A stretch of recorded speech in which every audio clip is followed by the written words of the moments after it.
Let's just do it.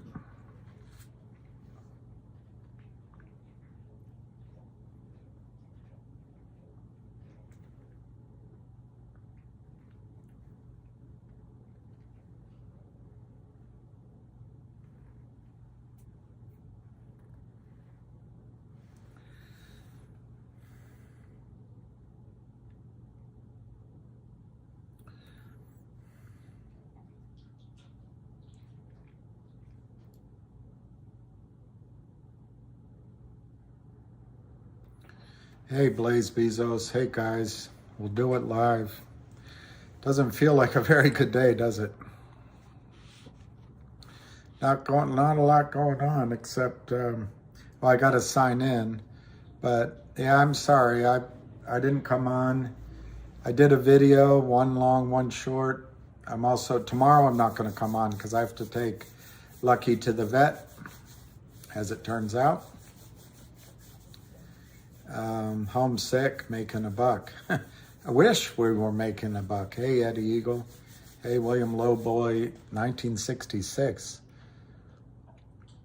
Hi, Sergio, Paul, KYP, E. Canal, Lion of All Trades, Brenda, Queen of Swords. Who's hot? Hey, Darren, Black Bezos, Mark. I probably missed somebody. Hey, Brooklyn. No, it's a tough... Yeah, Daniel, I just did a long video on what I think's going to happen. You're not going to like what I think's going to happen. But I did my video to try to get a high number out there. And you might like that. But what I think's going to happen with MMTLP is they're going to settle, and they're going to settle quickly. And I think the shorts are, and the broker-dealers are going to kind of get away with it. But I think it's going to cost them a lot of money. Argentina, too. Wow. I think I'm rooting for, who's the other two playing? Anyway.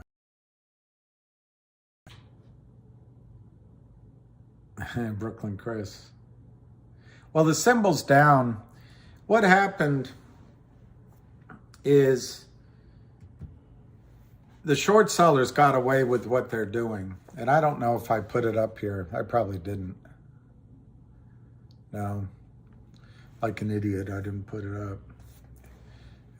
Let's see.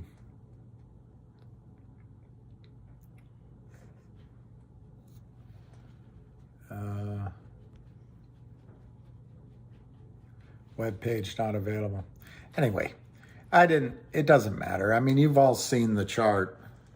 You've all seen the chart of this nightmare. But, and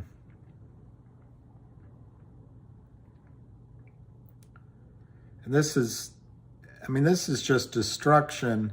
This is destruction of money that you should have. And it just angers me so much that the shorts get away with it. I mean, you've seen it. They shorted it from $10 to under $3 in 2 days on high volume. And so the shorts are going to get away with that. But I don't think they're going to come in. Here's what I think is going to happen. I just put a short video up. And I'm regretting that I didn't add to that video that probably the number will be lower than what I came up with. But anyway, you can't, when you're doing it, you can't remember everything. But I think what's going to happen, you've got, right now, the shorts won, FINRA stopped trading, and now the broker-dealers have won because they're saying to the passengers, get out of the terminal, you're on the tarmac. You know, the broker-dealers are like the airport. Just get out of here. We're closing up, you know. And so the plane's sitting there on the tarmac with the steps up, and it's got 165,000,005 seats. And if you multiply by 3, it's like 495 million passengers that are looking for 165 seats. Now, the brokerage firms, FINRA, the prime brokers, the shorts, they've all sold you, and you're entitled to a seat on that plane. But I think I can only think of 3 things that can happen now. And I admit I was wrong in my previous projections. One is they can just let it go, just ignore it, let a riot break out on the tarmac and see who can punch each other out or bribe each other out. Lawyers can negotiate. Basically, in other words, go to lawyers and just hope over the next 6 months, 18 months, that it can sort itself out. I don't think anyone wins in that situation. MMTLP doesn't win because they probably can't fund themselves and they lose leases. Broker-dealers run the risk that their losses will be exponential from what they might be now. Prime brokers run the risk, the same risk, but both of them run the risk of discovery. The more legal it goes, the more fraud and collusion could be discovered. And they run the risk of mainstream media picking up on this. And then the other party is the short sellers. And I think they win. They're the winners in this. They're just going to win. Now, I think it's going to cost them a lot of money, but they're probably, if they duked it out, like as I called it on my video, they would get a settlement lower than the squeeze would have been. So in that sense, they win. So that's the one alternative. I don't think that's going to happen because everyone loses and it takes so long. So the second thing that could happen is sort of the gray market. Broker dealers and prime brokers could start calling you now that it's out, now that it's away from any kind of risk of trading or short squeeze. They could start calling you and trying to get your signature, taking the risk, and maybe they do it with the company. Simultaneous with that, it's also possible FINRA says we're gonna open it up for 2 more days and just let the market sort it out. I also don't think that's very likely to happen, because why would the brokerage firms renew their legal risk? Because everyone's pushed it off, like I just used the analogy, the terminal. And they just want MMAT and MMTLP to sort it out, and the lawyers. So here's what I think's the most likely thing to happen. You're not going to like it. I think the short sellers have all this cash. The broker dealers have cash. The 1 or 2 prime brokers that are in trouble have cash. And they're going to go to MMTLP and they're going to offer $3 a share for 500 million shares, or I guess maybe for 300 million shares. So $1 billion. I got the numbers wrong on my video, but whatever. They're going to offer a lowball number. And $1 billion sounds like a lot, and I think most oil companies would take $1 billion and issue all that stock, and that would be at $3 a share. But I think the principals are pissed off enough, they would never take $3 a share. So I did my video to try to get a higher number on the bargaining table. And without boring you, because I can go on and on, my original value per share number was at roughly $100 a share. But if the short sellers convince MMTLP to issue more shares, and it's 3-to-1, They're going to dilute it. It's going to be up to 500 million. So at $100 a share, I guess, and I guess that's a mistake I did in my video. They would only have to give $100 a share for 2/3 of it. Anyway, so people are going to catch my mistake. It's the theory anyway.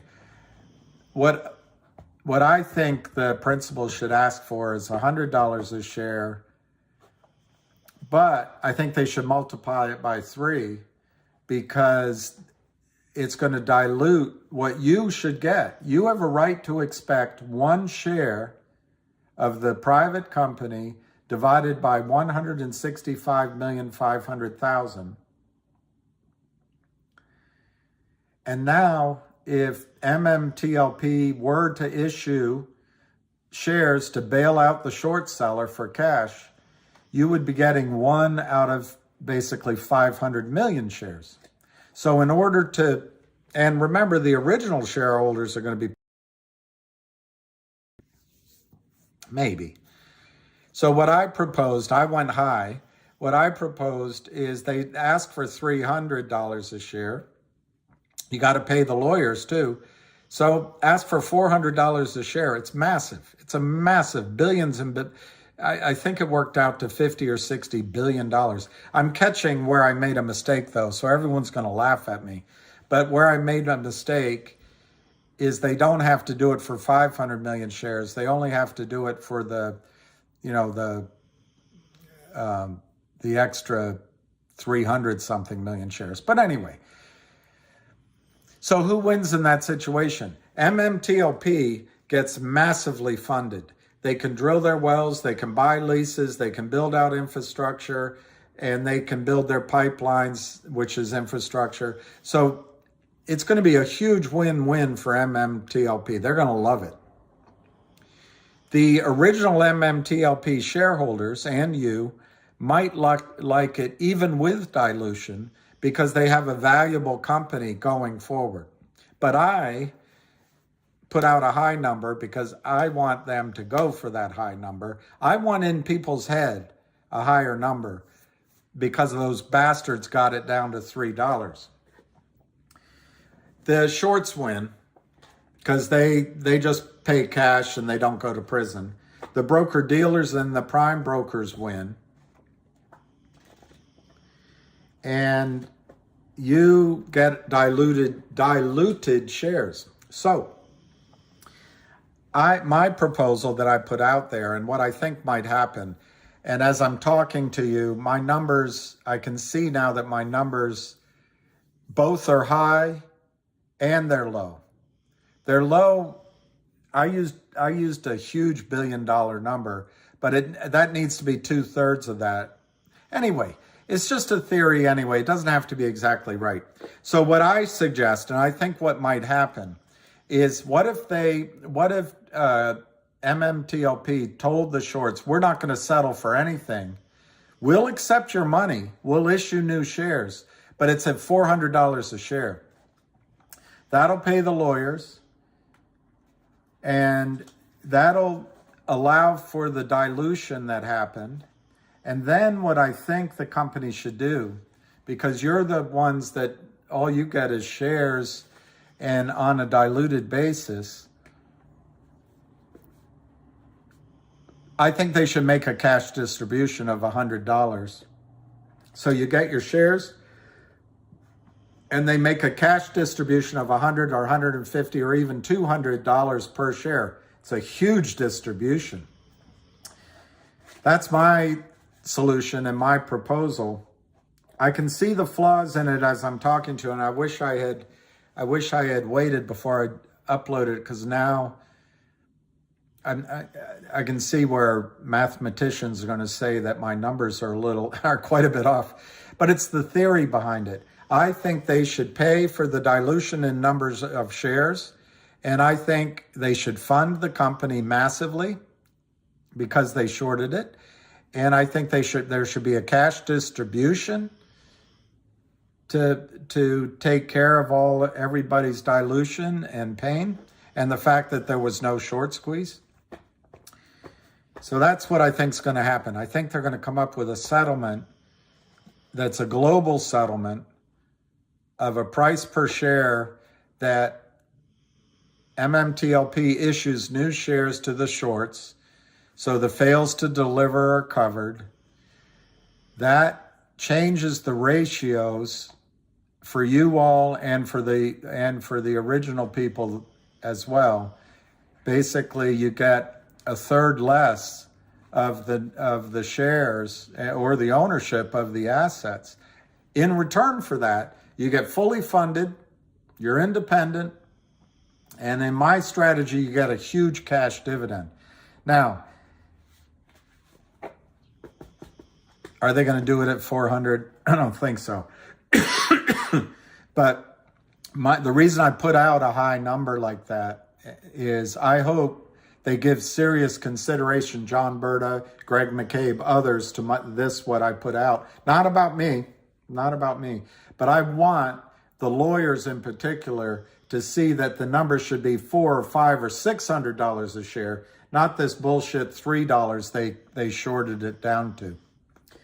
So I think the most likely outcome over the next few weeks is that the shorts are going to be able to buy shares from the company to settle up the fails to deliver.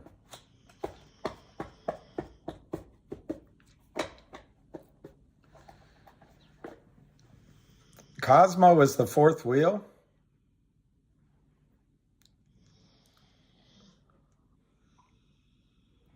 That's a good point, Brooklyn Chris.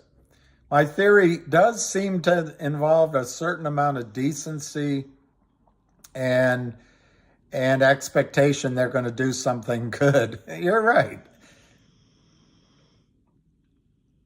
Well, Fusion, you make a good point.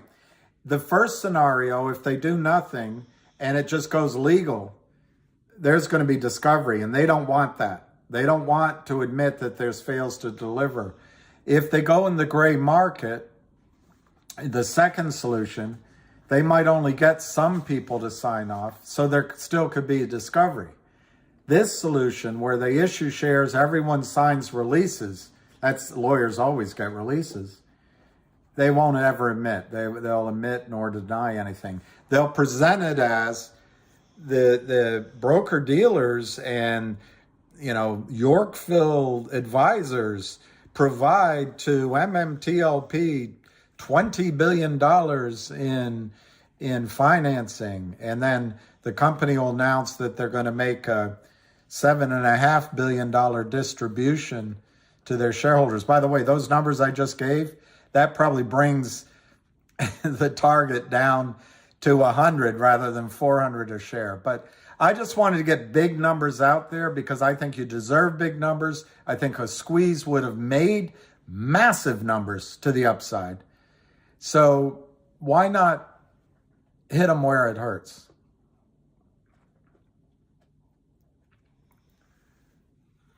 What's that? What's that one? I've been in these class actions. I know, Big Al. I haven't been in class action, but I've been in court, and it never works out the way you want. I know, Big Al. It'll probably not happen. Or Big Al, I'm right, and it'll be a real low number. We need patience. Anyway, there's nothing we can do. Yeah, I saw that CRTD, the CEO bought CRTD, GTII, and Finger. And I think the lawyers will make money. Look, my concept, I think, is going to be some variation on that concept, is the logical way out. I went really high with my numbers because I think a brokerage firm should fail over this, but they won't let that happen. So, there's some dreaming in my numbers. I admit that. Lawyers got it all. Yeah, Big Al. Big Al, I had a company that I financed oil and gas years ago. And my partner, good guy, I'm not saying anything wrong, but he and the CEO didn't tell me, and I don't know, I'm not blaming anybody now, but I didn't realize that the company was on the verge of bankruptcy. And right on the doorsteps of the courthouse. And maybe it's my fault somehow. Again, I'm not trying to blame everyone. But anyway, that court case went on for 2.5, 3 years. And, you know, what started with 4 lawyers turned into 30 lawyers. And, you know, clients got their money back barely. And the lawyers just had a feast. Just had a feast. It's not pleasant. Hey, Korean, you late start. Yeah, late start. Yeah, I did a long video and now I'm embarrassed. Yeah, I've seen Brenda, Queen of Swords, that injunction. I don't think it's going to do anything. I think the reason FINRA halted this is to prevent you from becoming millionaires. Because I think in a squeeze, I think they could have lost 20, 40, 50, $100 billion. It was devastating. So they froze that. Now that it's all frozen and it's moved on, they're going to try to make it look like you were greedy and the shorts are doing a cleansing thing to society. And they're going to come up, they're going to just try to work it out. Do you know, I told you that joke, one of my dad's favorite jokes. How did it go?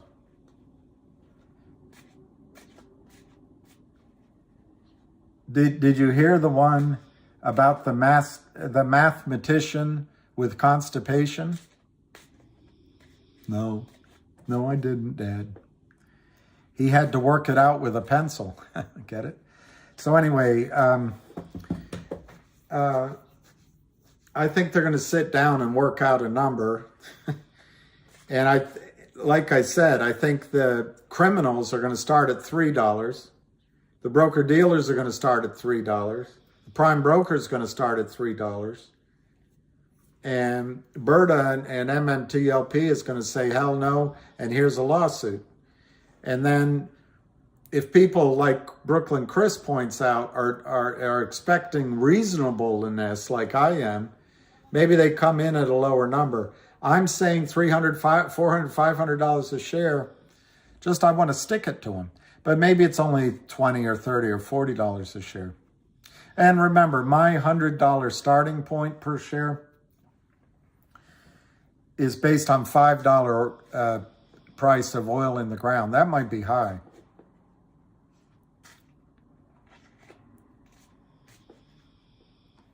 They're not going to let, lawsuits can take time, but also lawsuits involve prison. Let me see that. Were we naive? Which I can read. Am I naive? Yeah,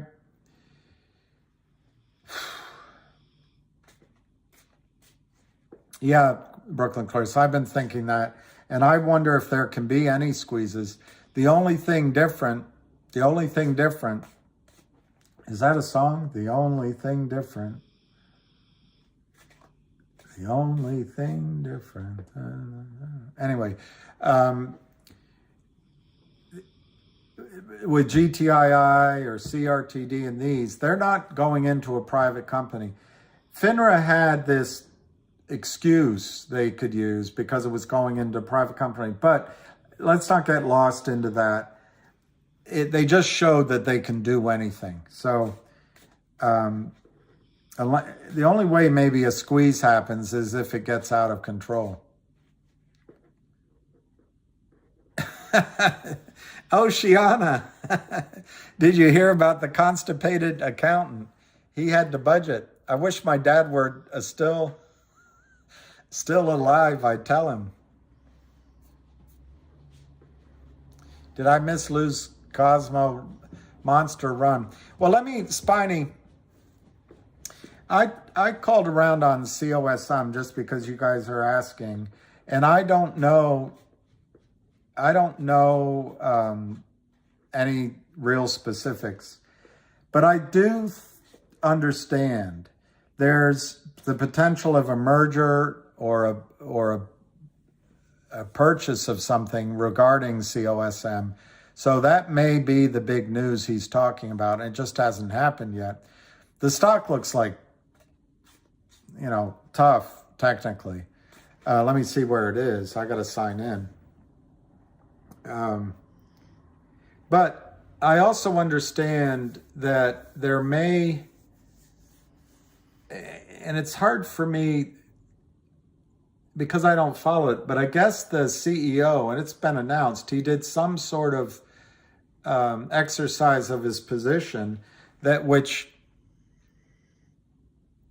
actually worked against him, but it may lead to good news regarding getting an extension,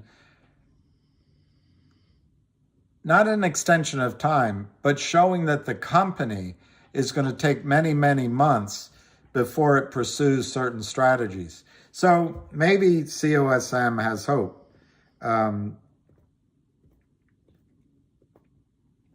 It's not the despair, Laura. I can handle the despair. It's the hope. Let me sign in. I'm sure it won't let me. I should have done it before.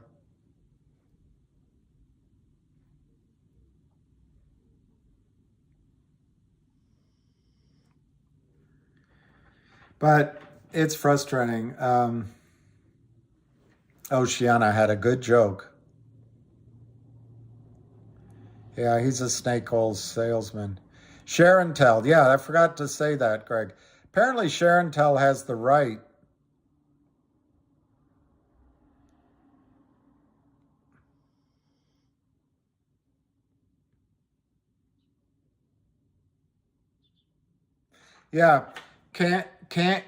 Cajun Cutter. These sons of bitches, their business model is perfect.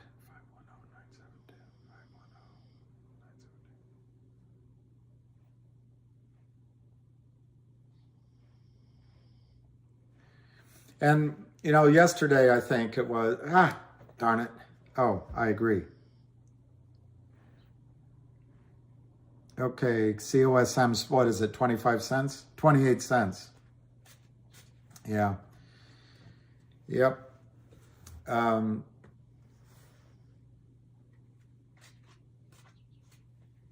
It apparently has a massive short position, but all of these stocks are under pressure now.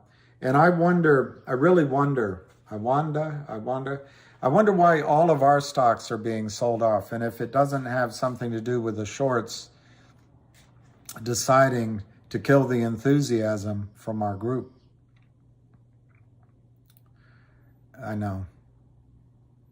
Now, upstream's not a guarantee. In fact, to get a squeeze now, I think we have to get ahead of steam.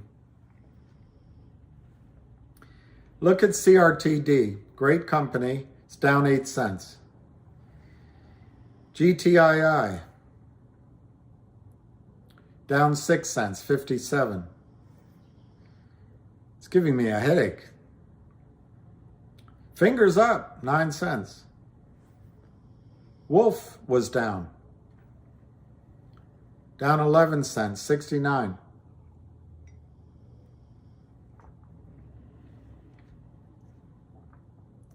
LGIQ had news today, and it's flat.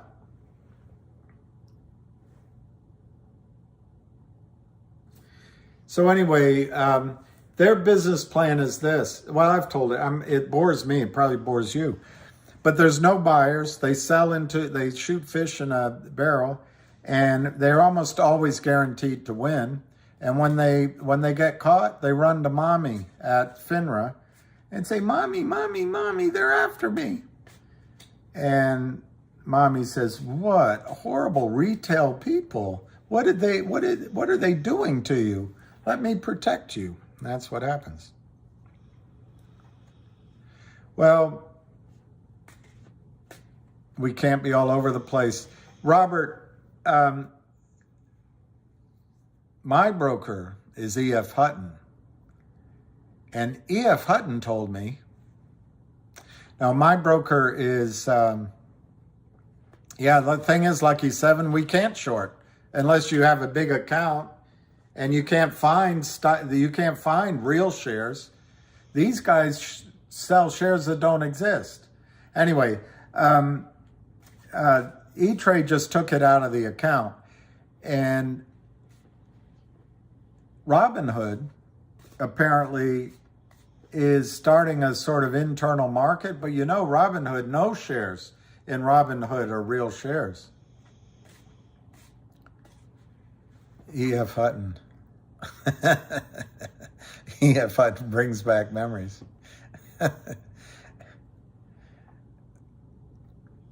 You know that most people on this board have never heard of E.F. Hutton? Well, there you go. ILS is down after. That's it, Lion of all trades. But hey, Jeff is here. I wanted to show Jeff something. Jeff, I got this for you. Jeff. Oh, maybe it's gone now. No, I don't want that, Jeff. I don't want that. I want to show you something else. Maybe it's this one.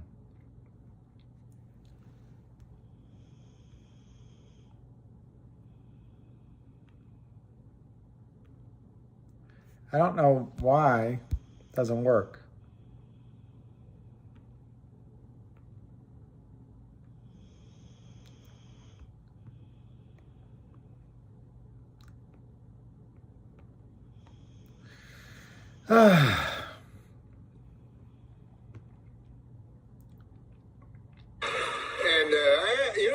With Hitler, the more I learn about that guy, the more I don't care for him. I can't. And there's nothing redeeming about the guy. I tell the guys, I go, how on earth could these Germans follow this? Do you get it, Jeff? 56 years old. Happy birthday. Do you get it, Jeff? You could be as funny as Norm Macdonald. The more I read about this guy Hitler, the less I like him.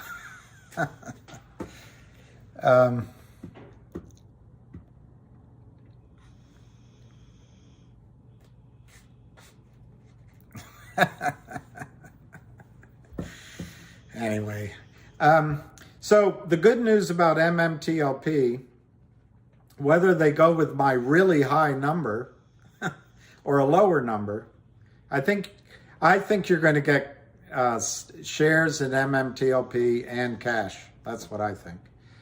Now, I already told you, I put out there $400 and a $100, $200 distribution. That's huge. It's probably more likely to be something like, $20 or $30 or $40 a share, and maybe a $5 or $10 distribution. But I put a big number out. I already told you, I put it out there to get lawyers on our side of the table demanding starting high.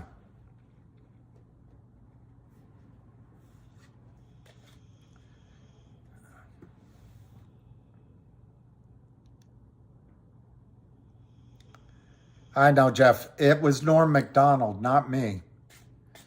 And of course, he's toxic. He was a jerk. GTI will get there in January if they go fast. Get there in January if they go fast. Get there in January. Get where? I don't know. Look, GTII, I think, even though the shorts, you should see it. They're on Twitter. They text me and they're predicting, they're telling that they're going to drive it down. That's collusion. That's bragging. That's hubris. But I think they're going to get short, get caught short in GTII. I think there's going to be good news coming in GTII.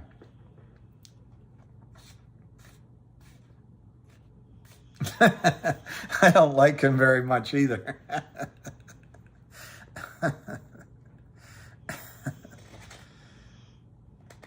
They just need to get shorty. Well, let's look at some prices. Can any of you tell me if Ham's having a call today? Because today, after the Ham call, I'm not going to stay on very long. I've got to do some things. I'm a little embarrassed now that my calculation was based on 495 million shares when it should have been based on 315. But anyway, I hope people cut me slack. I hope they cut me slack. Finger is up, 13 cents. Brilliant. COSM's down 5 cents. Brilliant. GOLQ, not that any of us are in it, this was the spinoff from Logic, is up 33 cents to $2.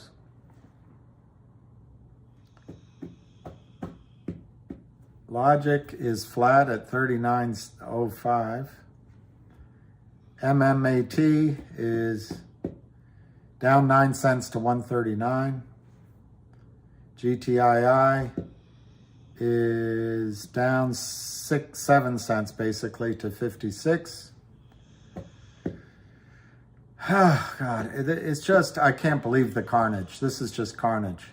Wolf is down 12 cents to 69. CRTD is down 8 cents to 48.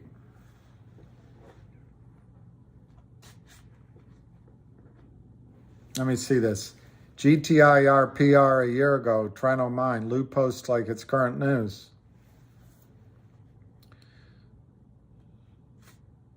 I like that buy order. My video just dropped. Well, it's not financial advice, you know. Did you call me? I didn't. Was I supposed to?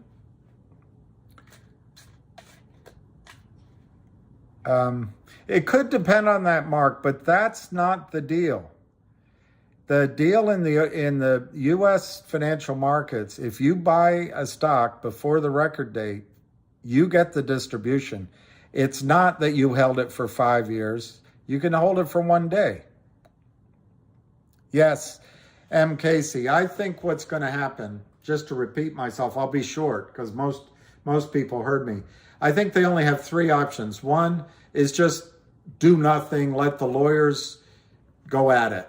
And there's too many losers. There's too many loose ends and too much risk and too many losers. I don't think that happens. Second thing they can do is go into the gray market, try to buy your shares from you, maybe even open up trading for a couple of days. I don't think they're going to do that because it's, one, they couldn't get all of you to sign up, so it has the same risks as the first one. And in a 2-day market, you know, they could lose $100 billion overnight. So I don't think they're going to do that. And what I think they're going to do is negotiate. MMTLP is an oil company. Oil companies inhale capital. So if they offered them, they're going to start low, $1 billion. I think they should take nothing less than $100 billion and become a huge company. And that's what my video says, which people are going to think, what's he smoking? I didn't use that exact number, but I used a high number. The company would love to get that capital.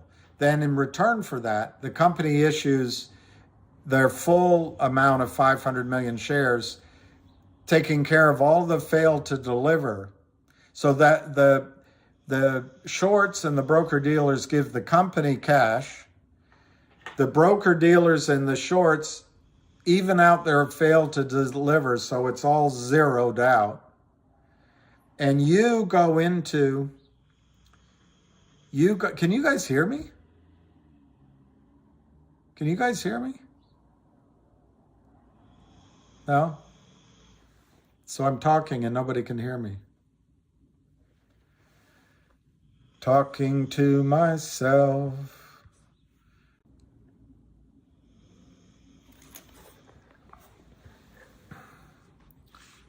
You can hear. Okay. I don't know what the hell's going on. Somebody said they can't hear me. All right. So I think what they're going to do, the brokerage firms and the shorts would be flat. That's what they want. There's no discovery. They don't have to admit wrongdoing. That's what they want. The MMTLP has cash.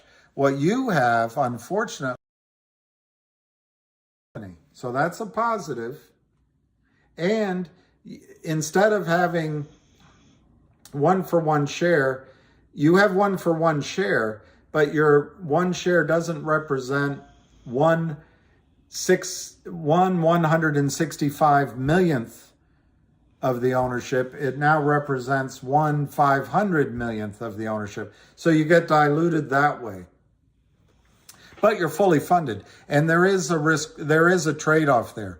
But so what I put out there, definitely trying to go high, is I think the lawyers anyway should argue that you're getting reduced instead of getting that full ownership. You're getting reduced by 2/3, and so my idea is they ask for $300. That triples my valuation of 100, and then add in 100 for the lawyers and all the costs. So the company gets a massive amount of money. I forget what it's not 500 million. I made that mistake. It's 165 times 2 times 400. It's like $132 billion. It's not going to happen, but I went high. And out of that, I think the company should distribute $100 a share. That's my proposal to you. So in other words, you get shares in the company and you get a huge payout. And why is that good for everybody? It means you don't sue. Although you're limited, unfortunately, you're limited by your arbitration clauses in your accounts. And those clauses limit your ability to sue if your brokerage firm does something. But I think once you're outside now, I think you're outside of that. You could sue. Anyway, what's in it for everybody is there's no lawsuits, there's no discovery. The oil company gets a lot of cash. You get cash and you get shares. So that was my solution.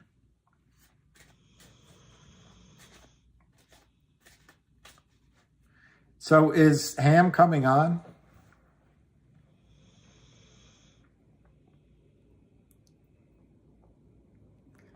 I tell you what, everyone will remember my idea because the numbers are askew. Something's askew on the treadle. Welcome and thank you for...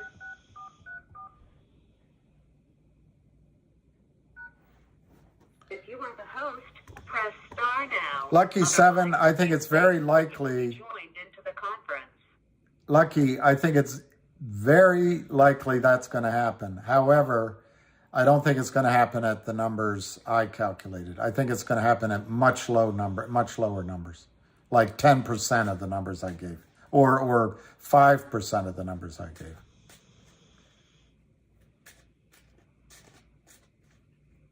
No ham call. All right, no ham call. Exactly, SR 7531. The squeeze would have been massive. So let's go to 4 o'clock, and I'm going to quit early, so that's a little while. Gives you guys time to talk.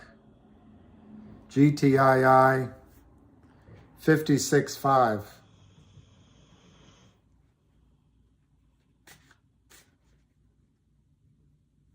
Which stock did you do, David Lee? You're my hero. Let me look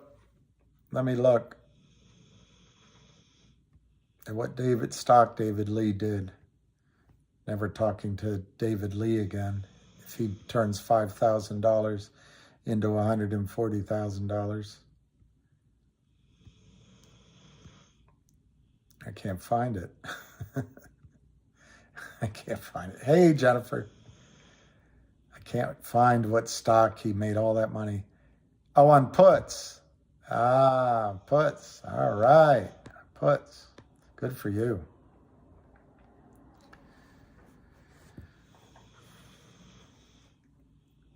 Okay, I'll look up my direct messages. I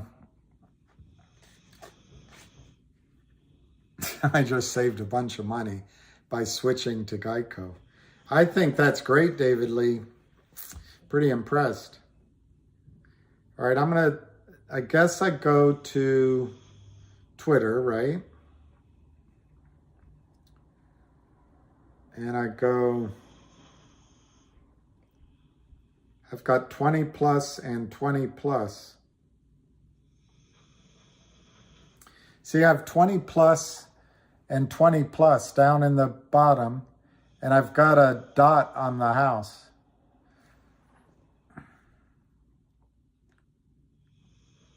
Well, I guess I just hit them. They're crushing CRTD. They want to go after that CEO. I'm just sick of it all. GTII is 56.5. CRTD is 48.5. They're just trying to teach Jeremy a lesson. I think they're trying to teach all of us a lesson. For example, this stock that I mentioned to you the other day, Logic, they had good news today. And in my opinion, they sort of foreshadowed perhaps one of their mergers down the road. But it's, well, now it's down a penny as I mentioned it, but it's been basically flat to up all day. But it's not part of this group of shorts that we're all in. So it just makes me wonder how much money was made with the MMTLP play by the shorts?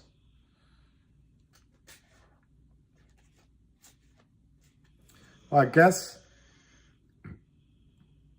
in 2 days, they must have made about 5 million times 7.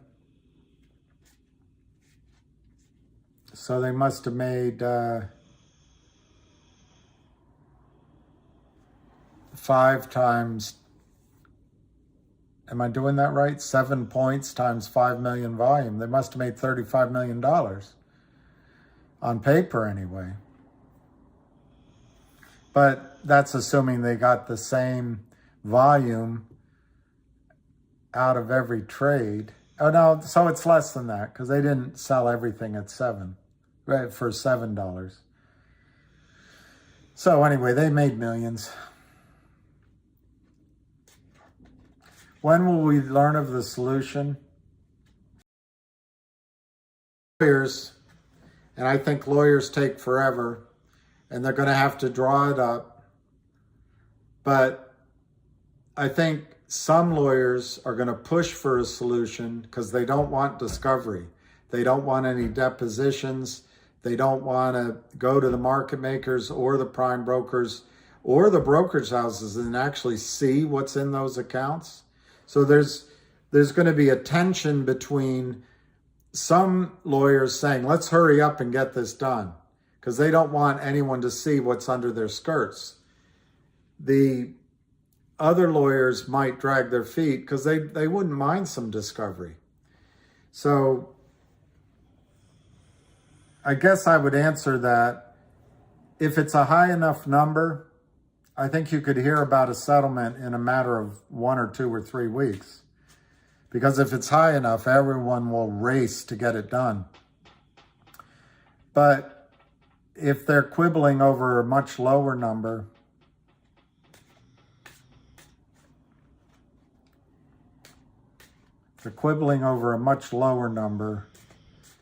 I think it could take months.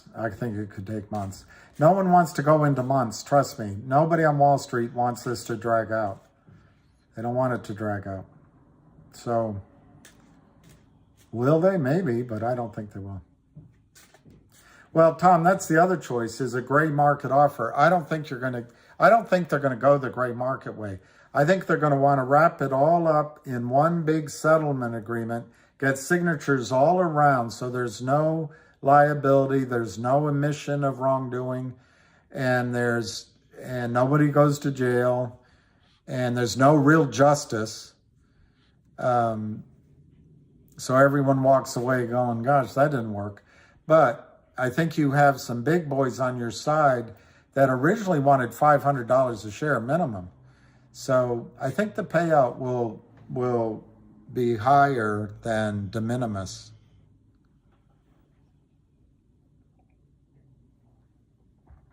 Yeah, I'm not signing anything. We might not have the right to sign it.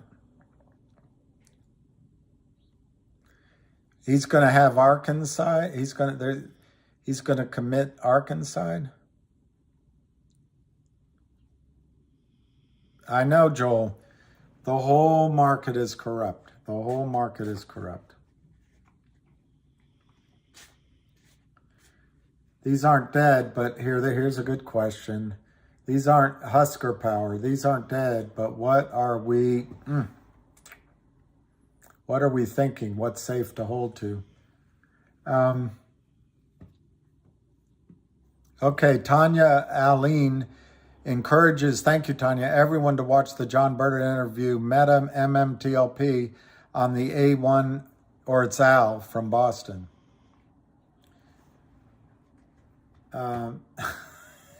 Rocket Man, I've been trying to reach you regarding your extended warranty for your car.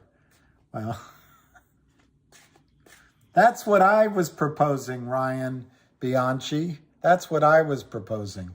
But I think I've gone very high.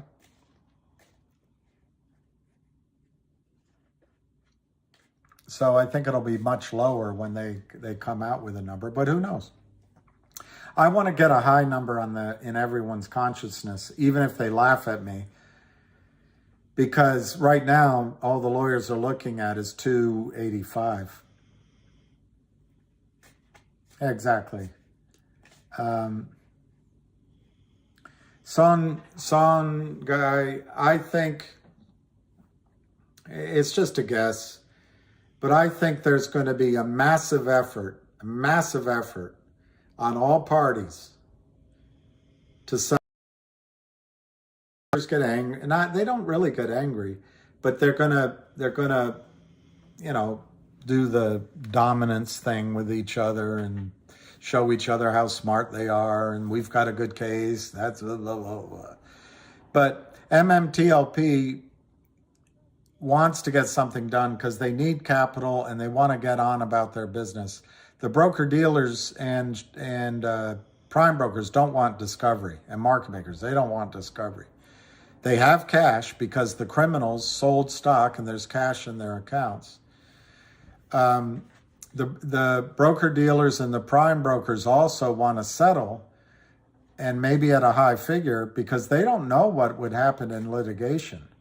They could be open to particularly if there's fraud involved, they could be open to massive losses. In fact, they could go out of business, jail. So they have all sorts of incentive to settle. The only ones that don't are you and me and the big shareholders. But if the number's right, they'll settle quickly. So that's what I say.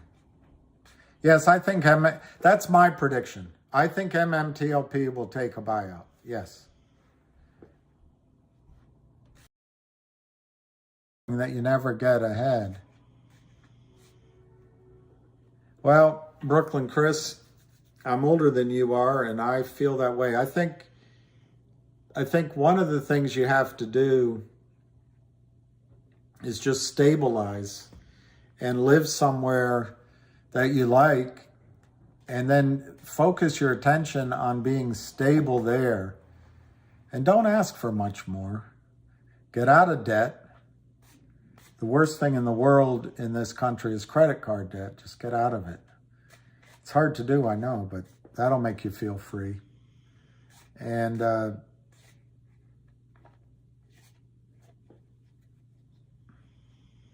don't know what to say.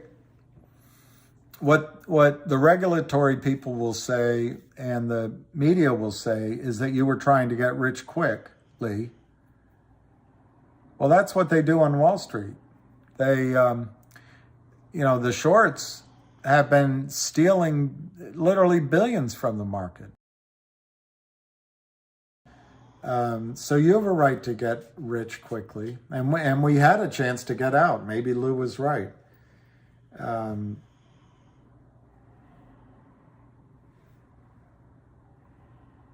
Let me just get a quote. GTII. Diego, do you want the real answer? There's more sellers than buyers. That's why all these stocks are down. There's more sellers than buyers. Not human beings, but the computers that the short sellers run are mimeographing share certificates with nary a look from the regulators. And so there's 1.31 million shares in volume. At least, if past is any history, 60 to 70% of that is failed to deliver, fake, short, non-existent shares. And probably of the rest, it's probably more than half just crossing trades, which is illegal.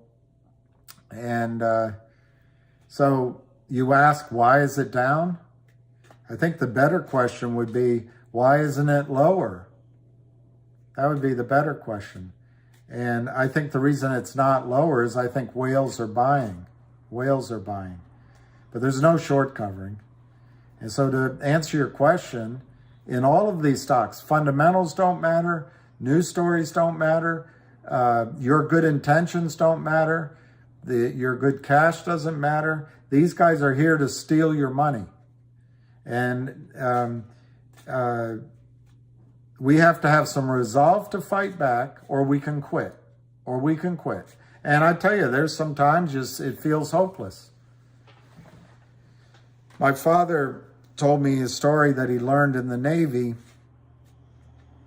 and that was a long time ago, but when a ship is in a storm and the waves are crashing the boat, as I recall it, and I wasn't in the Navy, sometimes you put boats out to sea to pull on the boat to keep it from capsizing. And at least in the story in the theory my father would tell me, it's better to have a boat full of men pulling roars than a boat with an engine, even though the engine's powerful. Because a boat full of men, when the going gets tough, when they need resolve, when they need to just push that extra effort in, men can do it. Men and women can do it. Whereas a motor just goes along at the same speed. So that's what we need right now. We need to be full of resolve. And they're going to try to take these much, much lower. All of them. GTII is down 7 now at 56. It was 66 yesterday. They're going to try to take it all down. But they're going to get caught in GTII. They're going to get caught. I think big news is coming. CRTD down 9 cents. It's going to crush it. I think news is coming there as well. It doesn't matter, news. They can sell toilet paper, just sell it, and no one cares. You just saw it. They did it the day before of the last day for record date, and the day before. They shorted MMTLP down to oblivion illegally. And what did FINRA do? They went and kicked 2 young men that were taking the exam out of the business because I guess they cheated on the entrance exam, 21 years old. Bravo, FINRA.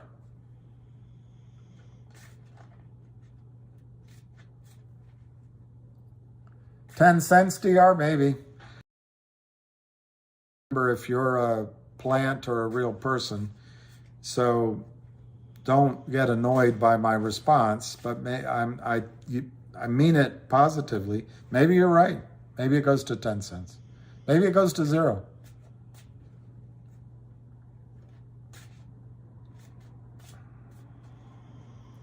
It's all corrupt. It's all corrupt. Now, yes, JM, lawyers and lawsuits can stop the fraud, but you won't make any money. You won't make any money.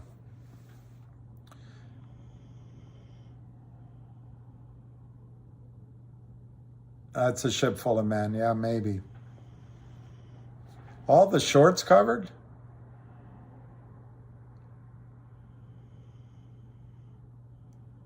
Yeah, Mike Whitaker, you know, to my settlement solution might not happen. They have to cover all these shorts. They have to cover them all. Maybe it goes to $1,000 a share. Exactly. GTII could be effed with by FINRA, but attention's being put on them. They're breaking the rules, and there's no reason why you guys should be losing all this money right now. It's all criminal. Alicia brought up CRTD. Well, let me just show you this so I don't have to do it again. That's the value in MMTLP. All criminal. All criminal. Why is it fair for the shorts to issue millions of shares that don't exist, break securities laws, drive the price down, and that's okay? Oh, yeah, they shouldn't have invested in the stock market. They're a bunch of Bernie brothers, and they got their stimmy checks. The real price is what the naked shorts say it is. Bullshit. So there's fraud. There's no reason on the planet that you should be down that much money except for fraud.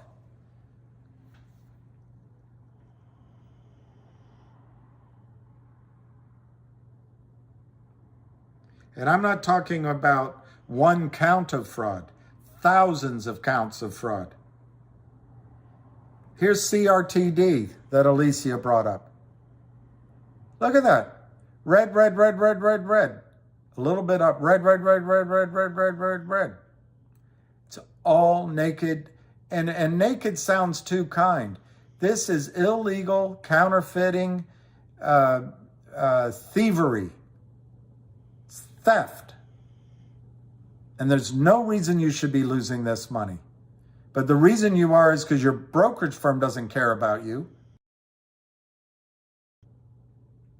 And your congressmen and congresswomen don't care about you. Your senators don't care. And I dare say the executive branch of the United States doesn't care. The SEC, FINRA, DOJ, they don't care.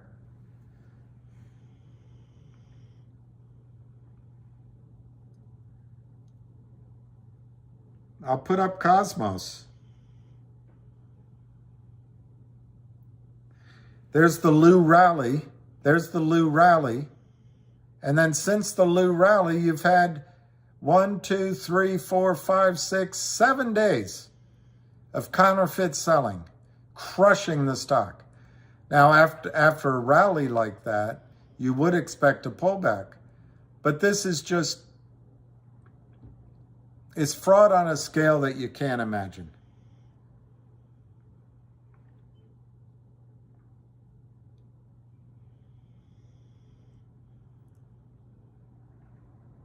Look at GTII. Since those guys started calling me, texting me and calling me a faggot bitch and showing me pictures of their male penis. Look what they've done. Just going from the blue line.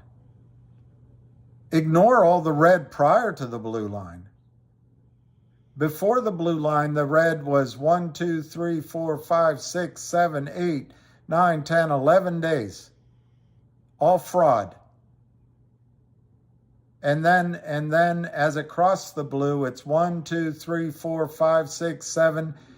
They had to cover 8, 9, 10, 11, 12, 13, 14, 15 days. All fraud. Why is GTI going down? Well, fraud. There it is. And fraud sounds so white collar. This is criminal theft. This is guys walking into Walmart and stealing everything and walking out with it, or going into the Gucci store with hammers and breaking open the cases, or a jewelry store. This is theft. And there's no reason you should be losing this money. Except FINRA is complicit. Gary Gensler is a POS.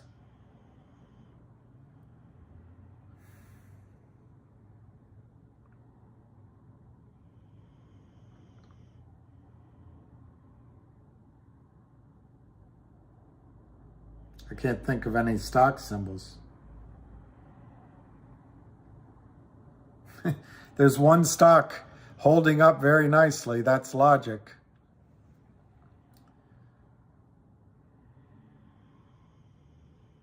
Of course, that's the one most of you are not in. Oh, Wolf.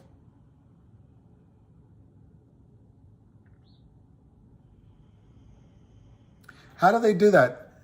The company's the 8th largest Bitcoin manufacturer, mining company, and they announced They announced they paid off their debt, and they increased the number of mining machines to full capacity, and the stock opens down, cut in half. It's all fraud. Anyway, where am I getting my short numbers? I don't know which ones I said, frankly, but the ones I'm getting are what I've heard from everybody's analysis of FINRA data. I've added up FINRA data.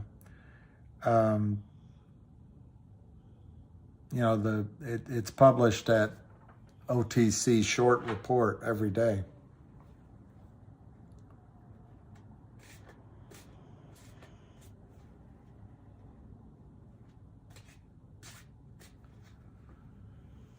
Logic is actually, Jack, I showed you, Logic's actually trading really well. They had a good news story today. They entered into an agreement. I was going to do another video. I got too tired, and I'll do one. But that's the chart, and it's actually, it was up, and it's still up, but it's very strong. And I think when it breaks this descending line, it's headed to $3, $4, maybe a little more per share. But what they announced today, okay, CRT, Alicia, is going up. Logic announced today that Logic and Media Gel aligned to provide powerful marketing tools and enhance consumer targeting and reach companies.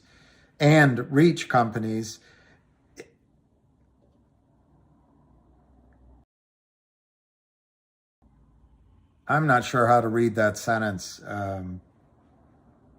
Wolf. That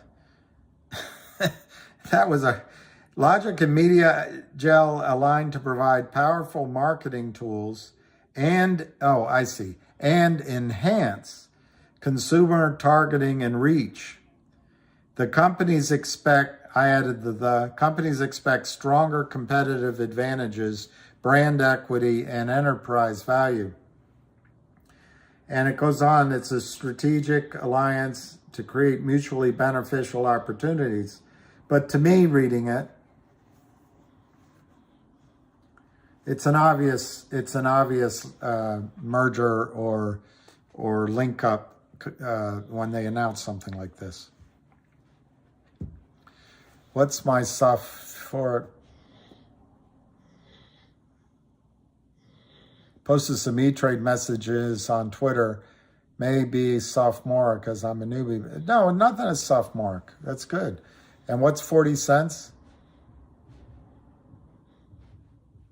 Yeah, the big squeeze. That's good. GTII went 40 to 450, back to 40, then to 9. It'll come back. Yep. LGIQ. And I expect more good news on Logic. They've put out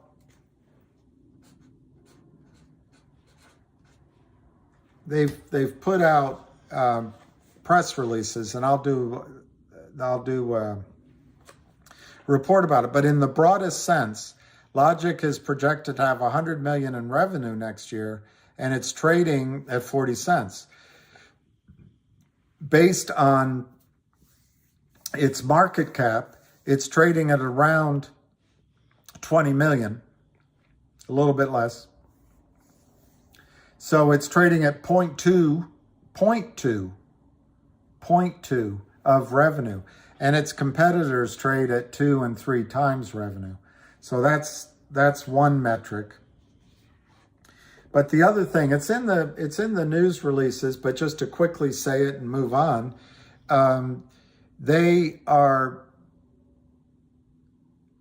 it was announced, I think, September, but I'll find out when it was announced so I don't mislead you.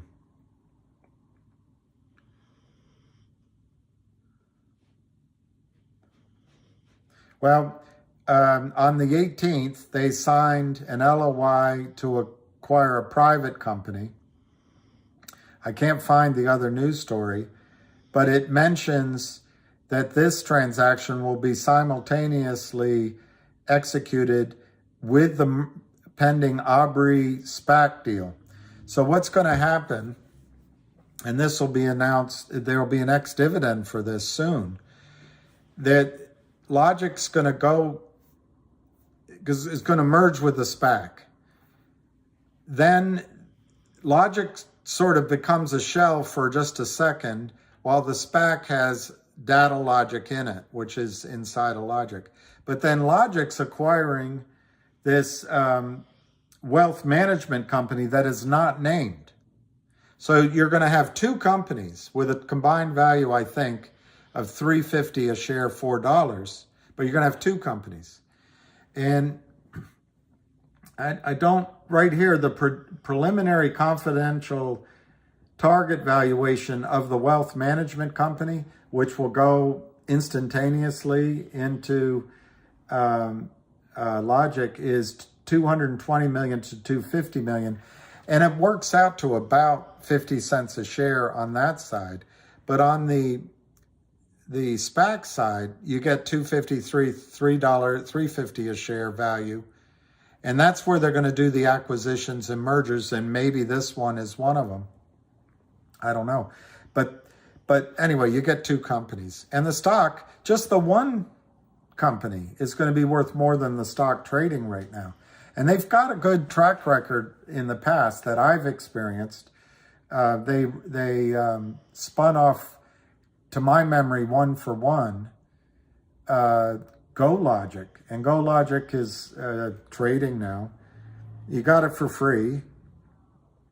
Obviously, the stock Logic, like all these stocks, has had a tough year, which makes the buying opportunity. But GoLogic,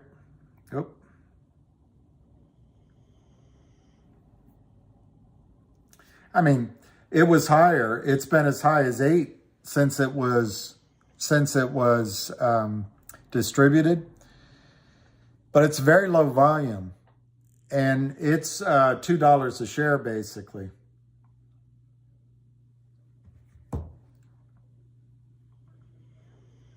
All right, skinny whale. See, I trust this skinny whale. Market is in so much trouble with naked shorts. Skinny naked shorts. Everyone stand your ground and keep buying and holding on until DTCC, FINRA, CTC, and all these mother ruckers explode. I know, so I'm talking $4 or $5 a share up and up from here. Well, stop censorship. I don't know what stock you're talking about, but I was just talking about Logic, and that, yes, I think $4 is where it's going to go as soon as the first quarter on Logic. So you're buying it for 40 cents. I think you'll get 8, 10, 12 times on that.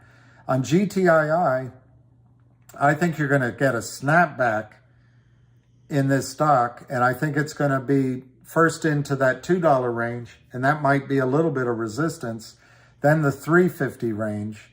But yes, I think it sounds like the same story, but I think GTII could get $3.50, $5 range in a volume push very quickly. And I'm not saying it'll stop there. I'm just saying that might be where it has its pause. Pause for the cause. On Finger, I think Finger can go back to 9 if the Lynn Partners ever walks away, but they're not willing to accept the payback of their notes, so they're duking it out. And it's the same kind of situation where the Lynn Partners illegally or their associates are driving down the stock price, in my opinion. So the lawyers on all sides, as they negotiate, look at the computer and say, oh, it's $3.33. They don't look and see that it was $9 before the Lynn Partners criminally shorted it down. Because lawyers don't let anything, the only thing a lawyer looks at is evidence. And something that can be entered into evidence is the last trading price. Speculation about why the stock went from 9 down to 3, no lawyer's going to listen to that. They don't want to discuss it. So the lawyers are going to look at $3. Just why I put this video out, and I admit now that I'm talking to you, I realized I made a critical arithmetic mistake, but I don't mind. I'm putting a high number out there, so maybe the lawyers can start seeing high numbers when they come to settle our MMTLP. I don't know if it'll work. Who the hell am I? But, and they don't need me, Greg McCabe and John Berta. They'll do a good job. They're all pissed off anyway. So to answer your question on the $5 target on Finger, I think it'll go higher. Finger will go higher. CRTD, I think once it gets running, I think $5, $10 is achievable on CRTD. Based on my conversations with a couple people last night on COSM, I don't know anything about it, but my own view on COSM is it still had, I don't know if it's finished now, negative downside.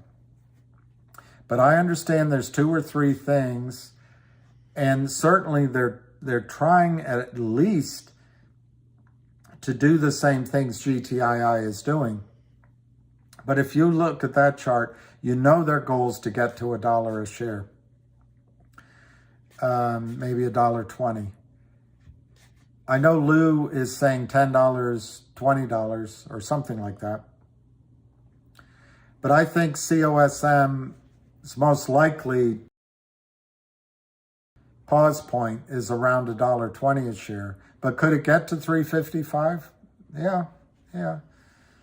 And then what's the other one? Wolf. Wolf, I don't know which stock you were asking about. Wolf is down now, but Wolf, I had great news. And I think Wolf is going to $5 in a heartbeat, maybe $7.50 in a heartbeat. And Logic, I think, is going $3.50, $4, but not in a short covering thing. There is a little overhang that once it disappears, it'll pop up. But I think Logic's going to go because 1, 2, 3, 4, maybe 4 events will be announced over the next, I don't know, 2 weeks to 6 weeks, roughly. And there's going to be an X date, or a record date for this distribution. I don't know when that comes. Does it come now in December or in early January? But it's coming. So,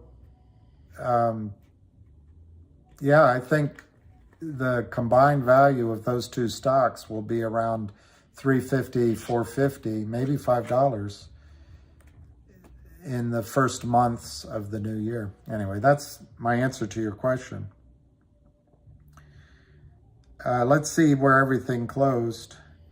Logic closed at 37.5. That looks flat. Let me make sure it's flat. No, it's down 2 cents. I was looking, they had the aftermarket, so it's down 2 cents. CRTD traded 50 cents as I just opened it, but the actual closing price was 47, down 9 cents. MMAT, bunch of nags. All these stocks are a bunch of nags. Flat at 137. It feels like it. 345, up 7 cents. So thank God for small victories. COSM closed down 5 cents, 28 cents. That was a target. That was pretty obvious. I'm a little concerned now it could go way down. It could, but I don't know. Always wrong on that one. WULF closed at 69.9, down 10 cents. And then GTII closed down 6 cents at 56.74. So it was a bad day all around.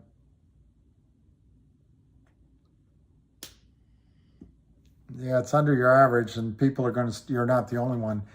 I don't like that, and so if they have news that would change anything, maybe they need to get it out. But the technical picture doesn't look good. They need some rush in of buying. A reorganization charge, bastards.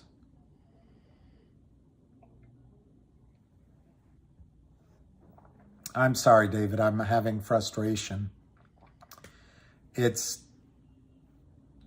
Sergio, it doesn't look good. I should have sold at 38. I knew it. Most of us are bag holding now. TD and E-Trade are charging people fees. Absolutely. Why not? They're making money all over the place. Why not charge you fees? It's unbelievable. E-Trade's owned by Morgan Stanley.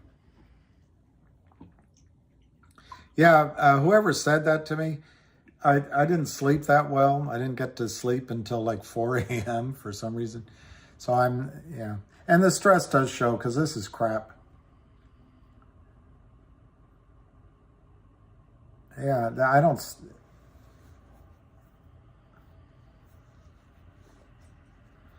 Well, Brooklyn, I understand it. I think the real answer is, one, be glad you're not on margin, because in a margin situation, the shorts, your account would be liquidated, and then it would go back up. Now, the fact is you might down here sell some of your shares or do something with it. So when they go back up, you might not have the same experience. I don't know. It's each of your situations. But these shares are going to go back up. I really like what From and I might have I might have Twittered it. And CRTD, GTII, and Finger. This whole space of microcap stocks is deeply undervalued and represents potentially explosive upside.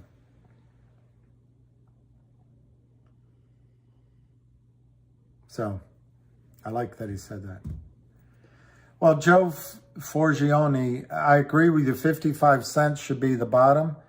But these guys, I swear these shorts are all acting in concert on all of our stocks because they want to destroy our will. And now it's a question of who can outlast the other. Everything they do costs them money.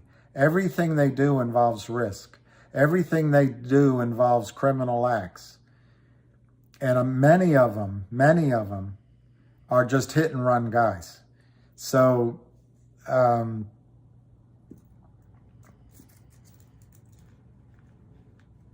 snapback in all these stocks can happen very quickly. And someone was asking me when. Today is December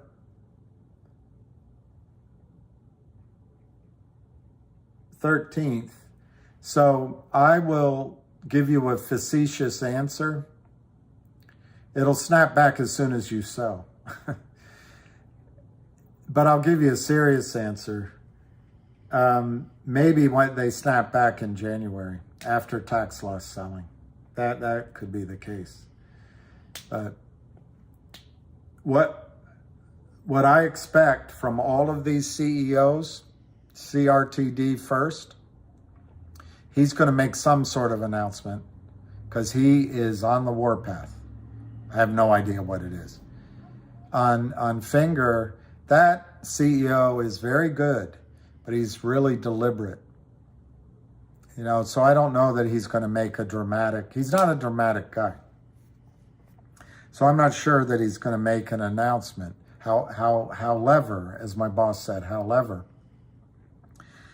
the fact is, Wes Christensen and is that where Sharon Tell was hired? No, that was GTII. And the Lynn Partners is on the ropes. So that, and they just announced massively good news. Finger did, massive. Who gets a contract with Munich Re? That's an elephant asking, a warthog on a date. It's just amazing. So, Finger, I think, could get some real buyings at some point. I already told you, I know it's outside of our group. Logic, I think, is going to have a series. They just had one today, but they'll have a series of announcements going into January. So those are the triggers there. GTII.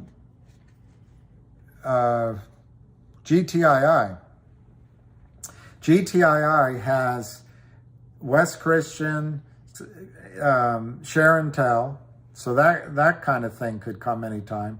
They've got this auditor is supposed to be done by the end of the year. That's 2 weeks. And that could be a huge, huge event because then there'll be buying. Then you guys and other guys are going to can't get this down to zero because they got a bunch of lawyers at the firm. They've got $100 million in revenue backlog, and they've got $35 million in profits backlog, and they're supposed to have a better year this year. So I think GTII could snap back almost as soon as that auditor decides, well, I guess I've crossed everything off. I've checked everything. Should I recount? Yeah, let's go through it one more time. But once they're done, I think that GTII can go up quickly. And Wolf, I think this is a short attack and it'll end. I think Yorkshire Advisors or whatever they are is just PO'd that their note was paid off.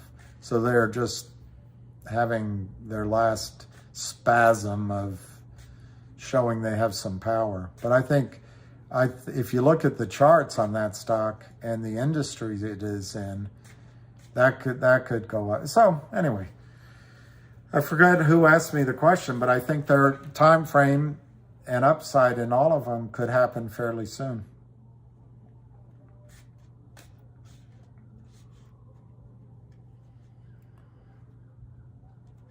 I think we're going to rise like a phoenix, a scarred and battered phoenix with maybe one of our claws cut off or with 1.5 wings, but we'll climb again. What's this?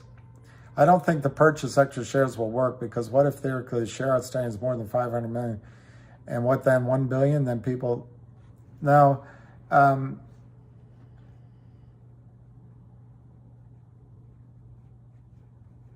Yeah, that's right, Joe. That's the strategy. No ham call. Yeah, I wish I maybe had not rushed my video so quickly, because I used 500 million shares when I should have used like a little over 300 million. But there are 500 million that are authorized, so they don't. That already is the case. So they won't go to 1 billion. They have 500 million authorized. They have 165.5 outstanding. And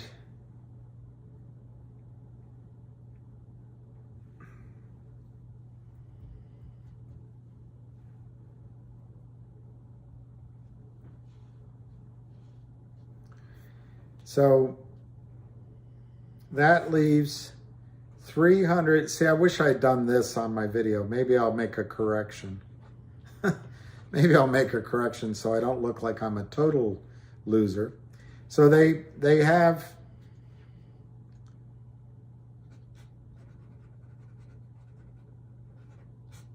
I'm not sure I'm using the right lingo because I'm not an accountant, but I'll use it anyway. So they have 500 million shares authorized, 165,500,000 outstanding. And then in the Treasury, it may not be called Treasury, it just may be that these are the amount of shares that are authorized and can be issued. Treasury might mean already issued, but held at the corporate. But I'm not an accountant, so just for clarity, I'll use that word. So they have 334,500,000 shares that they can authorize. Now, MMTLP has said that they need to raise money either with a JV or by selling the company. So if the lawyers get together, they're going to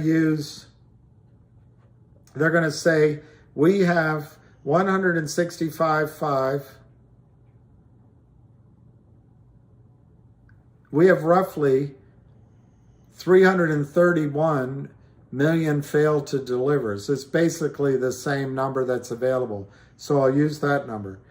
The lawyers are going to say,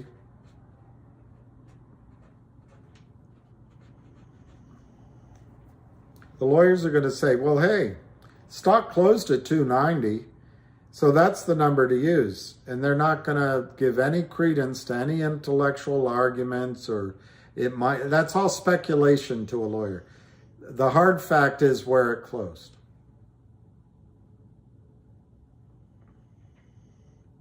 So times 290,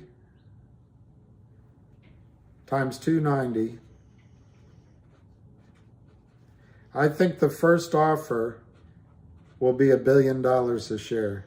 $1 billion settlement. $1 billion settlement. So that is what I think the first offer is going to be from the shorts. $290 a share times 300, all of the outstanding shares will give MMTLP $1 billion, which is a lot of money. It's a lot of money for a startup. That's huge. I think Greg McCabe and Berta and managed to say, screw you. So,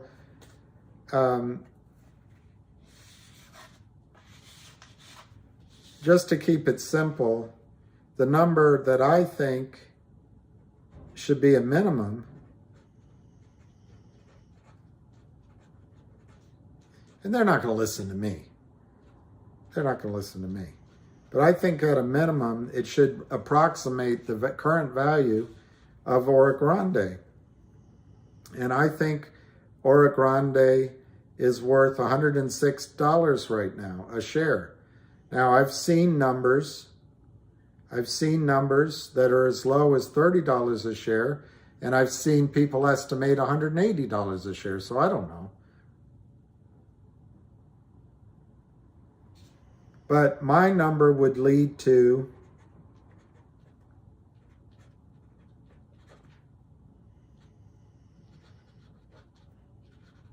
I wish I'd done the video this way. I screwed up.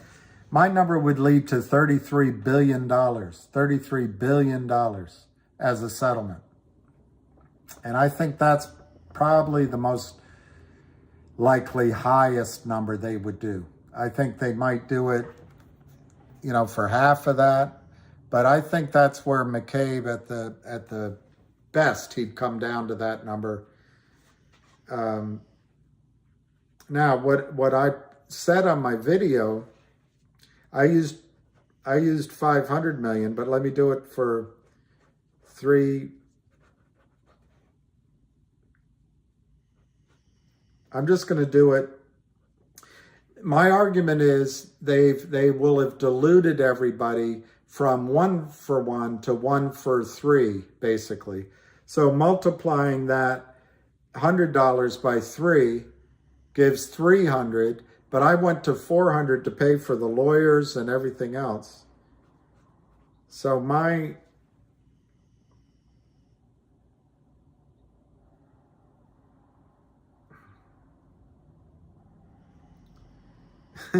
it's a big number. And I think it could have been a lot worse than a squeeze. This is my proposal. It'd be $134 billion. So it's not likely. But I wanted to get that out there so the lawyers see a high number. My basis for that is by cramming 500 million people in a plane designed for 165 million people. Basically, you need to come up with 2 more planes. So one share worth 165 millionths becomes 1 share worth 500 millionths. So that's why I doubled it. I had 100 for the lawyers because they all deserve to be paid big time. A lot of money, make more money than you'll make just doing the work. And then what I would propose is they distribute $100 a share or $200 a share to you. My numbers are really high.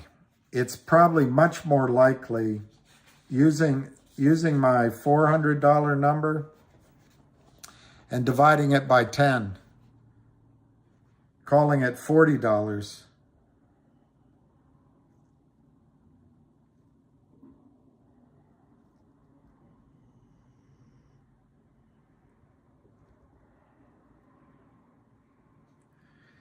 $13 billion. It's much more likely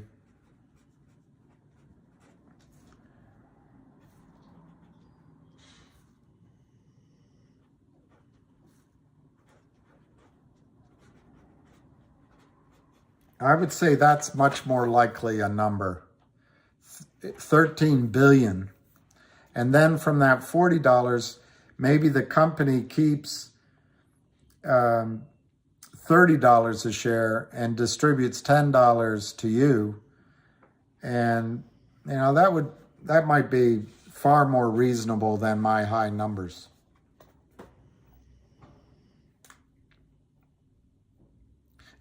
Brooklyn Chris, 0.0 billion. No, that's not going to happen, Chris.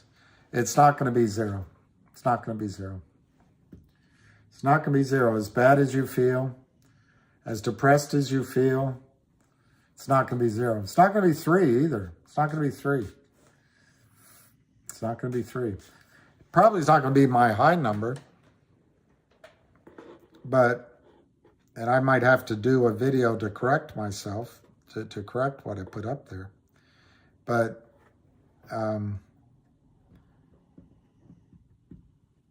I could see $40. I could see the Ora Grande was worth, when I did it at $5, worth 18.7 billion or 17.5 billion. This is less than that. And it would give the company 10 billion to work with, or 9 billion to work with. It would give, and that's the thing, guys. That's the thing. The corporate responsibility is make sure the company survives. And if the shorts come and offer $10 billion, I know it sounds high, they're going to have to say, well, maybe we take it. But I think they'll distribute money to you. But even Brooklyn Chris, if they don't do it this way, it's going to go to lawsuits. There will be a settlement to you because you have rights. That's my opinion anyway. In the gray market, they'll pay for it. The shares have to be covered, Brooklyn Chris. The shares have to be covered. I don't know how to say it a different way. 500 elephants have to fit on Noah's Ark when there's only room for 165. That's not a good example because they didn't have money back then.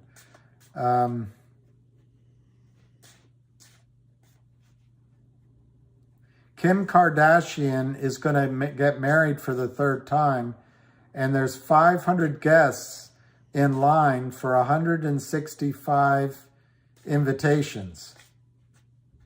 I don't know how to give an example.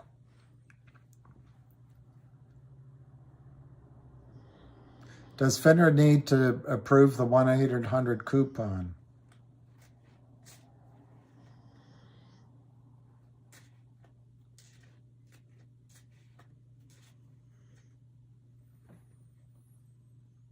Well, they had to, David, they had to approve it when we did the big we did the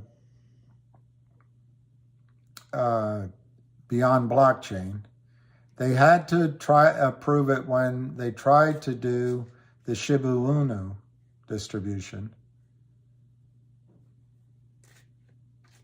But those were in the system.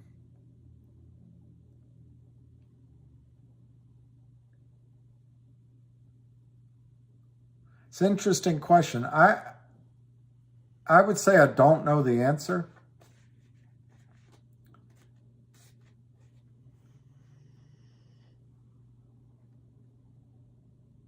And I would say, since it's outside of the United States financial system, that it would not need FINRA's approval. But to the extent it involves broker-dealers and transfer agents, that might need FINRA's approval.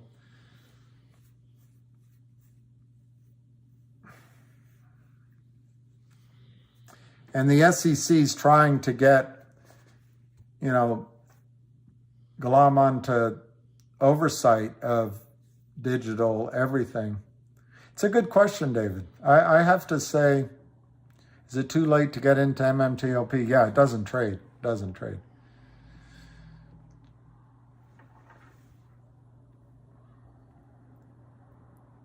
low numbers for GTII.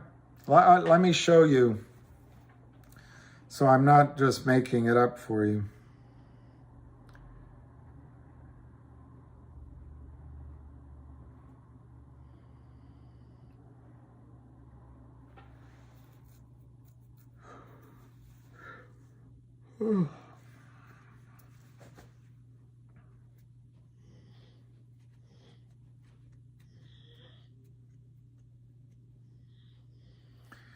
Here's the GTII chart. It looks absolutely terrible, but it's looked terrible before. I won't bore you. And if I had a pen, I'd show you that that's a declining wedge, which is a bullish pattern. So it can snap back at any time. But my answer to you, the first resistance is $1. There's a little chunk of resistance at $1.20. I don't think any of that will matter. I think I'll go right through it. So the first point where it might have a stop is 178. And then that gap, you see that gap? I think at 225, that might be a logical spot. But so anyway, I think 178, you see the spike in the white in the middle there? It went up to over $2, it touched $2. So I think 178, $2 is the first place it goes and tries to get through and bounces and all that. But I don't really believe that's gonna be much of an issue either. Maybe a day or two or something, or 3 or 4.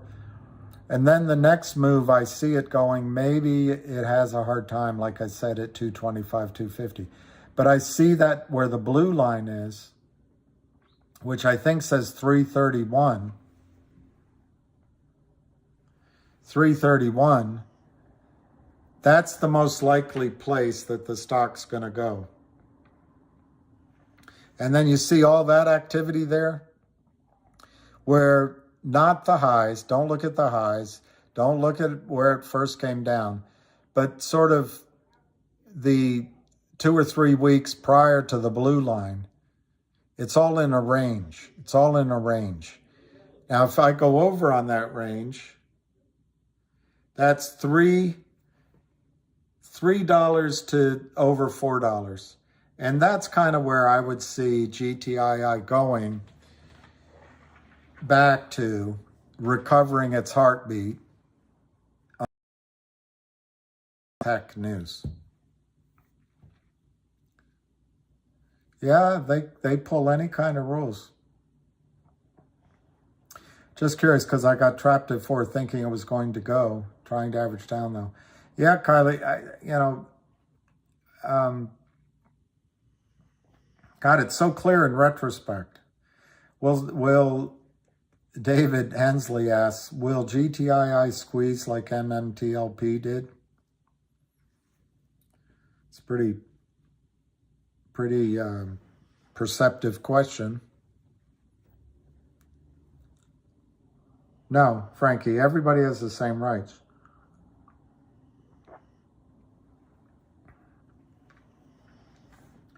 I'm embarrassed now that I put out that video without realizing, as I said it, I didn't have a calculator.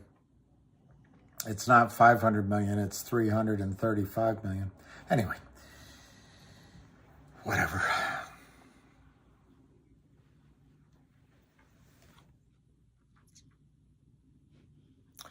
LZ, don't you think if they made an offer for us that we don't agree on, people will still file lawsuits?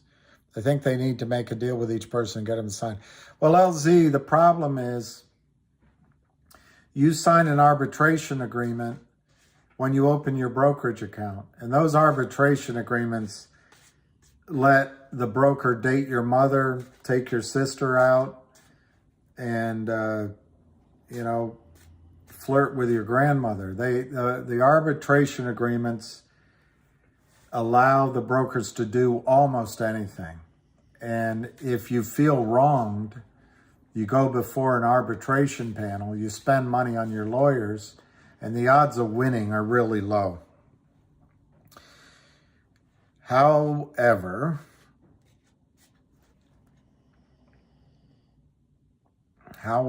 the shares are out of the broker-dealers' accounts right now. In most cases. So,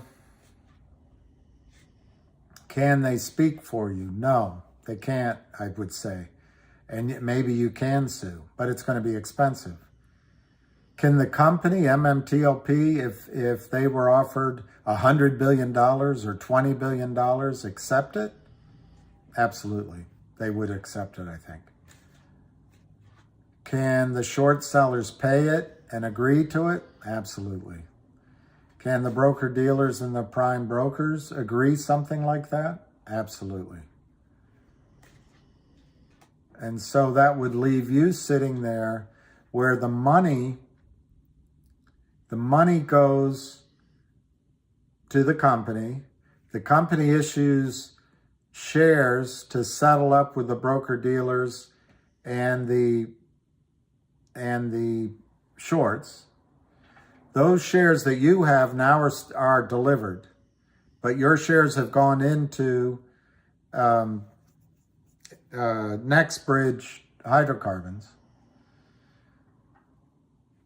And that's what you have. You have shares of NextBridge Hydrocarbons. But you have, the reason I think they have to make a distribution is what you were promised when you made your transaction is that you would get 1-for-1 shares in NextBridge Hydrocarbons based on 165 being extant. I guess I don't know if that's redundant, being extant. 165,500,000 extant shares. By expanding that to 500 million, that's not the deal you signed up for. On the other hand, if you bought into a company that had 165.5 million shares out, and they decided to do an equity raise, that would be okay. And then you'd get diluted and cash would come in. But I'm not sure. See, I'm not a lawyer. I'm not sure what their legal obligation is to deliver on the original promise before they expand the amount of shares later on. I'm just not sure. It's the same net effect. And I'll tell you, if you have one share in a company, one for your percentage is 1-for-1, but it's an underfunded company and they're about to lose their leases and and the shorts might attack them. If instead you get one share, but there's 3 going into that same space, so you have 1/3 of what you originally thought, but the new company is has 20 billion in cash or 10 billion in cash. That is a much better situation to be in than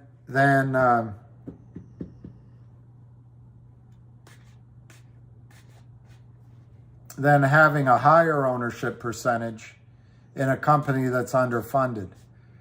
So it would be attractive for you. And just using my numbers, $100, call it $90 since I'm such an idiot with arithmetic, call it $90. Instead of having one share ostensibly worth $90, you'd have one share worth $30. But the company, it gets confusing. The company would be worth the $90 a share. I might be lost there. Point is, though, you would have a viable company that has capital to succeed, and shorts wouldn't attack it. So it would be a good situation, even if I'm wrong about a cash distribution.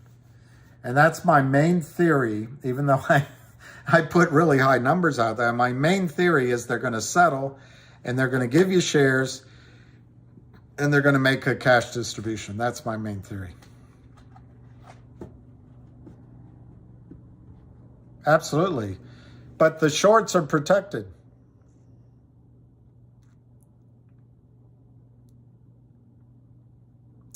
The 7 trillion cubic feet, I didn't add that in because I was trying to be conservative, Stanley. I was trying to be conservative. And that's why. But it's upside. It's upside. Because I'm not sure. I'm not sure $5 a barrel for prospective oil is what someone would pay. They might pay more. But I just wanted, my answer, Stanley, is I just wanted to be conservative. That's why I left it out. 7 TCF at 6-to-1, that used to be the ratio, would be over 1 billion barrels of oil, but I don't know what the ratio is anymore. So to the 3.2 billion barrels, John added 500,000 barrels, 500, half a billion barrels for barrel of oil equivalent, which might include natural gas or liquids. I just used that number. That adds up to 3.7 billion barrels of oil. I rounded down to 3.5, and I left the 7 TCF of gas off. Just to be conservative is my reason. You got a CUSIP number?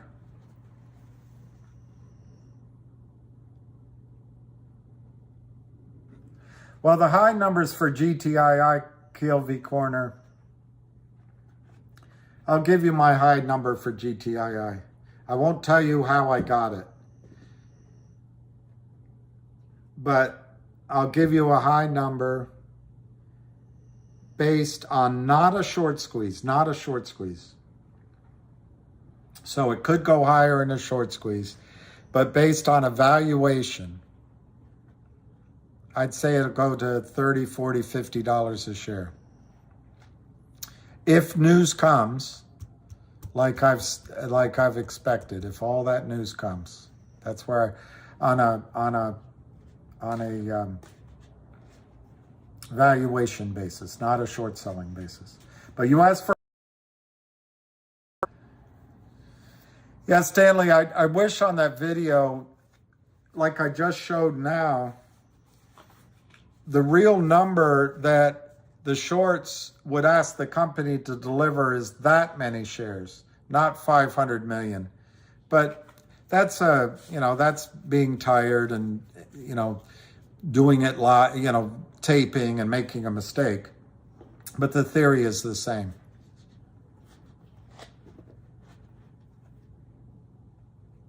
Oh, you're going to get, okay, there's going to be shares.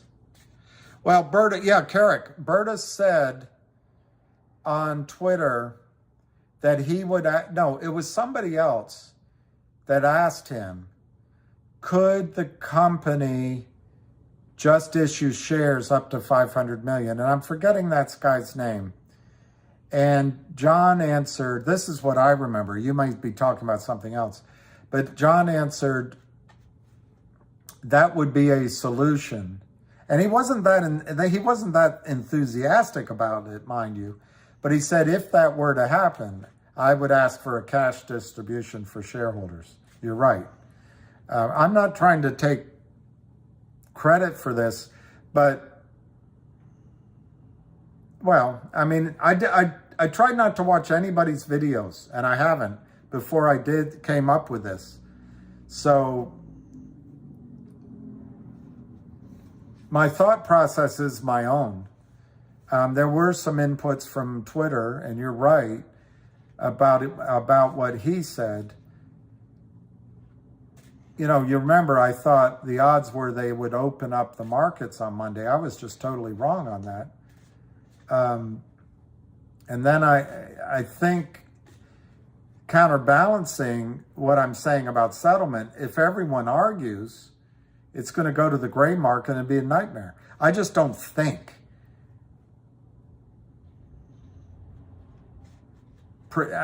At least professionally, you can rarely piss off a lawyer. Professionally. I'm not talking about personally. So I think when these men and women duke it out and get angry with each other, professionally, they're going to realize it's in their best interest to just come to a settlement. And I think it's got to be in multiple billions of dollars. $1 billion is $3 a share. I don't think that's right. I suppose at $12, they might start having an argument that they could make that was as high as the stock went. So maybe you go to $4 billion settlement. I just don't think Berta will and McCabe will settle for that. I think it's going to have to be a lot higher. And Carrick, I agree with you. John said that he would recommend a distribution, but John's not really pulling the strings. That's why I think, Carrick, that the reason I go high is the company would love to get a huge amount of cash. They could go gobble up acreage. They could go buy producing properties. They could suddenly be a huge company. But I don't know who's running the company and what their motivations are. So when the offer comes, they may want all that cash. That's why I added on top that $100 for lawyers, but also to be able to give a distribution. And so my point is, I know I'm going on and on, but my point is they should add to it to make sure there's a cash distribution for everybody. And it's going to be hot and heavy negotiations.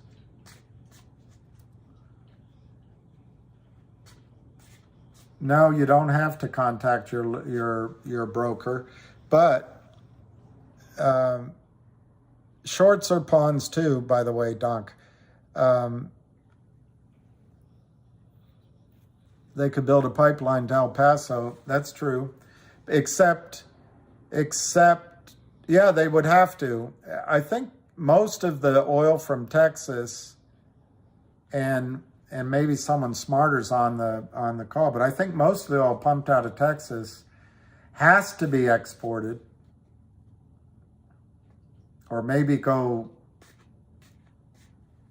northward, but maybe to Canada. I don't know, but I think it has to be exported because our refineries are set up, just to be simplistic, our refineries are set up for Venezuelan oil and other oil. And I think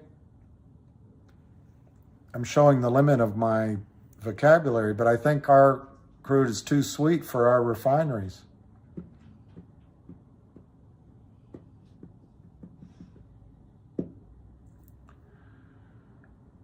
HFK. You already lost 17 cents already, hedge fund killers? I don't know what that's referring to. Yeah, the hedgies, Ben Carrick, that's right. The hedgies in Torchlight decided, and they're so beautiful, like Kurt and Seth Kramer, they got a loan from the government for COVID, but they take advantage of companies in trouble in short.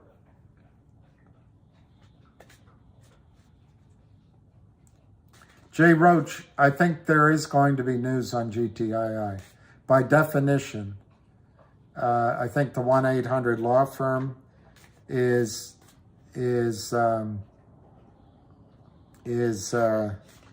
coming, and I think other items could also be coming. If multiple brokers need shares issues, could Nextbridge issue some of the shares in round one and then send a dividend to shareholders and offer issues? I don't think they'll get into that, Quantum, but you make a good point.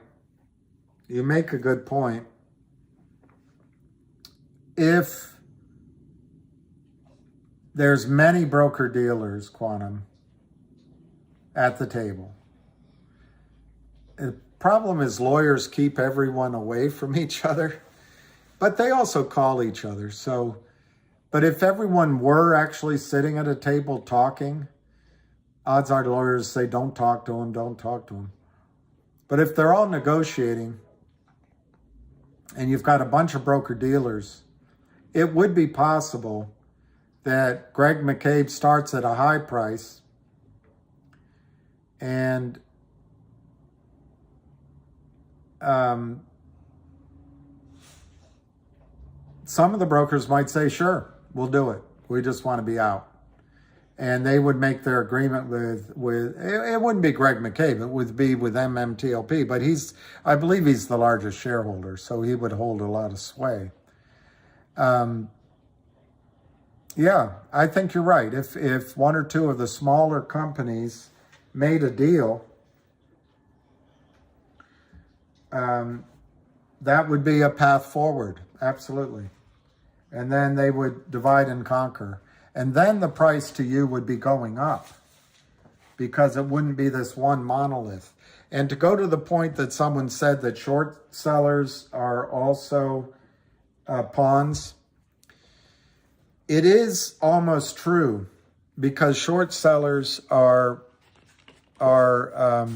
often borrow money from, say, Mike Cohen or Ken Griffin, and then they split their profits at arm's length so everyone doesn't know. And then they short and sell, and they are in trouble with the prime broker. But make no mistake, they're criminal and they're making huge amounts of money. But there's no question that once this all gets into the room and there's losses, the shorts are in trouble with their own brokers as well. And they'll be cut loose.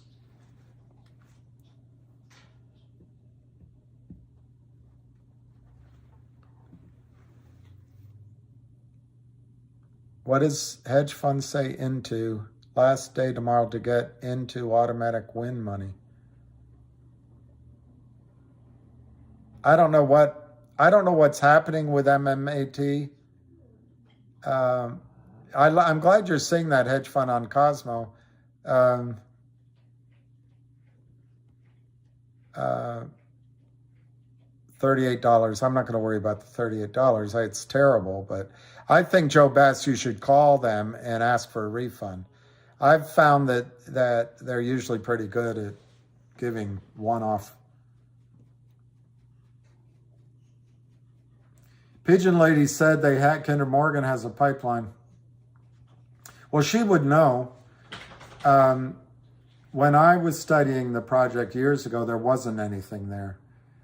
But it would make sense they put it in. I mean, Texas has been flaring gas, which is terrible. It's a waste. But I also know they're building pipeline as rapidly as possible, so I bet she's right. And I would listen to her.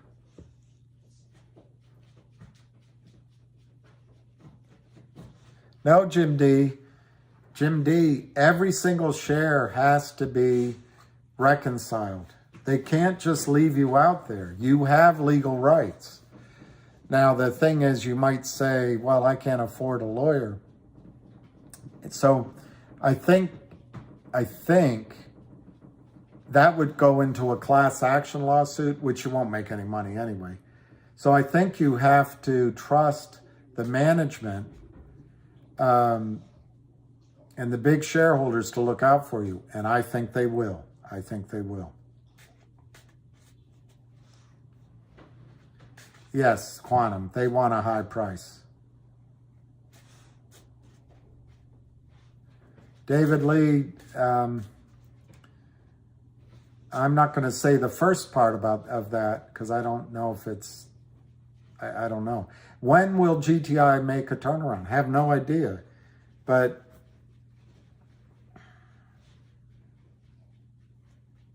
all the charts look the same.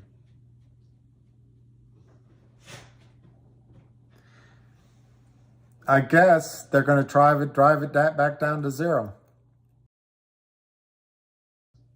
Just to show you they can do it. But there's whales in there, and I think they're going to meet buyers. They're already meeting buyers. But they can manipulate, spoof, cross, break the law and drive it down. But look at that red. What stock goes down like that? The story hasn't changed. What goes down? It's all manipulated. So I don't know when it ends.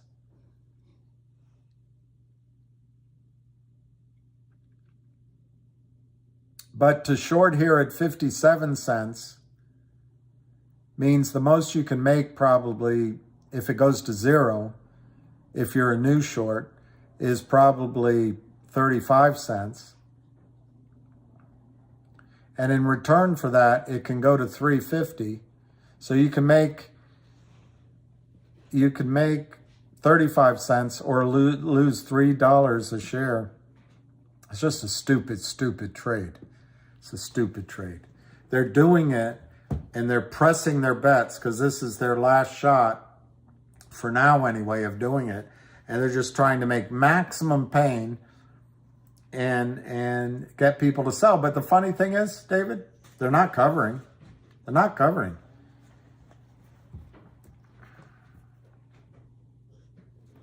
That was short covering. You see that big white one going up? That was short covering. But that was day traders. There's no covering here. There's no covering.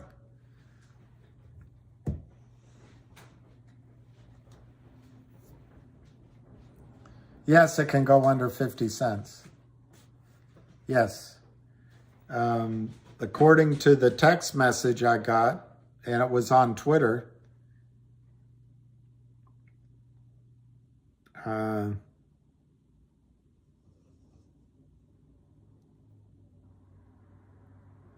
the other day, he said, bitch, 45 cents, bitch. And guess what? Maybe he'll get it there.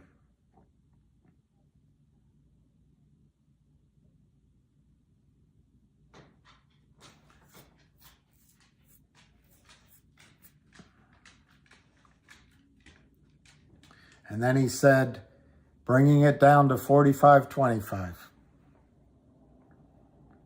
which shows you how criminal this is. Last warning, he says.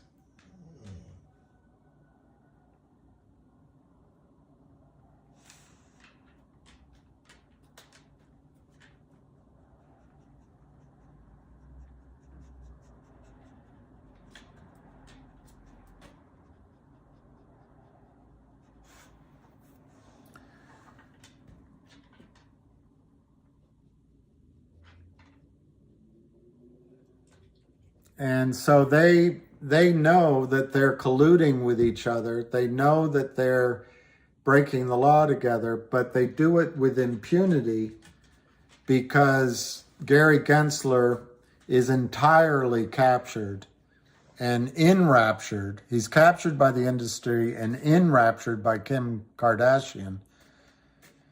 And he's a Clinton stooge. Obama and now Biden, I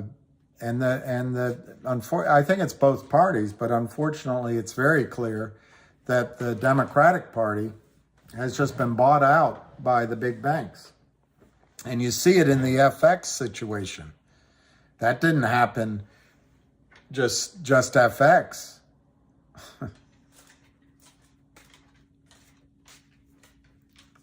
I don't know how to save them, but all right, I will.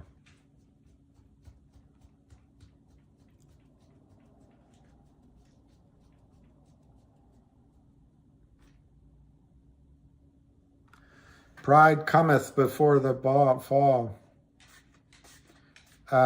Well, look, he's just a bully.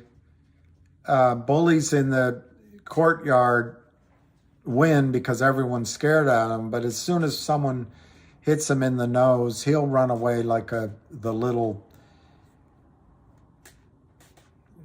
coward that he is. Well, I'm not going to tell you how I vote. I get in trouble with all my friends, but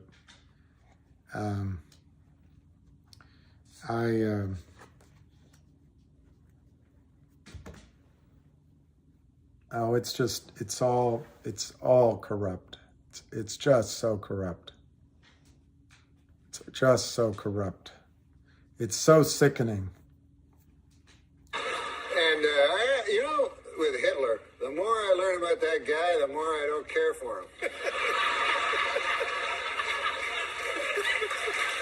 I can't. And there's nothing redeeming about the guy. I tell the guys, I go, how on earth could these Germans I'm trying to search something there and I couldn't. I'll show it to you here.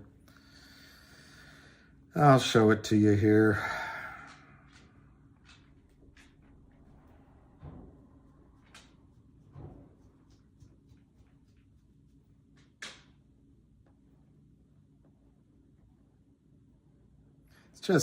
It's sickening what they're doing.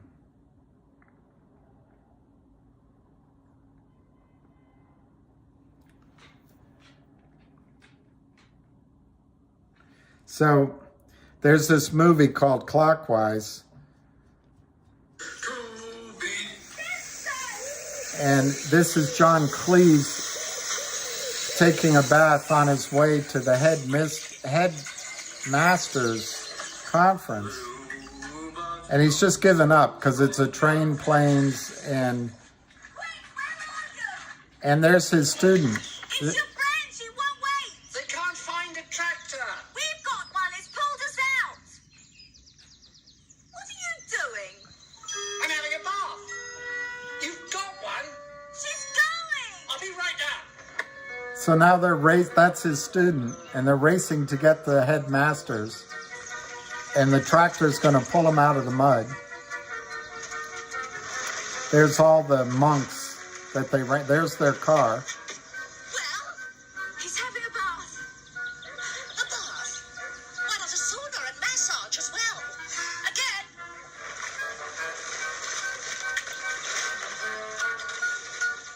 So here he comes. Where is she? She's gone. I said he's having a bath and she went. It's our car! So they go after it because he's on a deadline to give a speech at the headmaster's conference. And everything's going wrong in a trains, planes, and automobiles way. And finally, the car is gone. And he's running. And it's all is just turned to disaster all over again. The car left without them.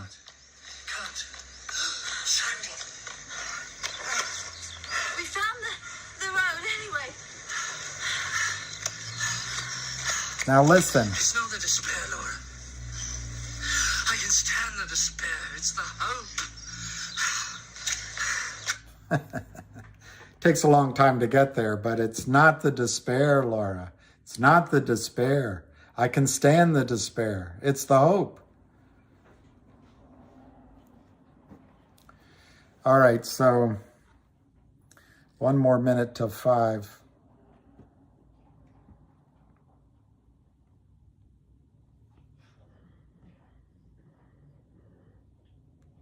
I'm about done trading. I think it makes sense. Trading. Investing, a little different maybe. But Enron happened under Bush, there's no question. And the financial crisis happened under Bush.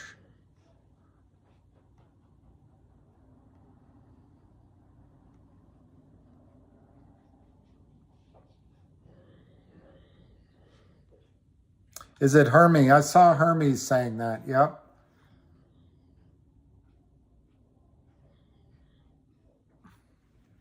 The last 4 digits are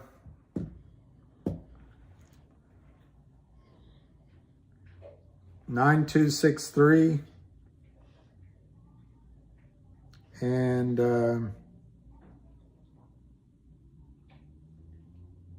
don't know, some non-number, 052. No, commodities are just as corrupt. Commodities are just silver in particular, but gold, oil, it's all corrupt. It's derivatives on top of derivatives, and I don't want anyone to get mad, but it was Bill Clinton that signed the laws that said that derivatives do not have to be regulated. Now, it was Republicans that proposed the laws, so the rules. So I'm not picking on one party or the other.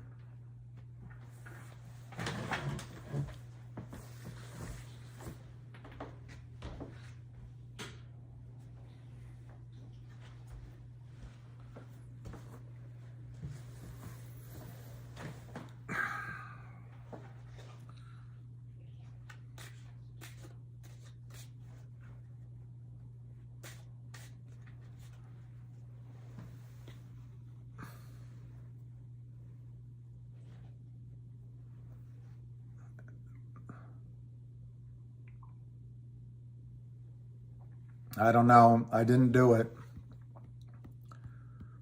Let me see if there's anything up in here.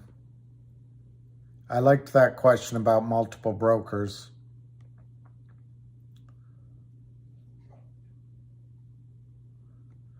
Yeah, I don't think they can expand it beyond 500 million because that's what's authorized right now. They could always do it later.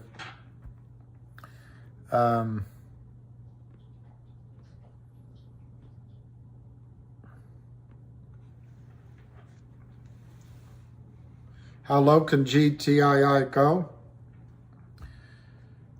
A penny. But I don't think so. That's just, that's just a knee-jerk answer that I gave you. But they're going to try to drive it down and down and down and down. But the more they sell it, the more buyers will come in. That's just a fact. Because the news hasn't changed on the company. What's so hard for you to understand, and certainly for anybody to understand emotionally, this is a fake price. It's totally illegal. But hey, why not? We don't vote these people out. People get paid $500,000 for a speech or $1.5 million for a speech. Janet Yellen gets $6 million giving speeches to bankers. We don't care. We're more worried about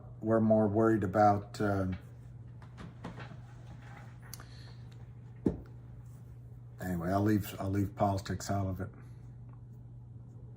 Yeah, it would require a shareholder vote, but luckily there's enough shares for them to do what I said, even though my arithmetic was wrong. I don't have powder ready for lower prices.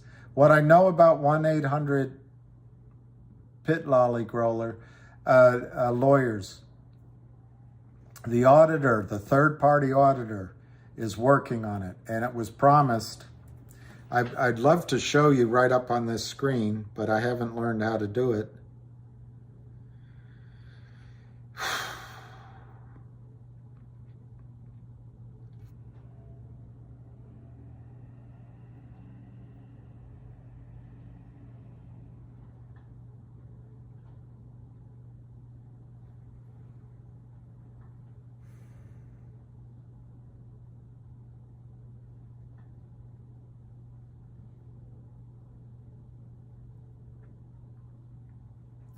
Global Tech Industries provides progress status of 1-800 law firm, October 30. That's the article I'm reading from, okay?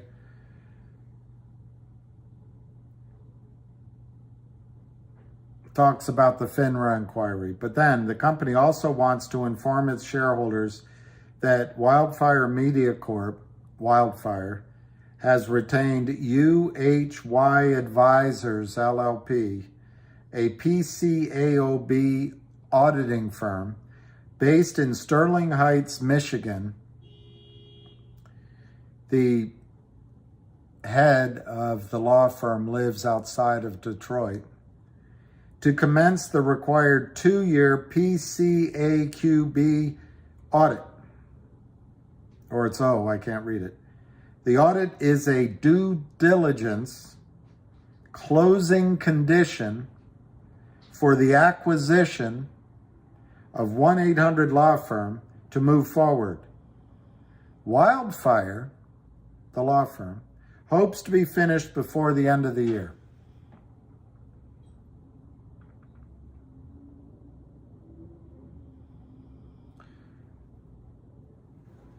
Ron Bonkowski, Chief Operating Officer of 1-800 Law Firm, stated, quote, "We are almost finished with the updates and adjustments required for the audit to be completed in good order.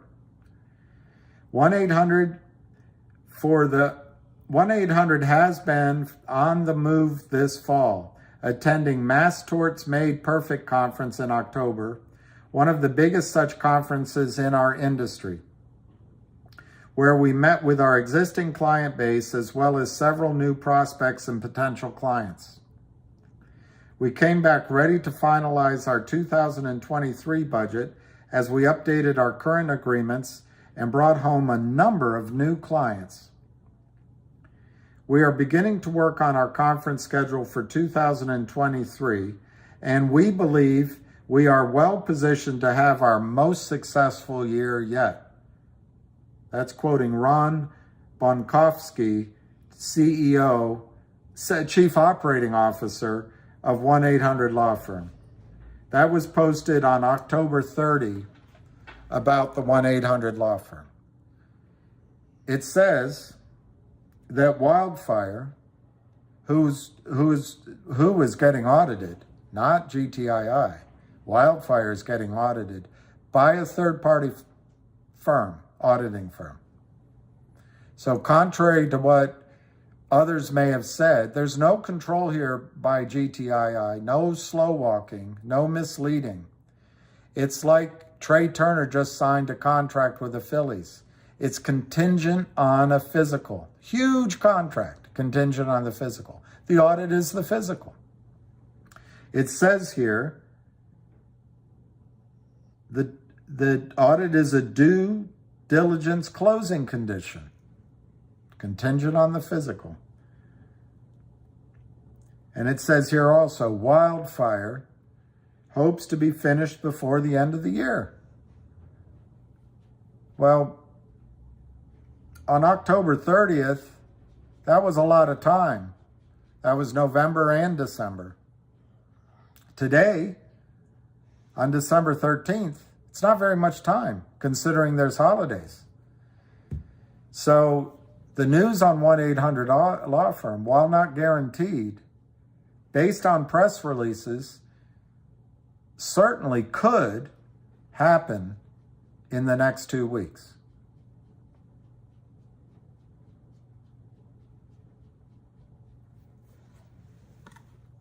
Tomorrow's the last day to get into what? They can come back and say they aren't moving forward basically based on the results of the audit. Absolutely, Greg. And that's absolutely true. If Trey Turner has a tear above his left knee, they can cancel the contract. Absolutely. It's not likely, Greg, but it's true.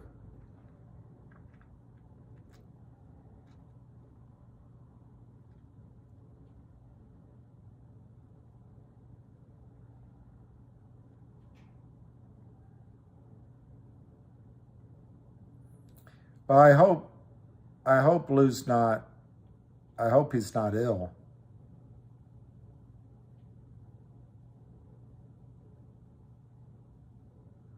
Yeah, he's building a office tower with his stolen money.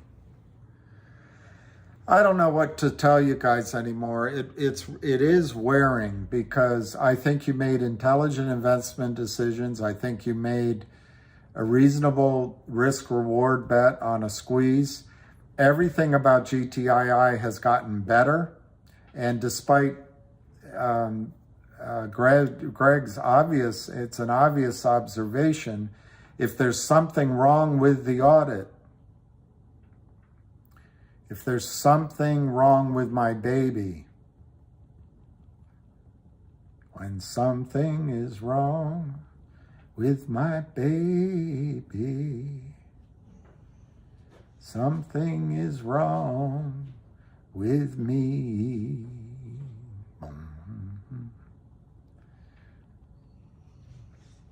Yeah, it could happen. The audit could fail, but it's unlikely. It's a law firm. It's two years of auditing of 100 million backlog in turnover. It's going to take time, but it's unlikely it'll fail. Exactly. The other side doesn't have to. Oh, he's okay. He's on a channel, Lou After Dark. You guys can follow him. I mean,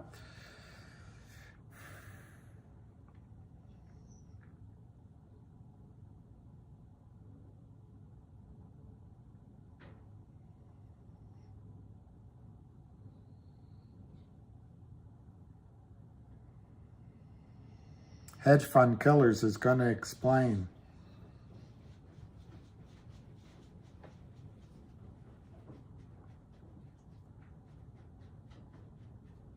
Well, I guess GTII is going to go lower because they say it is. But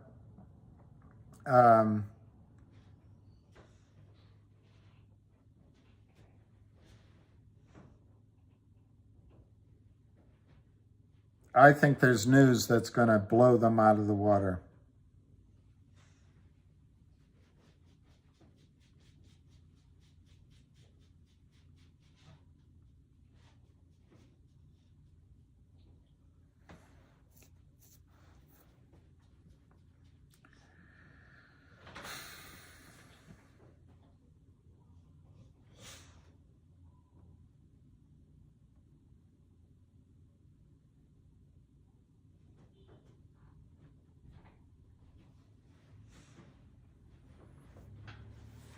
I don't know if I'm a gem. I'm frustrated because Lou's having a party. Oh, that's good. I don't feel like having a party. But I wish I did. I wish I did.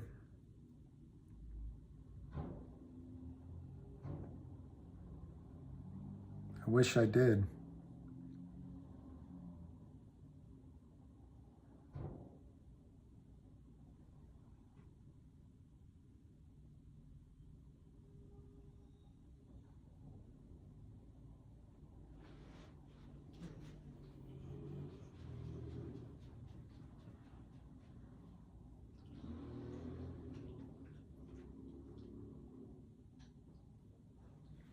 I wish I did. Feel like a party. I just don't.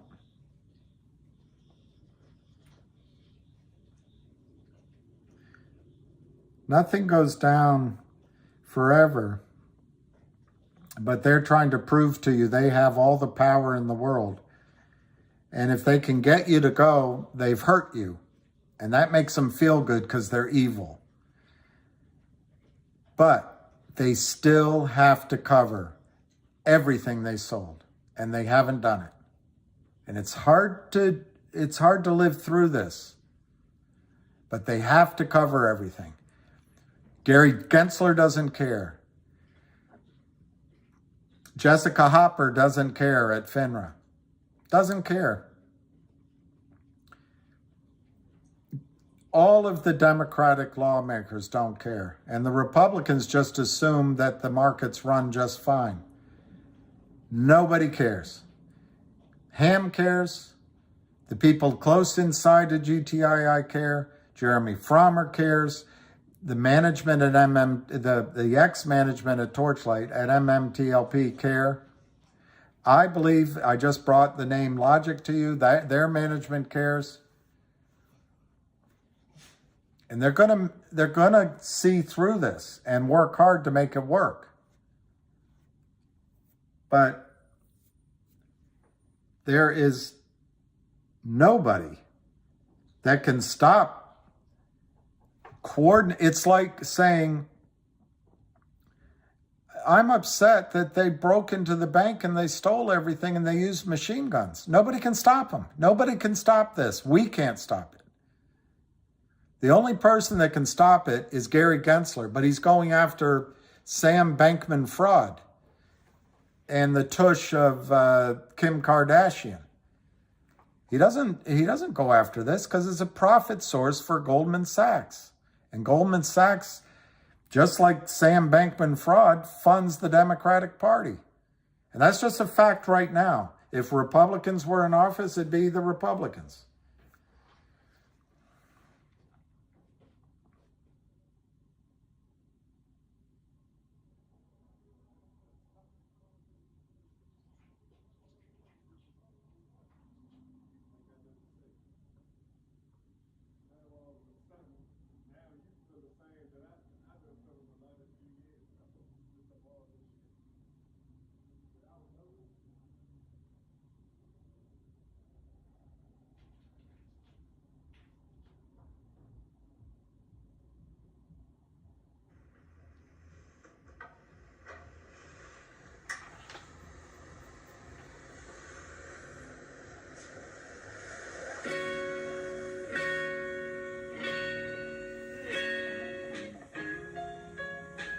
When something is wrong with my baby,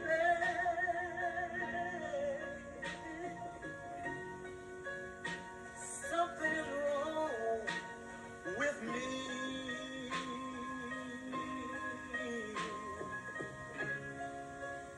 And if I know she worries.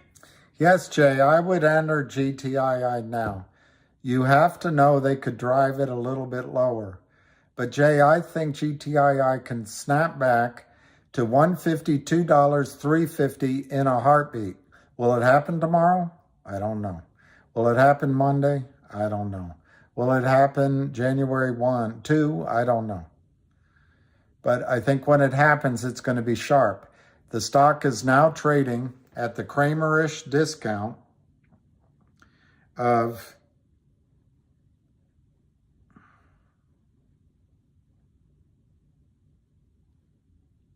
56 cents. If it goes to $1.50, you make 3 times your money. If it goes to $3, you make 6 times your money. If it goes to $3.50, I guess you make 7 times your money. And I think that could happen very quickly. Is that a good trade? You risk 50 cents. It's at 56. You risk 50 cents in return to making 7 times your money in almost a knee-jerk snapback fashion. The stock will not stay down. These are, there's only one word I can think of, and it's impolite. But these people do not have staying power. They do not have staying power. It costs them money every month. It costs them every time. This whole swing down costs them 10 or 15 cents a share. They're criminals, and they have to pay each other off to commit crimes. They cannot keep the stock down. Their only hope is the whales give up. Not you. They don't care about you. You can sell your 1,000 shares. You can sell your 50,000 shares. You can sell your 100,000 shares. It's not going to change the story one bit. The Kramers will and their buddies will keep shorting the stock. And they have not covered it. Can they stay doing it a long time? No.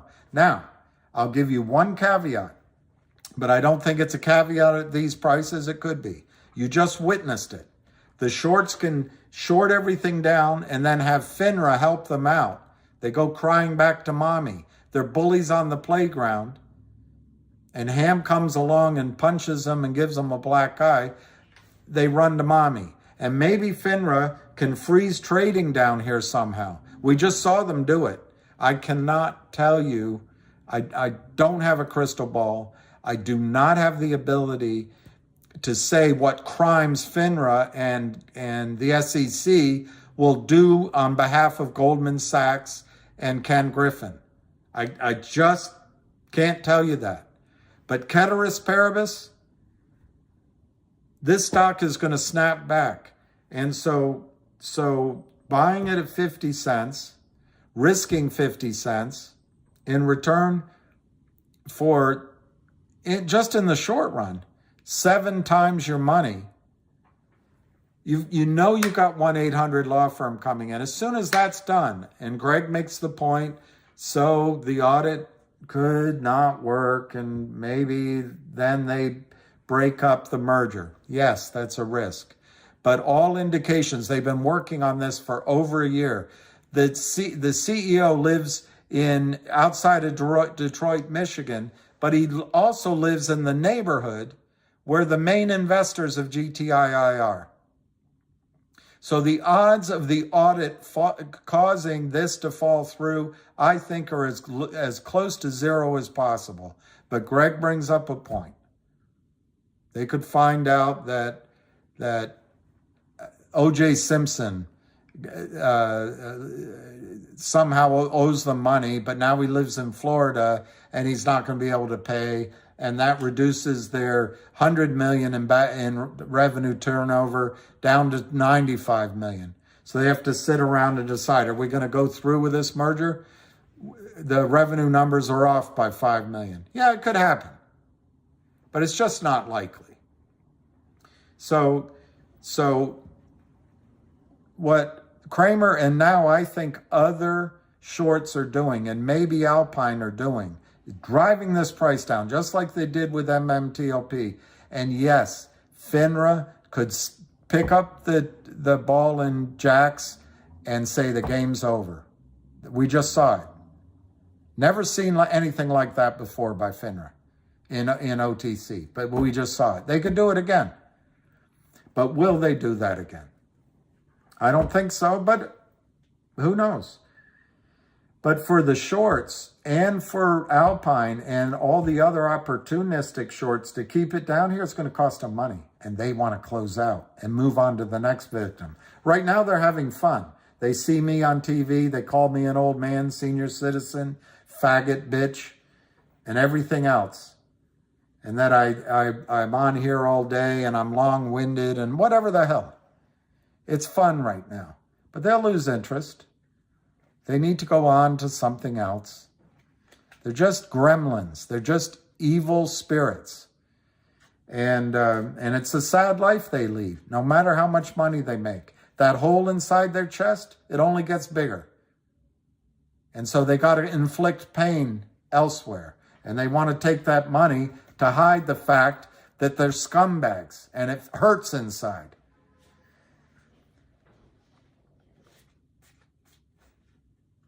But for GTI right now, you buy it at 56 cents.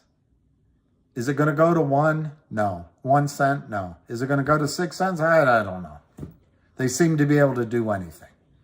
But as soon as you have 100 million in revenue backlog and 35 million in income, I submit it's not going down. In fact, it's going to go up. The wild card are the regulators. They don't care about you. They care about the short sellers. The regulators, the Democratic Party, Goldman Sachs, sees a benefit in stripping you of money and giving it to the naked shorts and giving it to Goldman Sachs head honchos. That's just how it is. But I don't think that's a society benefit at all. And the shorts have driven GTII down before. and it stopped. Now, the last time it stopped, maybe it was Lou. Lou giveth, Lou taketh away. Maybe it was Lou. But I would argue it was events, it was whales, it was big buying, and it got away from the Kramers, regardless of Lou. But he might have started it. Avid might have started it. I don't know. Nobody knows what events come together to suddenly make it run. But would I buy GTI now? Do I feel stupid I didn't sell it higher so I have some cash now? Sure. But hindsight's 20/20. Would I buy it now? Yes, I would buy it now.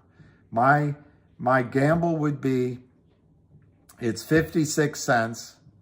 It can go maybe down 50 cents, worst case, if Greg's right and the audit falls through and the CEO has a heart attack and what can happen? They arrest the vice president for fraud and I don't know. I can't make up scenarios, but we can picture all the worst things in the world. But in fact, since Lou got involved and got out, they've applied for Upstream's listing, dual listing, which could catch them out. We have 2 weeks to go on the face of it announced to get to the 1-800 merger. They have that $3 million means they have the ability to wait a year or two before they ever have to go to the market for any financing again. They have whales buying. The same buyers in CRTD, Wolf, and Finger are in GTII, whales. They're going to issue, until it works, they're going to issue digital dividend after digital dividend after digital dividend after digital dividend until it works. And right now, the next one in line is a digital coupon from 1-800 Lawyers through Upstream. But if that doesn't work, they'll use another company and a different dividend. But they're going to keep doing it. The chairman has bought stock in the open market, locking himself up from selling. They have not diluted the shares at all. And I have no plans to. In the background, from over a year ago, there is a mine in Chile called Trento Mining that has a value, as I remember it, of either $300 or $350 million. And as I also remember it, it was something like $20 or $30 billion worth of lithium. But I might be confusing that with a gold stock that I raised money for. But it's some big number like that, $20 or $30 billion worth of lithium in the ground in Chile. Now, that had to go with ambassadors and bullshitters and government officials and bankers and wankers in London, New York, and in Santiago. It took over a year. So GTII had to file. Well, we didn't get it done. So everyone figures they didn't get it. Oh, God, it's another thing that didn't happen. Oh, my God, what a horrible company. Well, I've heard for months now that thing is still alive. I have never heard it's dead. Ever heard it's dead. I've heard they had to file because it took more than a year.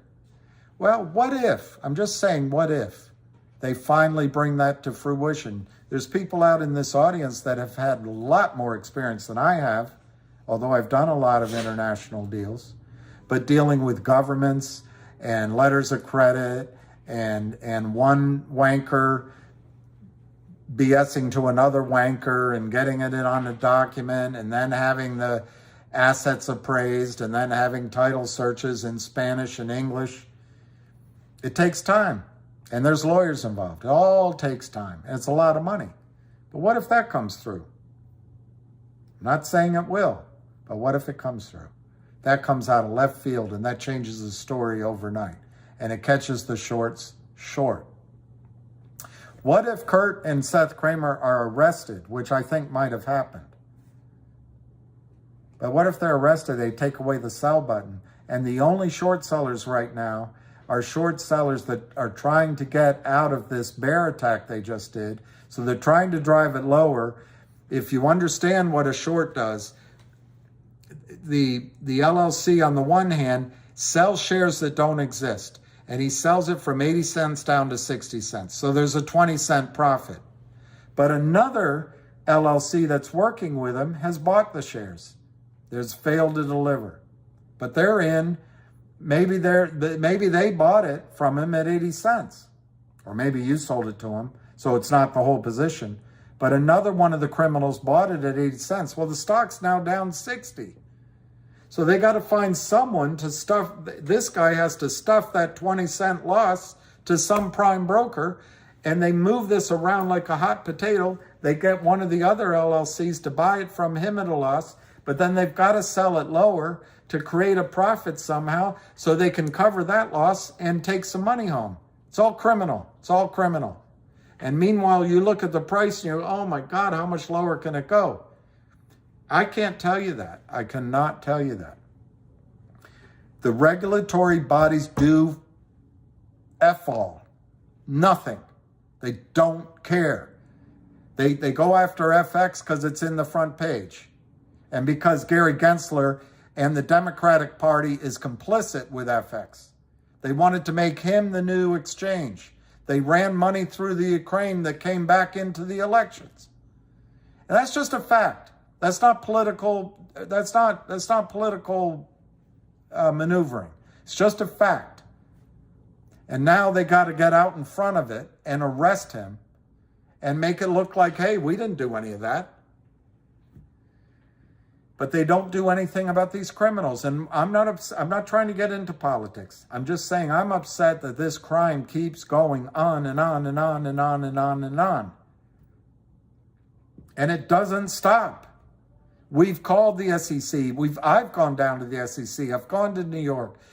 I've gone out to the Great Clam, New Jersey, wherever the hell they are. I've written letters. Everybody's called in. Everyone's brought it to attention. No one cares. There's no journalists anymore. They all say the same thing. I'll have that for tomorrow. There's no journalists anymore. They don't investigate.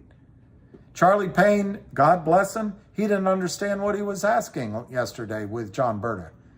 God bless him. And John Berta, God bless him. He went in over the history of the company rather than just outright saying these people are stealing money from the markets and FINRA is condoning it. So, Jay, I just don't know what to say anymore. The story on GTII is better than it ever was. The first time I got in it, it was a piece of shit company. And that's what the shorts will have you know. But since then, they've bought an eye care center that generates revenue. I know it's small. They bought an art gallery or made an arrangement with the art gallery, Cavalier, and they own 2 pieces of art that they're going to put out as NFTs.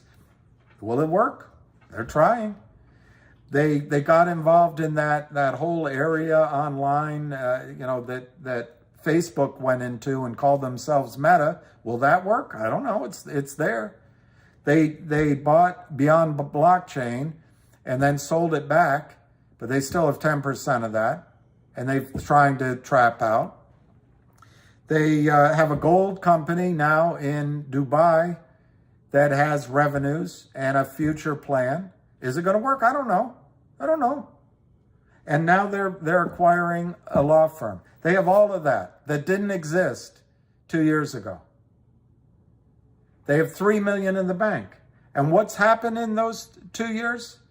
Kurt Kramer issued a toxic convertible note. I don't know if you understand what that is. That means that they gave to Reichman 60 grand. To buy it back, Reichman had to pay something like 78 grand. So he had to pay a premium. But in the note, it gave Kurt Kramer the right to I don't know, I'm going to make it up, hundreds of millions of shares.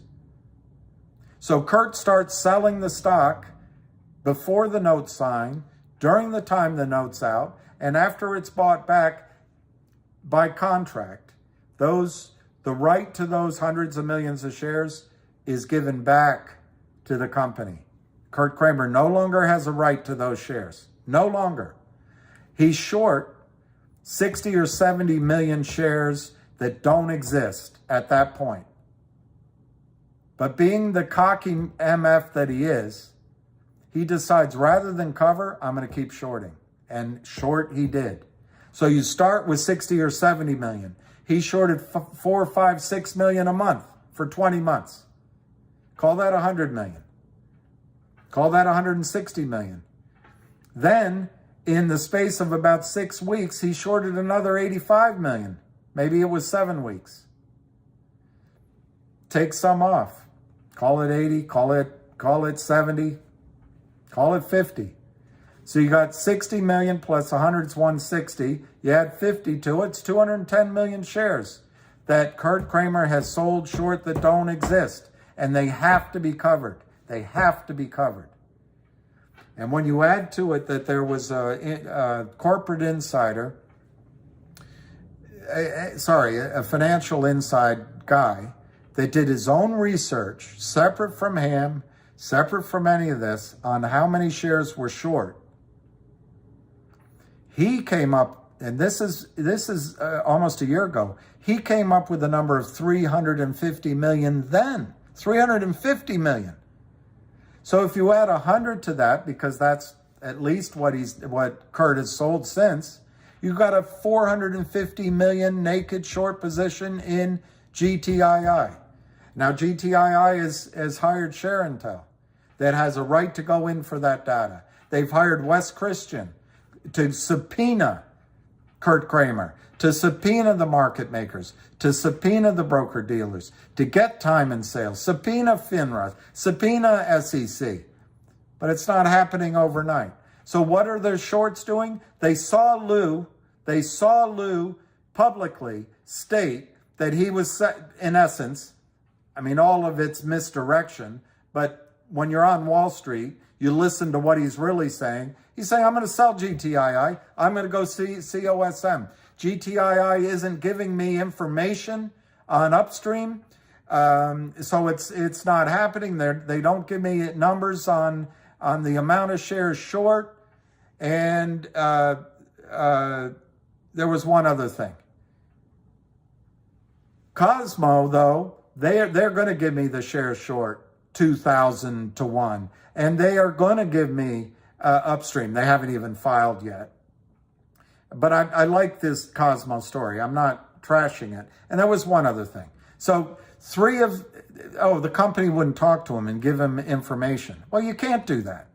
But maybe Cosmo's giving him information. I don't know. I don't want to make this about Lou. The fact is Lou made it loud and proud, I'm getting out. And I'm recommending that you go into Cosmo. So the short started selling. I'm not blaming Lou. Don't get me wrong. I'm not blaming Lou. It's his right to make another decision. And I give him credit. He told you to buy Cosmo at 18 or 20, and it went to 80. But the effect of it, you just have to look at the effect. The effect was we all broke apart. The shepherd went into another pasture, and the sheep started wandering, and the dogs went with him. And then one by one, the sheep are picked off. And then there's a short attack. But the story hasn't changed, Jay. The story hasn't changed. And while we're all numb, we're numb with our anger maybe and fear and anxiety. The shorts, they use computers, they just keep selling. And we go, oh God, when's it going to end? Oh man, The fact is they don't care about any of that. They don't care if you like them, if you're scared, if you're powerful. They don't care. They're just taking advantage of human motion. And I'm getting emotional now. But when you look at the reason you got in the stock, when you look at the improvements and the steps GTII has made in the last year, in the last 90 days, it's enormous. It's enormous. And yes, there are risks. There are risks. The risks are FINRA continues to be a BITCH for the shorts. Absolutely. But they're not doing it for the shorts. They're doing it for Goldman Sachs and all those guys. There's also a risk that some of the whales get sick of it like we do and jump out. That's a risk. As Greg pointed out, there's a risk the audit doesn't happen. The auditor comes back and says, out of the 100 million in backlog, 45 million are complete fraud, and this firm, who is full of lawyers, officers of the court, has been lying to you. I think the odds of that are so low, but it's a risk. Another risk is that a new short comes in and says, wow, what an opportunity. The stock's at 56 cents. I could drive it down to 6 cents and I could make all this money. No short's going to do that. No new short's going to do that. Because they keenly aware the stock could go to $5 too. So this is a trapped short who now is short 220 million shares. This behavior is of a trapped short. My opinion, which is why I brought up Lou, I'm not picking on Lou. My opinion, and it's hard to prove, but I think the shorts are all working with each other because it's so much money involved. They know who each other are. When they saw Lou say that, and when they saw us in disarray, I think recently they've decided to short every single stock in our stable, with the exception of the one I just brought up a few days ago. And they are trying to show you that they have the power like all bullies do. They're trying to take the fighting spirit out of you. They're trying to make you grab your ball and go home and say, there's no way I can win. And I'm not telling you not to do that. I'm not telling you not to do that. Just know who these evil people are. That's what they're doing. They don't even let you be able to sell one of the stocks and buy into the other. They want to crush you in all of them. But guess what? Guess what? They've met their match in Jeremy Frommer. They've met their match in Ham. They've met their match in the insiders of GTII. They've met their match with the whale of investors. And there's news in the works. There's news in the works on all four companies, if you want to include Wolf. There's huge news in all four companies in the works. I don't know what else to say, Jay, and I know I got worked up, and I guess I'm showing some of my frustration. But and Jay, I will admit, I might have said this same thing when the stock was 350. So I'll admit that I'm probably full of something. But would I buy it now? Yes, I would. Yes, I would. But I'm like an idiot. You know, these guys accuse me of being a pump and dumper. The only pumping that goes on is when Kurt Kramer smiles at David Reichman and says, we're going to help you grow and thrive. Sign here. That's the pumping. The dumping happens from before the signature for 2 years straight. That's the dumping. Me? I'm not trying to pump. I am trying, and I failed you, Jay. I totally failed you because I was hoping to keep you guys in past the FUD. And then for what I thought was coming was a squeeze. It turns out, and I thought Lou was on that page, by the way. It turns out Lou knew how to trade. And I didn't recommend to you guys in the bulk to trade it. I did say you can take some and trade and do this, and maybe you take some money off the table and you get your, I said all that. But I didn't come out and say, you know what, it's $7. That's a nice trade. Let's go. I didn't say that. So I let you down.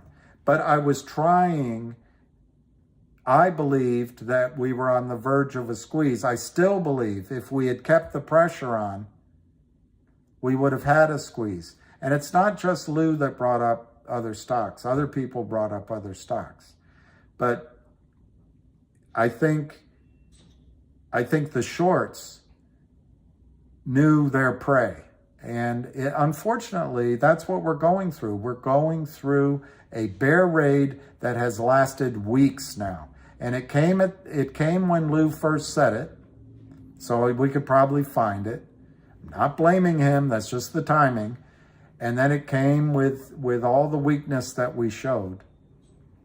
And it's just continued till now, Jay. But would I buy it now?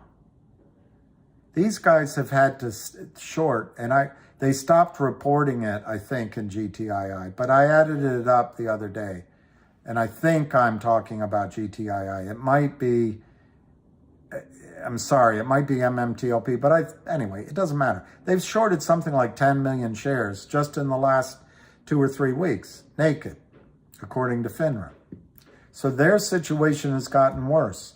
What is the shorts' way out here? What's their exit plan? What's their exit plan in GTII? What is their strategy to get out of this massive hole they've dug for themselves? 220 million shares.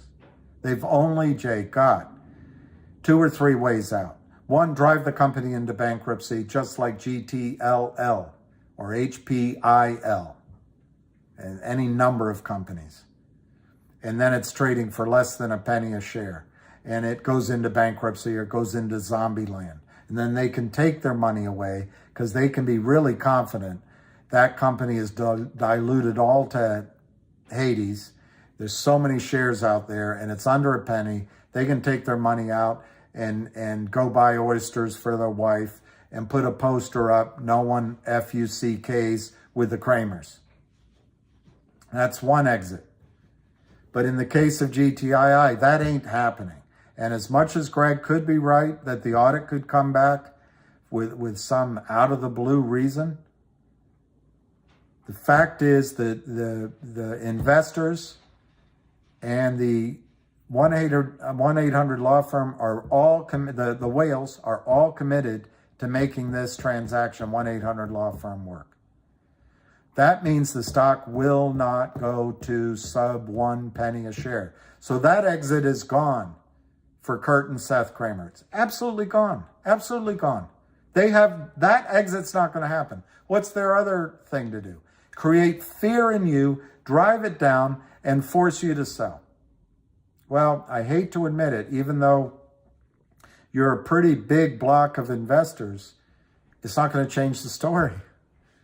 Even if all of you sold the stock, it would go down maybe to 15 cents. It wouldn't change the story. The Kramers won't cover. They'll just be short more stock. You'll be out of the stock. You will have sold. And whales would have bought it. That's the pattern right now. Could that change? Sure, the whales might die or something. But right now, that's the pattern. That exit of having you sell so the Kramers can buy back only works if they get the stock into zombie land. The stock's not going into zombie land. It's going to be a company full of lawyers, full of revenue, chock full of earnings at a minimum. And they've got other things in play. Okay, what's their other exit out? Well, we'll drive it down and hopefully it stays down.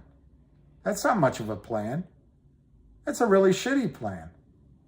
But that's what they're trying. Now, why do they do it, you ask? Because it's worked before. Because in companies like GTLL or HPIL, and I wish I could remember some of the other ones, these poor innocent companies, they sign these convertible notes And the next thing they know, the stock is destroyed and they can't recover.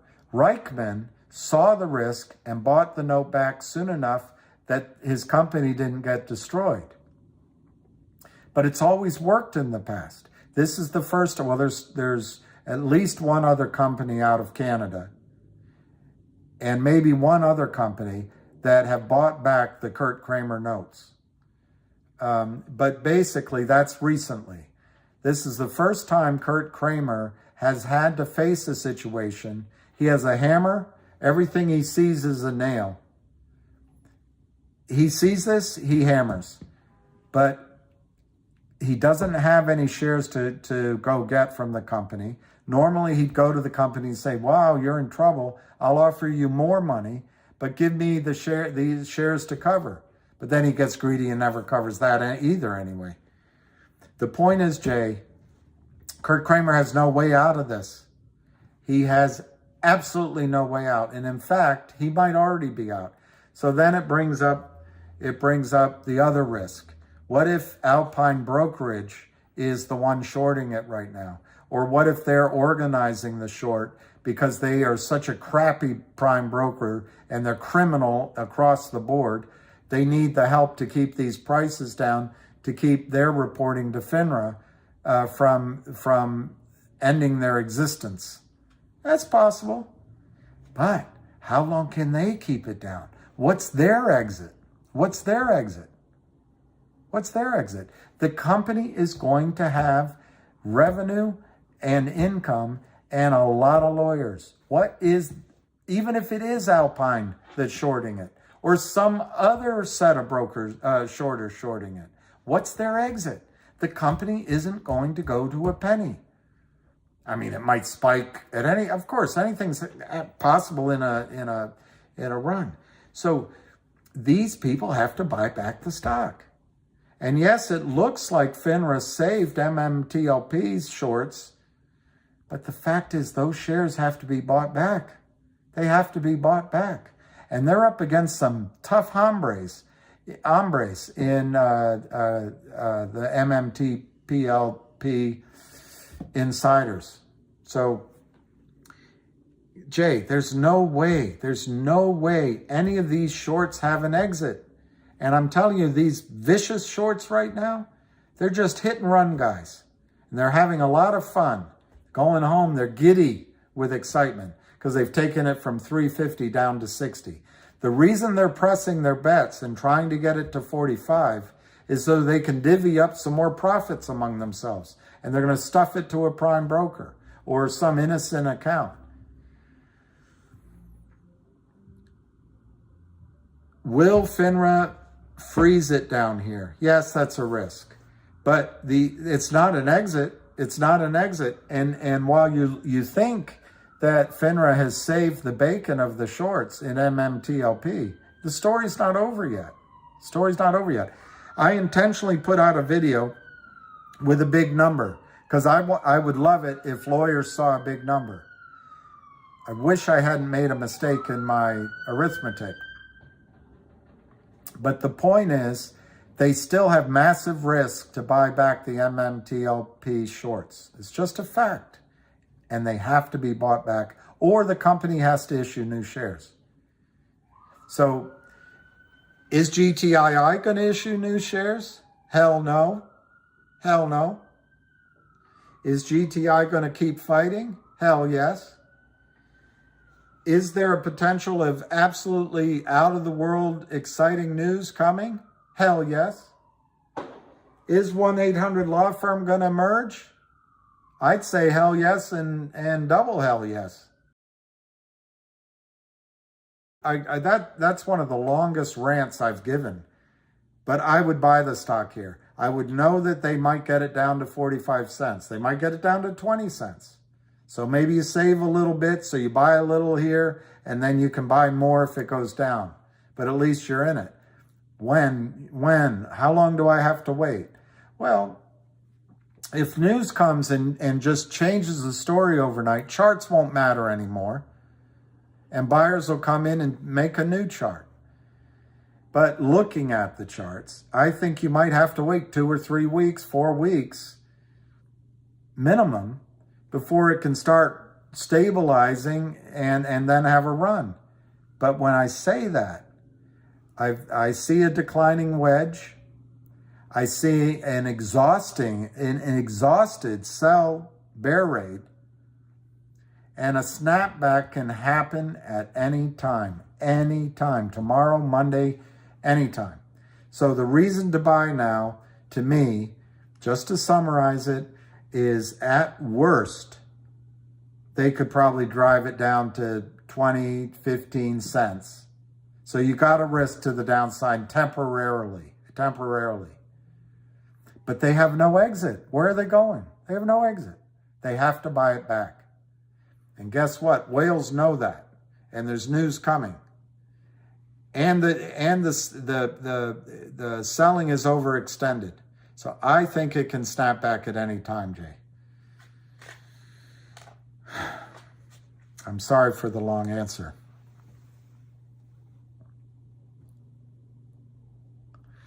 Well, Mr. Denham, I think it's more of a probability of next year, because it's 2 weeks. Next year's only 2 weeks away. I think that's a good question, Mr. Denham. I think, I just thought of it, but it's possible that the shorts and the prime brokers want to get all of their books down before their year-end reporting to the regulators, to their investors, and to their whomever they borrowed money from. It's a good point. It might be next year because maybe they have an incentive to bear any cost, pay any burden, to keep the prices down for the year-end report. It's a very good point, Mr. Durham. It's a very good point.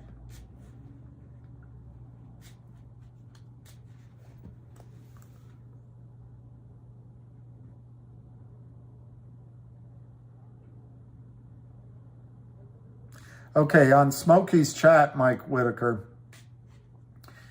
they are saying that the shorts are still trading, but it's very similar. It's very similar to what I said about GTII. The short shorted, and other short shorted, and other short shorted, and other short shorted. And now they want to close their positions. How do they do it? Well, they trade fake shares all amongst themselves, covering. It doesn't change the net short position. If you believe the numbers, AST is full up with the real shares. So everything out there they're trading is counterfeit. A short buying from another short doesn't change the net short. Now, the second part of what you say is maybe they are doing my number 2 option, which is in the gray market, buying some shares from people, and then those people are going to sign NDAs and non-disclosure, same thing, you know what I mean, indemnification. And that may happen.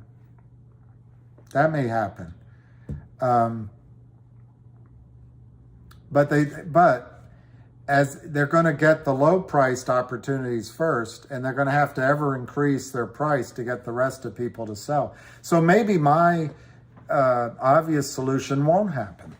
Maybe it'll be the gray market that is where these are all settled. But Mike, I like I like the fire in Uncle Smokey. What it means is, and what it's telling you, they have to cover. If they didn't have to cover, the shenanigans wouldn't be going on. So take solace in that they have to cover. It's a confirmation that they're not going to get away from this without covering the shares. Fifi, a pullback is coming. I don't know, Fifi. Yeah,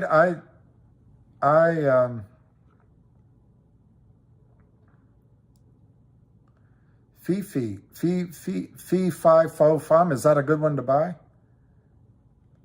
It's tough to trust. Yes, Mr. Denham. I took so long. I took so long answering one question. You're probably surprised I ever got to yours. Your MMTLP is gone, and you now have 5CT999019. Are you out of your mind? What the F is this? Well, at least you have something in your account.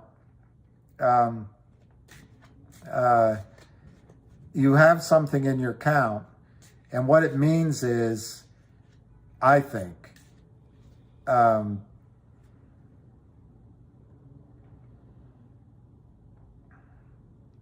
know, I was wrong in my first scenarios at the end of last week. I said they wouldn't ignore the problem. They just ignored the problem. They pushed it down the road. So I think the DTC said to the broker-dealers, the brokerage firms, you sort it. And I think the brokerage firms said, you know what? FINRA said this distribution's coming. We're just going to push it out to MMAT and the transfer agents. You guys sort it. And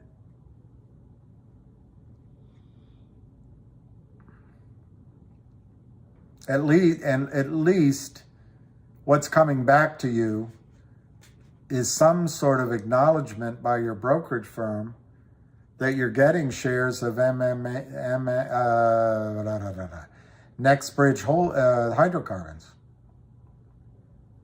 But it looks like, from seeing that number, there's no CUSIP number for NextBridge hydrocarbons, but it looks like from seeing it, it's kind of an IOU.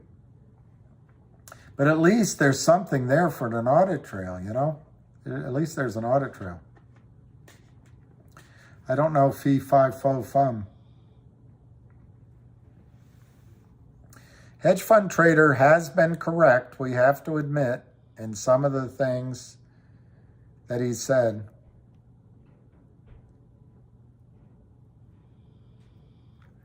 This is exactly what I thought would happen. Let me see.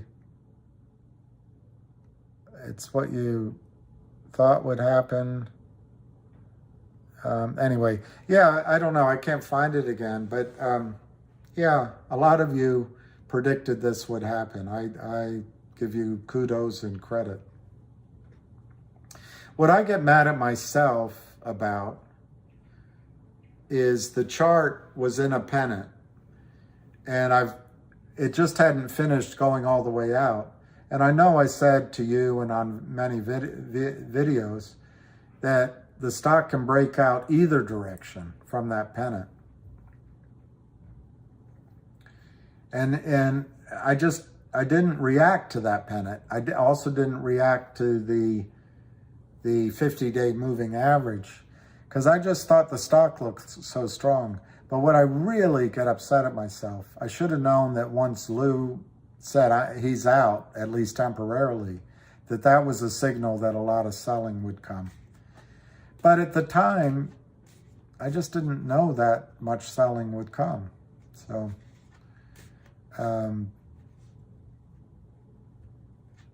it's not wrong to trade stocks. It's just, I mean, just to make a simplistic example, and maybe he never sold the stock, but when you say I'm not going to shave till it's 100, it really, and I'm not picking on, but it really gives a strong indication that he's there for the long haul. So it kind of blindsided me that all of a sudden it's time to get out and go to COSM. But it was a good trade. So you got to admit that. For those people who followed his suggestion, that was a good trade. But it really did a lot of damage. It's not the only thing. It's not the only thing. It's just, we are where we are. It's horrible. It feels terrible. We're at 56 cents, and we're saying to ourselves, it can go lower. And the answer is it can. It could go 50% down from here. Of course it could. But it's a stupid trade for shorts. It's one step for a man, a giant step for a mankind. It's a stupid trade for shorts now. It's only a sign of desperation.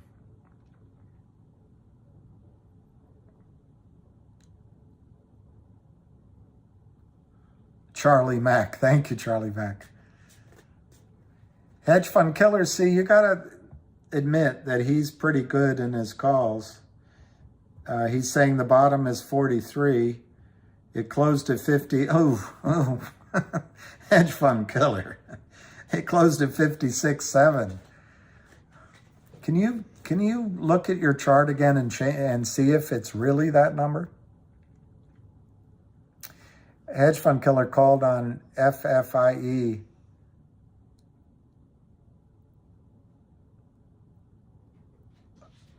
Wow. Good for hedge fund killer. I didn't see that. Sharif, I think it's stupid for the shorts because for a new short, you might argue it's rational for the Kramers because he's going to prison anyway and he's going to lose everything anyway. Why not just keep selling it down and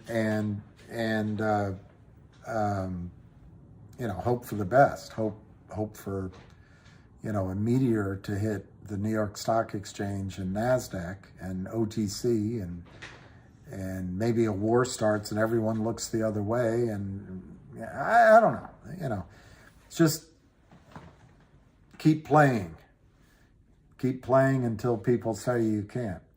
But what I mean by it is for new shorts, it's a stupid trade. Why? I mean, very simplistically, and obviously Greg pointed out one of the risks to my story, which is, anything can happen to the fundamental story. You can always get bad news. Oh, the audit's delayed, or, you can. I just don't believe it's going to happen. But Greg is right that it can happen. Something can happen. That's the problem. We're dealing with human beings and life, and you never know till it's over. But if you look, and I'll see if I can.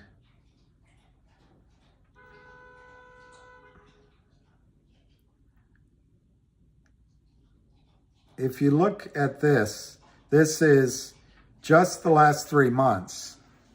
If you look at the last 3 months, where if you were shorting, let's just say that you have the ability to go back in time. Where would you want to short this stock? From which price would you want to short GTII, Sharif? Would you want to short it here? Or maybe up at 8, 7, 6, 5, 350? Or would you want to short it here? I think if you're honest with yourself, and I'm not picking on you, I'm honest with myself, the time to sell has already passed. Whether you sell for a profit or you sell to short, it's up here. And now if you zero in, that's in fact what they did. That's entirely a short attack.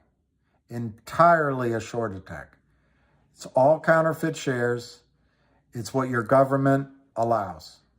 And those brokers you have that smile at you, they don't know about it. Your human broker, but the firm does. So where would you short, Sharif? Would you short from up here or would you short from down here? Let me ask you another question, Sharif. Where would you buy? If now you know all the information of the last few trading days. This is 3 weeks, 2 weeks, 4 weeks. I don't know what it is. It's a month. Where would you buy if you had the ability to go back? Would you buy up here or would you buy down here? So somebody that shorts the stock now at 57 cents he's got to pay 5 to 10 cents a share for the transaction. He might have to pay interest on his balances. He can't get the money because it's held until he closes his position. He has to pay a fee to the prime broker of anywhere, they're big numbers, 50 grand a month, 100 grand a month. Nothing's for free on Wall Street. So he starts shorting at 57 cents. He's got to pay the criminals to help him, the market makers. He's got to pay commission. So let's say he shorts at 57 cents, Sharif. And just for argument's sake, let's say it costs him 7 cents a share when you add all of that in to do it. So the most he can... Now, let's say that you and I agree that some of the fundamentals are going to come in place and he's not going to be able to short it to zero. Let's agree that. That might be a bad assumption, but let's agree, for sake of argument, that he can sell it down as low as 15 cents a share. Let's say he can do that. It's going to cost him all the way down. He's not going to sell it all at 50 cents. He's going to be selling it lower and lower and lower. And each time it's going to cost him 5, 7, 10 cents a share to sell it when all of his costs are in it. But let's say he drives it down to 15 cents. And let's say his average price, by driving it from 57 down to 15 cents net, his net average price, let's call it 25 cents after costs and on average, because remember, he sold some at 15, he has to sell more at 15. Let's call it 25 cents. Let's say he starts shorting it now, drives it to 15 cents over the next few days. His average that he puts in his pocket is 25 cents. Now, it's not in his pocket, it's in his account until he covers. Okay. How is he going to cover, Sharif? How is he going to cover? All those guys got to cover. All those guys got to cover. And then Kurt Kramer, I took this down. Kurt Kramer has to cover. Look, Sharif. Look, Sharif. It's right here in the chart. I'll enlarge it. Do you see what happened when some of the shorts got in trouble? The one day it went up to 2. That was short covering. And that wasn't a lot of short. That was day trader short covering. Look where it went. It's a trap short. The Kramers cannot cover. These shorts are having a hard time covering. That's why, in my judgment, I could be wrong, that's why they're continuing to sell it down, to take the heart out of you, but also so they can move their profits around and not be left holding the hot potato. So, Sharif, what I'm trying to say, to start shorting at 57 cents and drive it downward means the short is going to get an average price that's much less than 57 cents. And in my example, I'm calling it 25 cents. Well, what's his obvious risk? His obvious risk, the short, is a bounce back to here where it's all full of volume. That's $1.25. So he has $1 risk to try to make, if he can cover eventually, to try to make 25 cents. He could make 25 cents going and help Ken Griffin short another stock. Ken Griffin would pay him 25 cents a share. Arm's length. You'll never find about it. What's his next obvious risk? 178, right here. The 50-day moving average. No, I'm confused. That's the 200-day moving average. That's his next risk. 178. I think it'll go through that. And so maybe $2 is the next risk level. But then look here, there's a gap to fill. Gaps get filled on the way back up too. It could go to 225. 225. So he can make 25 cents as a new share. He can make 25 cents on paper. He hasn't covered yet. Try to work his way out. But the explosive move could be to 225 at any time. So let's say he shorted 1 million shares to try to make 250,000 on paper. He could lose $2 million overnight. And these shorts don't have that kind of money to lose. These aren't Ken Griffin. Then, let's say it fills that gap. What's stopping it here? There's nothing. There's some volume, but there's no real resistance here. It goes to 331, the 50-day. Call it 325. If he shorted 1 million shares down here at 57 and shorted it downward to have a profit, it means his average price is less than 57. I gave you the example after costs of maybe 25 cents. But he hasn't covered. It's going to be really hard to cover. His carrying costs will kill him. But let's say he was able, over that period of time, to sell 1 million shares down. On paper, he has $250,000 profit. Well, the most likely place for a snapback is 125, then 225, and then 325. He could lose $3 million in his attempt on paper to make 250,000. It is a stupid trade.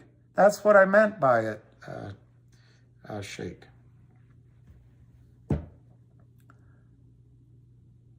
Okay, hedge funds killers. Very expensive computer software. High accuracy. All right, so your number hedge is 43 cents.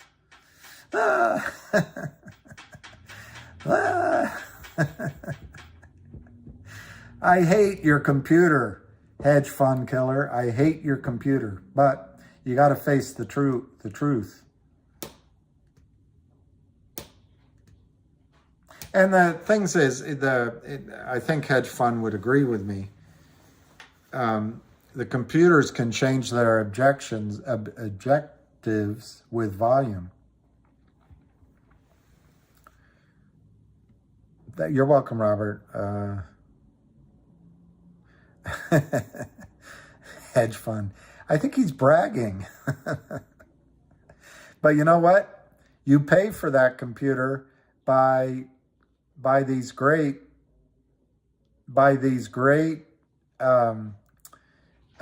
trades. So maybe we can make some money next year to make up for these losses. But anyway, that's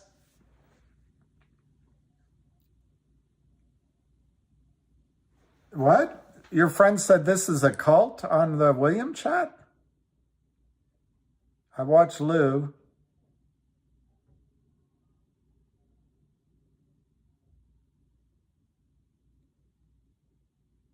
Look, I strongly recommend that you listen to Lou.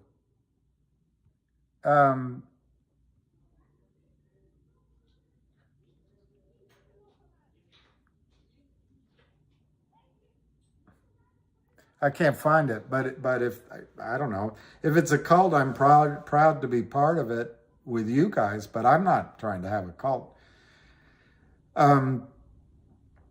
I strongly recommend you listen to Lou. As far as I'm concerned, he made a recommendation to sell APE when it was well over 2. He said it would go under 2. He said to buy GTII at around 45 or 60 cents, something like that. It went to 9. My only frustration, and people are people, and we're all under tension, and we all make mistakes. I just wish he hadn't left so much confusion about GTII, because I think a lot of the information was misunderstood and was wrong. But anyway, he was right about when he sold it. He was right about when he bought COSM, although it's pulled back. COSM. So I don't know. He has a point of view. And I think everyone, yeah, I want an automatic payday, hedge fund killer. I want an automatic payday.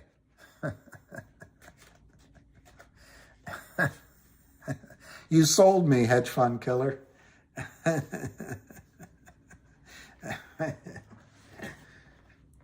You, just when I was out, you sucked me back in, hedge fund killer. He's got this fancy software, and he's not a BSer like I am.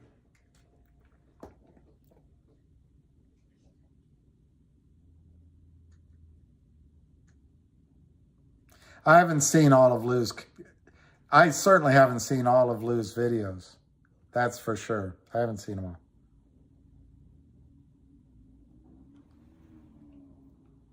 Well, there is a word for it, but I don't want to say it.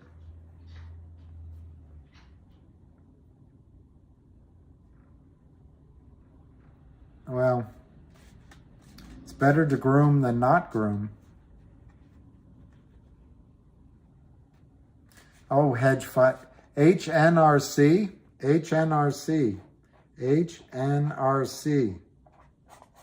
All right. The cult OG, David. TD just blanked out my account. Well, same with me. Can the shorts simply wait for the cash dividend to be announced and then pay all the holders the same rate that might be cheaper? Yes.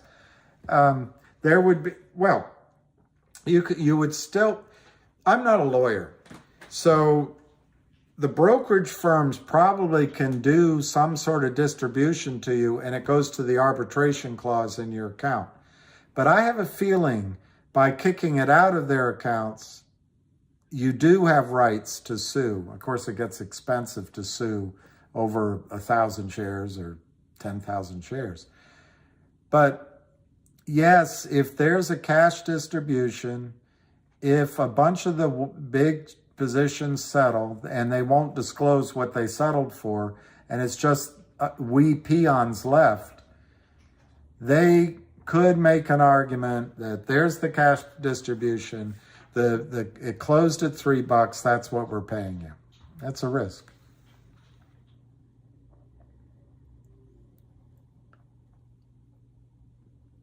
You need to buy by tomorrow, no later, or you won't get automatic money. Okay.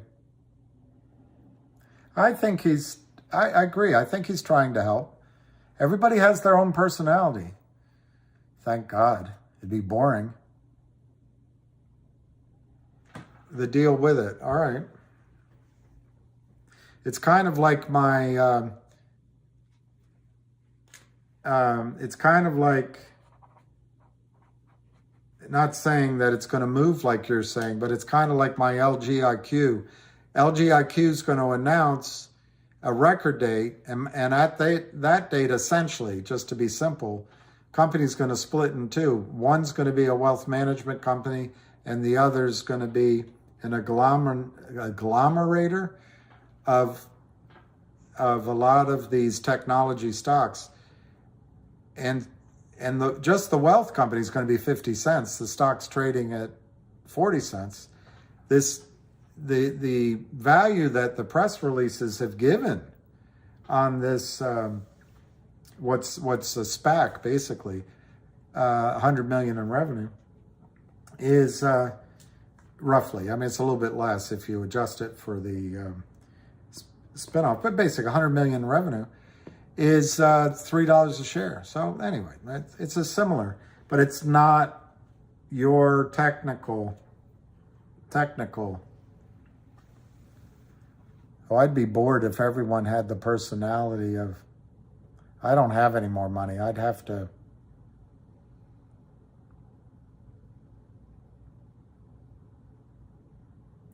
Someone said, don't consent to have their shares liquidated at market value, would only sell at their price. I don't think that's necessary. The brokerage firm cannot It's called an unauthorized trade. A broker or a firm cannot sell your shares without speaking to you. The only exception to that, and even then they have to try, the only exception to that is if you get a margin call.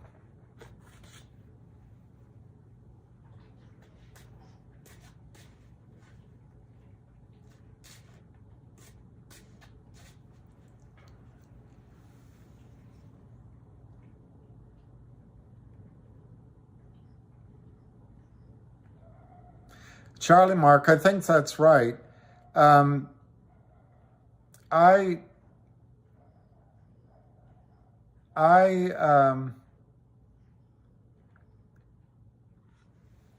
appreciate Hedge Fund Killer, and I appreciate that I think I got upset with him one time, but he's been correct in his targets. I do caution all of you, not that this says nothing about Hedge Fund Killer or the effectiveness of what he's doing now, because it's working. But I do caution there's a debate on Wall Street between technical analysis and fundamental analysis. And fundamentals can change all at once a technical story. But that's rare. It is rare. It is rare.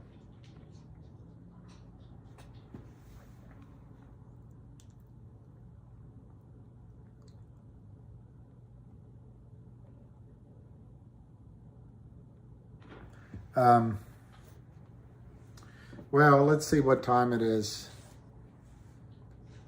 6:27.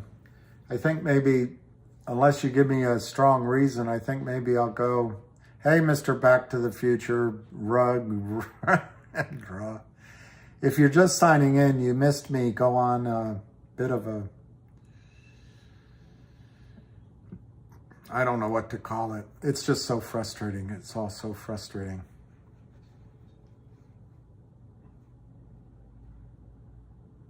They're all Robin Hood. Robin Hood is set up as a pressure valve. You realize when you buy shares at Robin Hood, you're not buying shares. You're just buying an entry. And they admit it. I know, I got to go take him for a walk. By the way, I'm not going to, I have to take Lucky to the vet at 10 a.m. And yes, the one here couldn't see us for 4 weeks. So I have to walk him all the way over. So we have to leave at, probably we have to leave at 8:30 or 8:45 to get him there. Yeah, you missed a rant. Hey, Susan Howard. Susan Howard would answer the question. And I see if I can ask her it correctly. So Susan, if you have a dispute over anything your brokerage firm did while the shares are in, while they have responsibility for your account and your shares, the document that rules is the arbitration agreement you signed, or the arbitration clause or whatever that you signed when you opened the account. So if the brokerage firm were to make a settlement somehow on your behalf for your shares, which I don't think they can do, while the shares were in your account, I think your recourse is through that arbitration process. So, but my question is, it seems like the brokerage firms have pushed the shares out of their accounts and pushed the responsibility to MMAT and MMTLP and I suppose the transfer agents to sort it all out. So if the parties, the transfer agent, the shorts, maybe the prime broker and the company come to an agreement and they essentially force it on everybody, at that time, would shareholders have a right to sue outside of the arbitration agreement? That's my question. John Wydell, T+2, we should have next bridge tomorrow. Yeah, right. What happens if GTII goes to 0? I think I just spent a long time explaining why I don't think it will, but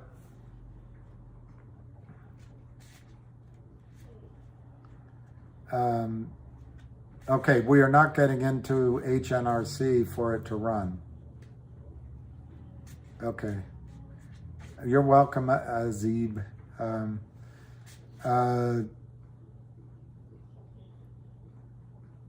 What was the question now? Oh, what happens if it goes to 0? Anything's possible. No one has a crystal ball. But without running through it all over again, the main reason that GTI is not going to go to 0 is the merger with 1-800 law firm. It's just waiting on the audit, and a company with 100 million in revenue, and I just don't see it.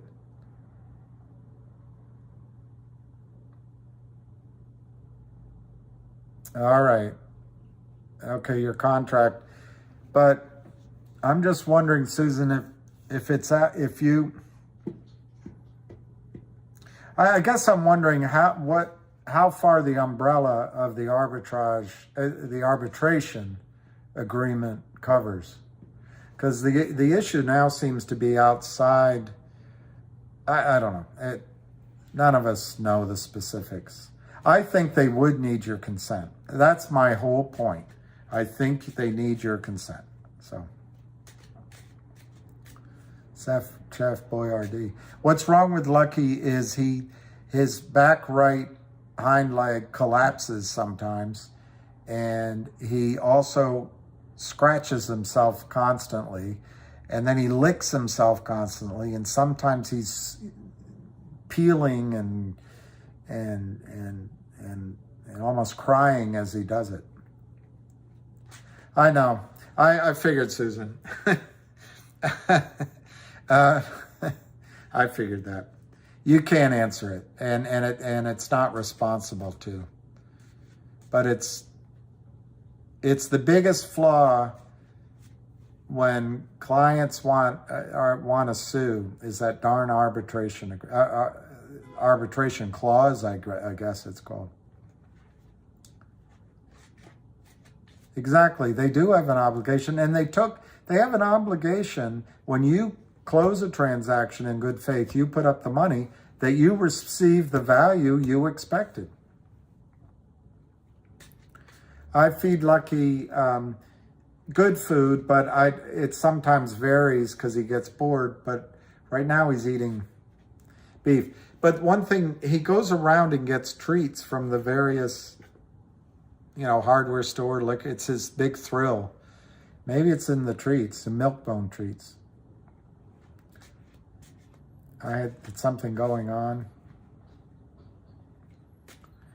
I think Lucky's getting old is what it is.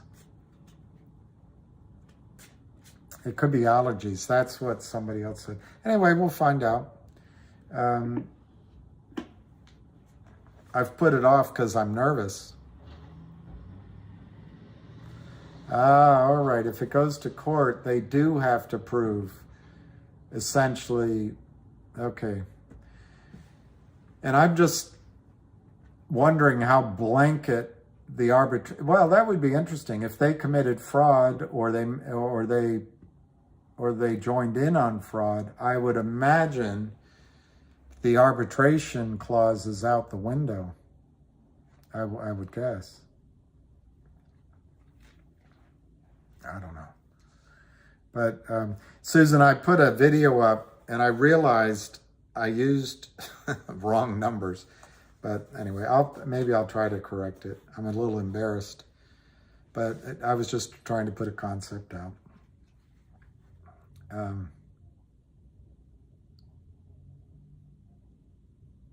Yeah, okay, I thought I did. Sounds like 2 issues for leg. Is something wrong with his leg knee? oil added to his diet. I'm going to ask that. Somebody else said CBD oil. But all right, I'm going to make sure I tell everyone. I thought I was hedge fund, but I will. I should be making sure everyone knows that hedge fund is saying buy HNRC on the 14th because it has a distribution. You're not buying it to run up. You're buying it to qualify for the distribution, which is free money.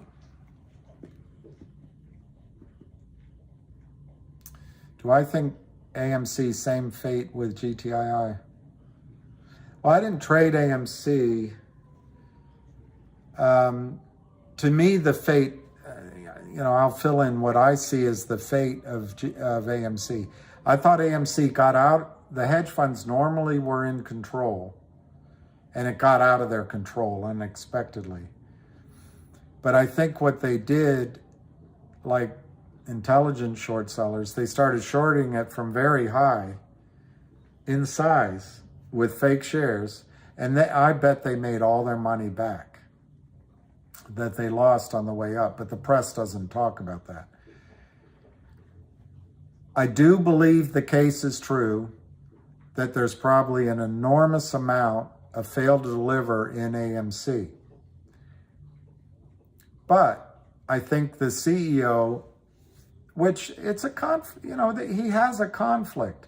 He has to do what's in the best. He had a company that was going bankrupt, and all of a sudden he has an opportunity to make a deal with the devil that he can get a bunch of money in. Of course, he gets paid, and the company has a future versus holding out for a short squeeze. I don't know what, it's probably a gray area, but I think he does have a responsibility to keep the company alive. Of course, he also is ensuring that he has a big salary for many years. Anyway, I think what happened to AMC, they shorted it back down, and regardless of all the naked shorts out there, I think the movement is in control, at least for now, of the short sellers and the hedge funds. So when it comes down, they wait till it runs up on something, and they let it run, and then they short it back down. And so I think it's like almost a yo-yo or a I don't know what to call it, but it's like a machine that just strips you of money. New people come in, they keep hoping it's gonna squeeze. And my own feeling, I could be completely wrong, but my own feeling, they have it all totally under control. And maybe they bribed AA popcorn. Maybe they are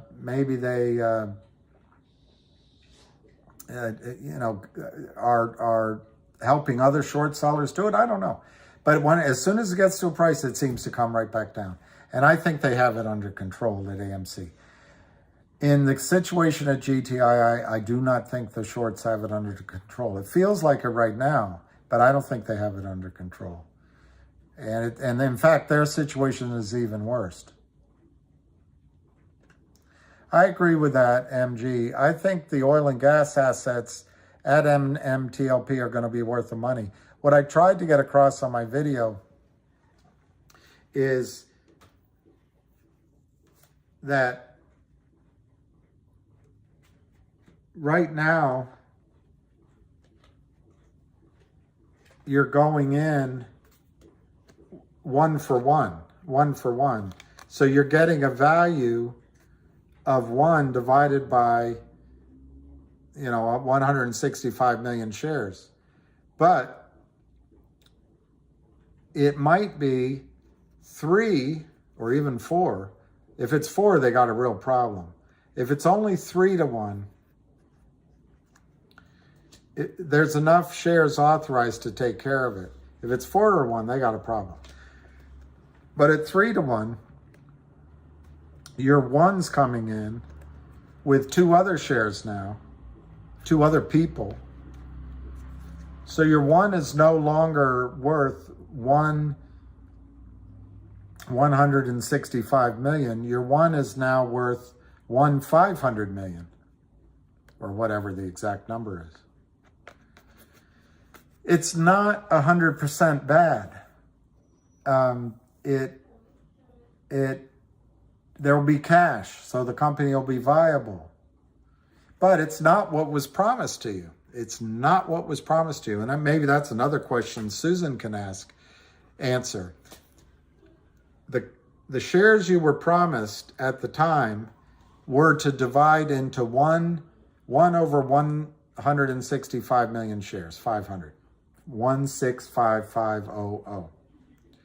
In a normal situation, when you buy shares, the company has a right to do an offering afterwards and dilute your shares technically, but it can be anti-dilutive because of what they do with the money.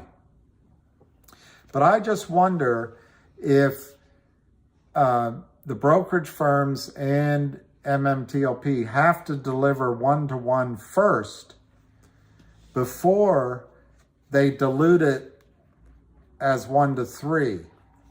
It may be half a dozen of one and half a dozen of the other, but the fact is the company needs money, and so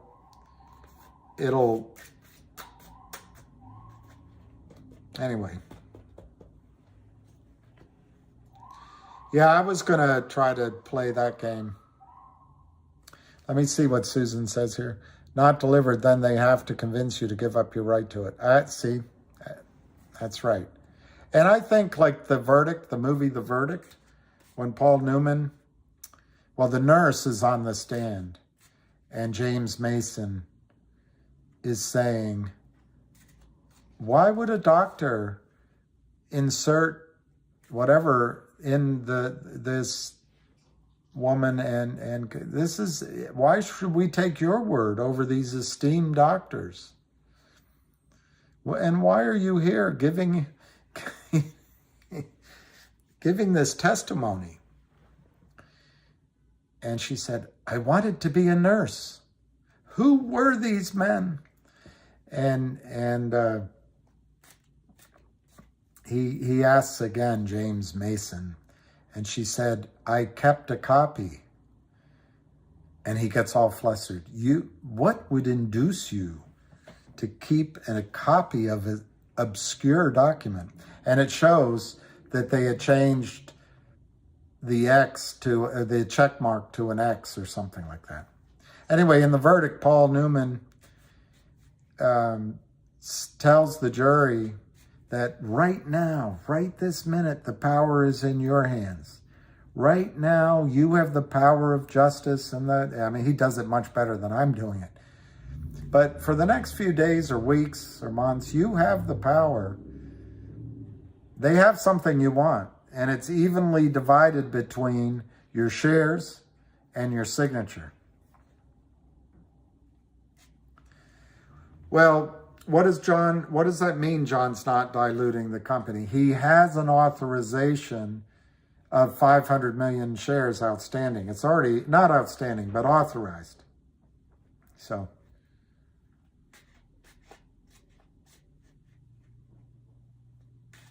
yeah, they don't know what to do.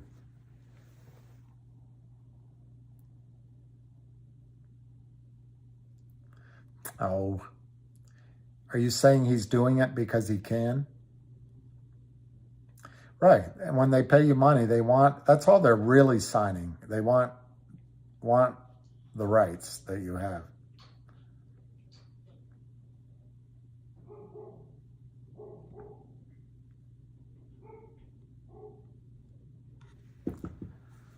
$1,000, are you serious? Well, let me tell you, M. Casey, my calculation of value at $100, which could be wrong. I didn't write it down. I wrote it down on my Time Life video. But basically, you take 3.5 billion barrels of oil. I took in-ground value of $5. It came out to, 17 or 18 billion. You divide it by 165 million shares, and you come up with basically $106. That's at $5 a barrel. Well, oil is selling right now at 80. no one's going to give you 80 because they got to build infrastructure, they got to put pipeline and all that. But if the company is funded, and to be funded, they'd have to dilute the shares. So let's say my 100 goes down to, by dilution, maybe down to $33. To get to 1,000, so the I don't know if it would go down, but there'd be more shares. So you go for, let's say you go from 165 million to 500 million. That's a better way of saying it, because you raised money. Well, the $5 a barrel in oil, as you prove it up,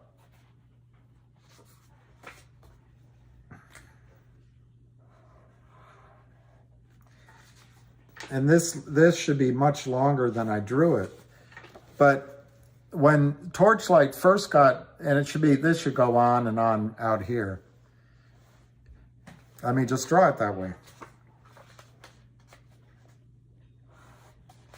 Normally, in a project, you have the idea, you raise money, you have the geology, you acquire leases, you drill a test well, and another test well.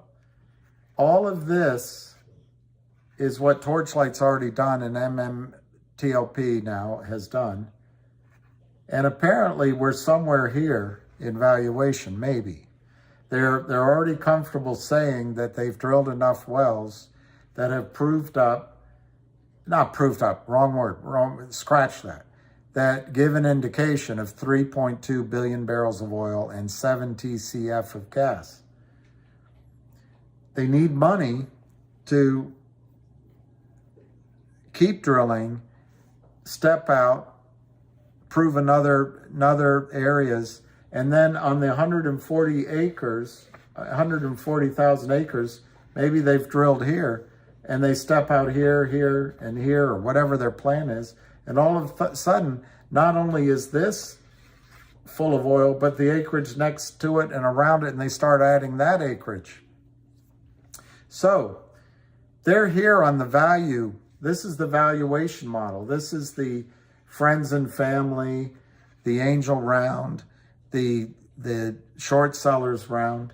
But let's say they actually do drill and they get a report from Netherland and Sewell confirming that there's 3 billion or 4 billion or 5 billion barrels there.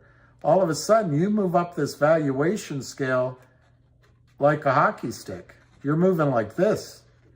And that's where you get your 10x, 20x, 30x, 50x. And it's particularly true in oil and gas. It's the only business where you can, just by drilling in the ground, multiply your value. This is exponential or algorithmic. So you're getting in down here.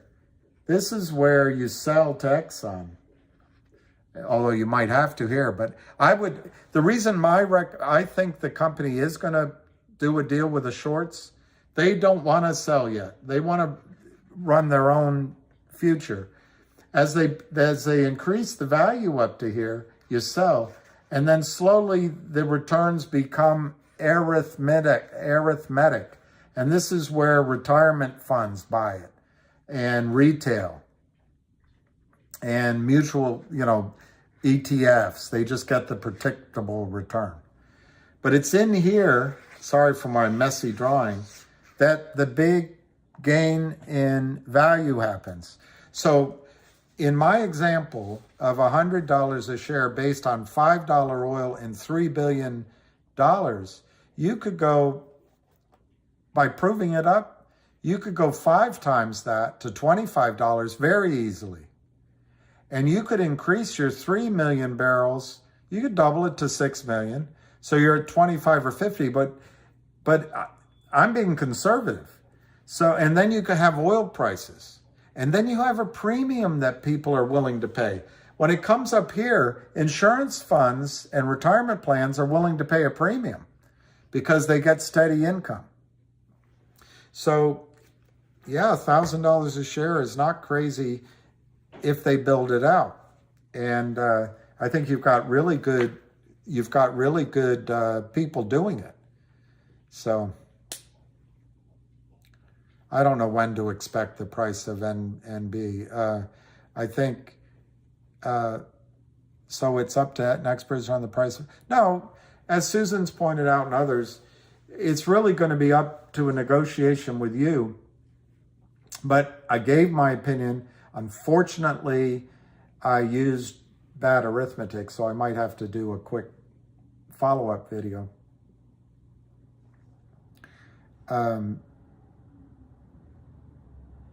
You will have a choice, but in my judgment, the insiders are going to fight the battle for you, and it's going to come to you in the. This is just my opinion. It's going to come to you from CompuServe or one of those services, and you're going to vote, send it back in, and the money will be wired to you. They won't even call you. But my guess is, and I told everyone earlier, you might have missed it, but on my video, I was, and I made a mistake, but I was saying there's 500 million authorized, there's 165.5 outstanding. So I'm using the word treasury, even though I'm not an accountant. It's shares that are authorized but unissued. I'm not sure treasury is the right word, but it's shares authorized but unissued are 334 million in the case of MMTLP. I think the shorts and FINRA, the shorts sold it down to 290 and FINRA froze trading so that they can start the negotiation at 290 a share.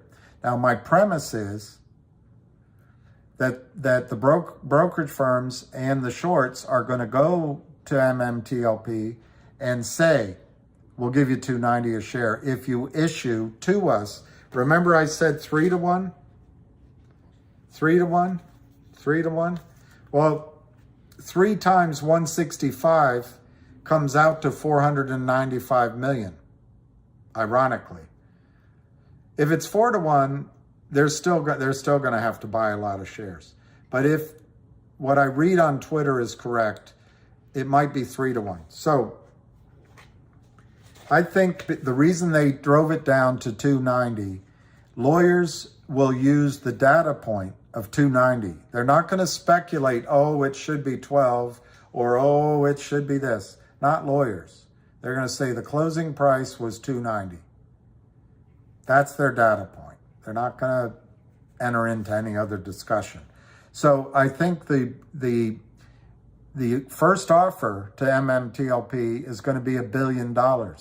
We'll give you $3 a share, and you issue to us 335 million shares. I think that's going to be their opening bid. Now, what I did is show you, just like I just did, I think it should be $100 a share that the other side says at a minimum. That's 33 billion. 33 billion. And I made a mistake on the video. 33 billion. It sounds a lot, doesn't it? Sounds like a lot. But because of this 1 for 3, I think they should multiply that 100 by 3 and add legal fees and add a distribution to it. So I think it should be 400. So 133 billion. That's what I was saying on my video. And I'm going to correct it. I think I'm going to do another video just to correct it. Now, my reason on that, I want to get in lawyers' head a high number. Well, that idiot on YouTube said a high number. Well, he's an idiot. But at least it got discussed. So what I would say is, in this case, you get your shares, and you now sit alongside, instead of being all by your lonesome, you sit alongside 2 other people. You get your shares in a company that's well funded. But I think if they charge 400, they should distribute 200 a share. That's what I think. But maybe 100. That's what I think. High number. It's a high number. I admit it. But unfortunately, using my numbers, I think probably a more realistic number, which is still high, is they offer $40 a share, which is $14 billion, which is still cheaper than what would have happened in a squeeze. Distribute $10 to everybody, leave $30 in the company. So the company has almost $9 billion to work with. You each get $40 a share. And the problem solved. There's no discovery. Nobody goes to jail. It's over within about 3 weeks. As much as I would love them to just nail them for that much, $130 billion, I hate to say it. It's probably going to fall closer to that. But that's what I think's happening. I think there's going to be a settlement arranged. What's ST? What's ST? On ST's StockTwits, McCasey.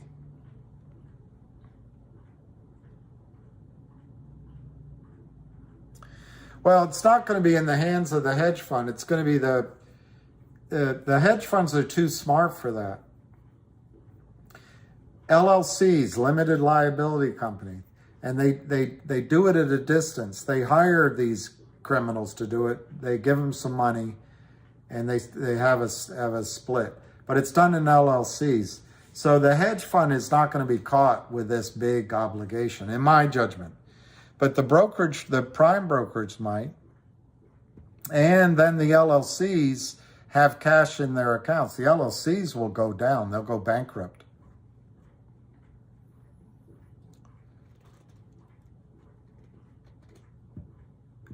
Look, everything I say is pie in the sky. I already said that they're going to want to settle at $3. And then another lawyer might say, well, it was as high as $12. As soon as he says or she says $12, the other side will say, okay, we'll do it at 12. And then you're done at $12.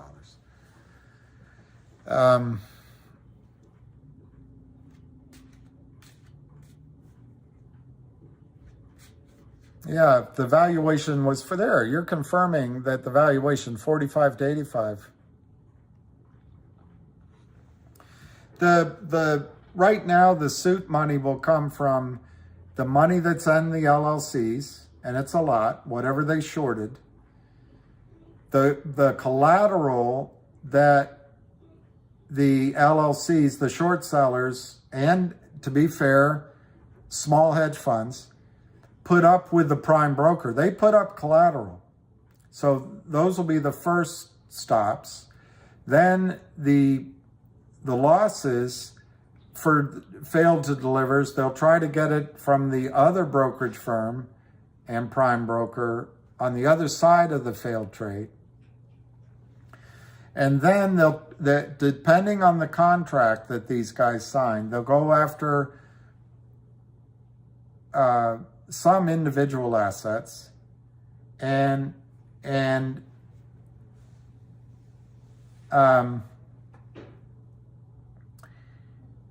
smart lawyers, because these guys are so arrogant, smart lawyers with the hedge fund, against the hedge funds, will see if they pierced the veil of the LLCs. If they moved money inappropriate, the protection of the LLC is all gone. A smart lawyer will go after that. And so then your pool of money, your big pools of money, if they were stupid enough to pierce the four walls of the LLC, it'll be the hedge fund. It'll be the prime broker. And it might be the broker on the other side of the failed to deliver and their prime broker. If it's too big for the prime broker to pay, remember, even the small number is $14 billion. But I hope they make it $100 billion.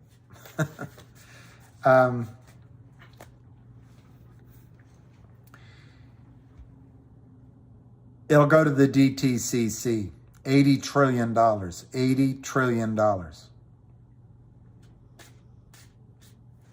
Well, I couldn't agree with you more than YouTube channel, V channel. Couldn't agree with you more. They should let winners win, losers lose. It's capitalism. Just let it go. 2 days trading, a week trading, just let it go.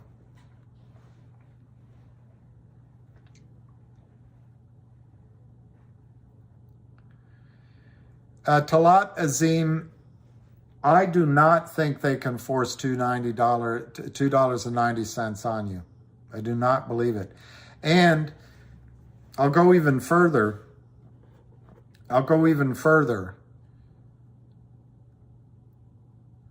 You have people that are so pissed off, they're not going to let the settlement be $2.90. Now, I've given this high number, and you might think I'm high, but I'm not. And I've admitted already, I want to stretch the parameters when they get, if they're getting down to negotiating, from $290 and 12 to from $290 to $400 or $500 or $600. But I don't think I have to do it. I think John Berta, Greg McCabe, and the people at MMTLP are so pissed off, they'll do it.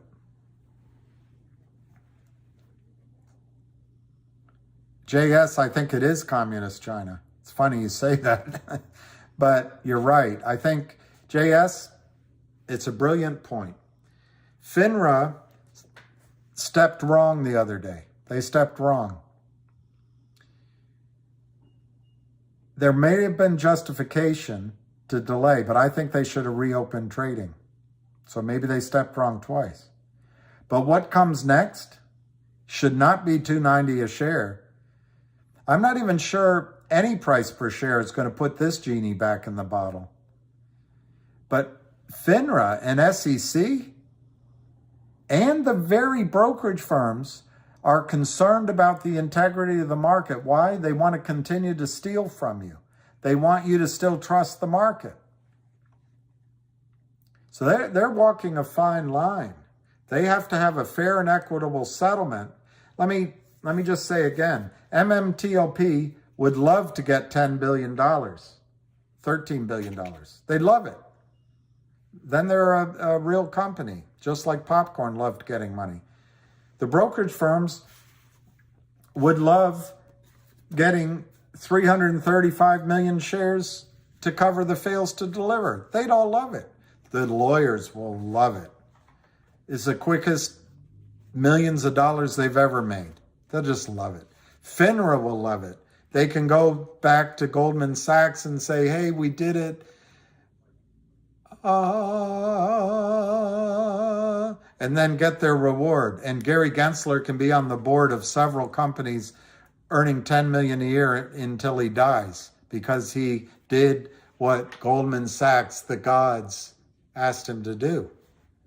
But you get screwed. Well, you don't fully get screwed.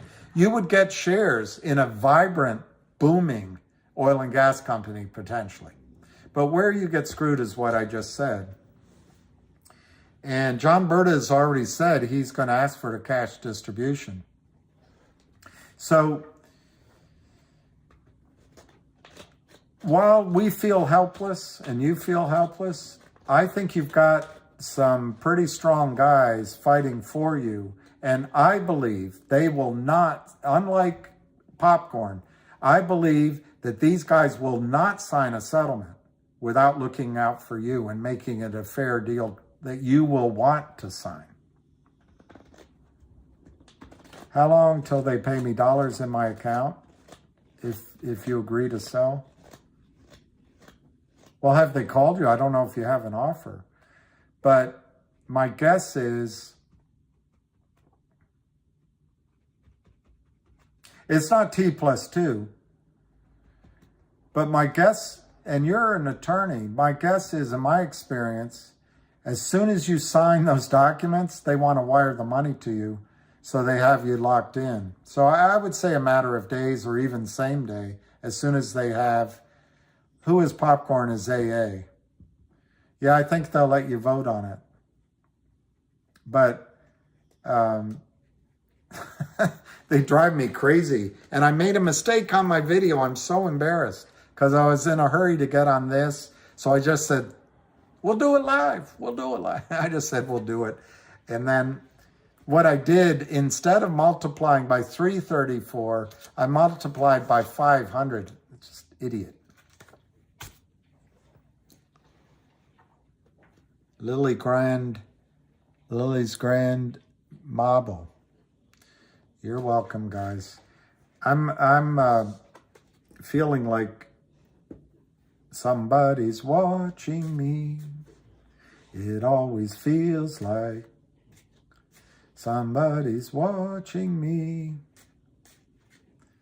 Will the DTCC have billions on tap like that? Yes. But hi, Mo. And I don't have a wife, but I understand that. The shorts knew FINRA's going to go. Yeah, absolutely. That one crooked short is on FINRA's board. They have one person on the board who's also works for Goldman Sachs. They have another person that specifically does all this stuff, and she hasn't done anything. And then the person in charge of enforcement arrests 2 people that cheated on the entrance exam. They knew.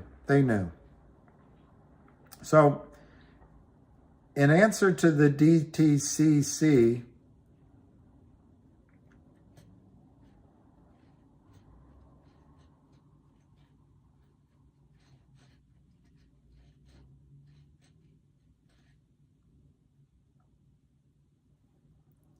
you go to this story, if it'll come up. Dole Foods had too many shares, dated February 17th, 2017. It's enough to make you wish for a blockchain, by Matt Levine. I'll read it without holding it up, or I'll show you. I'll show you the first part. In 2013, a tropical fruit tycoon, David Murdoch, an associate of mine, knows him pretty well. The guy I worked with in London. Took it private for $13.50 a share. Do you see that? $13.50 a share? A lot of shareholders felt that the price was way too low. This is Dole Foods. He took private at $13.50 a share. And that Murdoch had sandbagged shareholders. So they sued. A group of shareholders sued. And guess what? They won. 2 years later, the court, the Delaware Chancery Court, ordered Murdoch to pay $2.74 more a share to purchase. You know, he already bought Dole Foods, but he had to pay. He agreed to pay $13.50, which he had done. The court said you got to pay $2.74 more. I'm sure most of it went to the lawyers, but anyway. So the court put out a notice. You get $2.74 more for your shares. They got claims back from 4,662 shareholders for a total of 49,164,000 shares. That figure substantially exceeded 36,793,000 shares in the class. Delaware Vice Chancellor Travis Laster dryly noted in his opinion, oops, somehow shareholders owned 33% more Dole Food shares than there were Dole Food shares. Does it sound familiar? Huh? It says, huh? So the simple explanation would be a quarter of those people were lying. But no, almost all the claims were valid.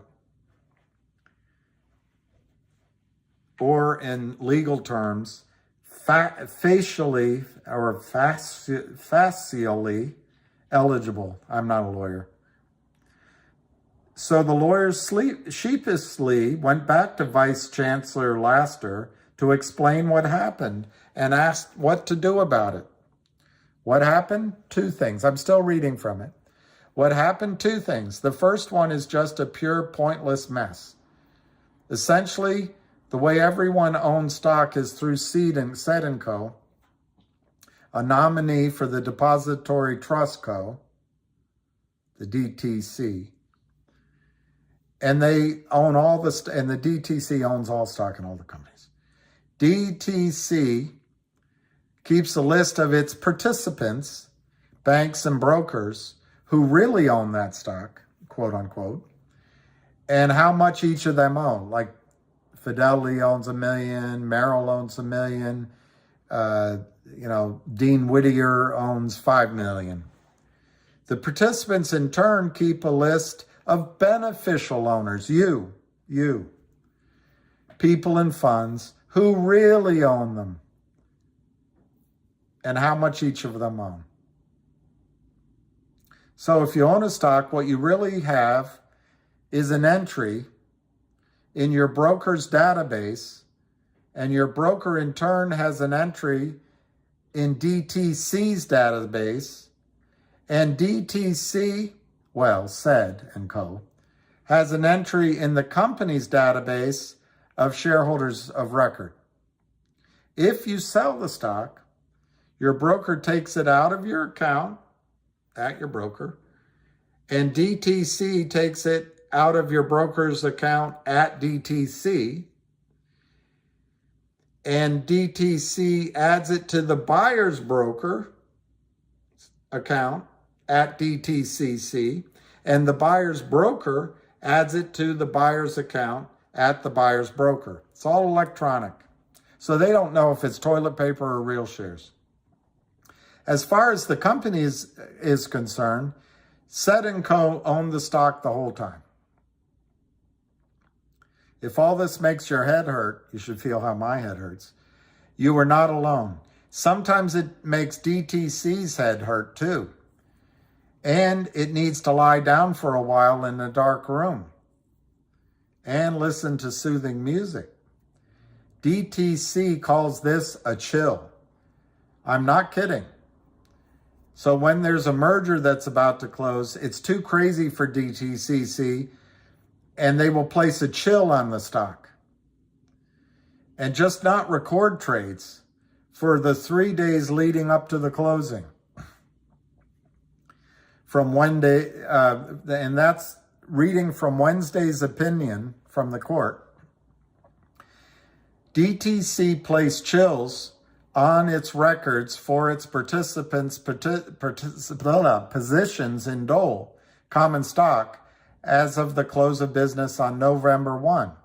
A chill restricts a participant's ability to deposit or withdraw the security. Once DTC initiated the chills, the participants' positions in Dole common stock were locked in and could not change.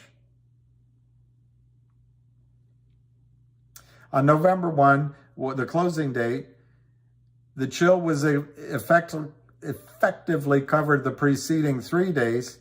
The centralized ledger did not reflect all of the trades in Dole common stock on the day of the merger.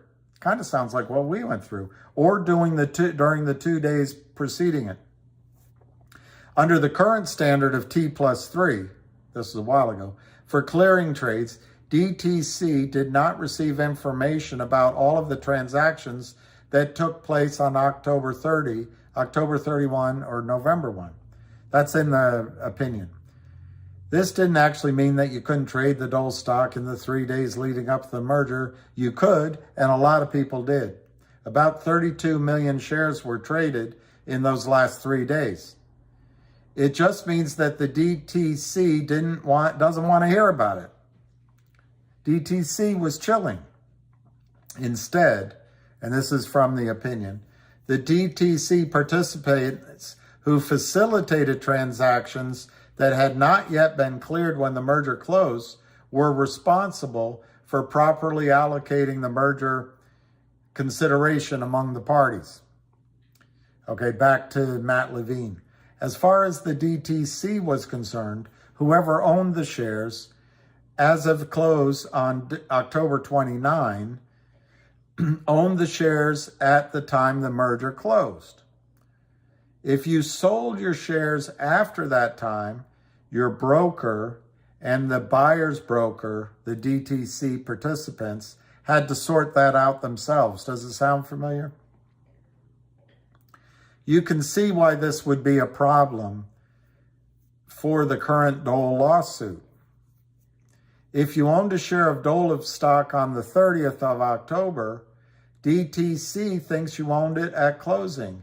If you sold it to Matt Levine on October 31, Matt Levine's broker and your broker thinks that I owned it at closing. It's just one share. But it turned into two shares as far as, quote, facially eligible, unquote, claims go. This is a weird problem.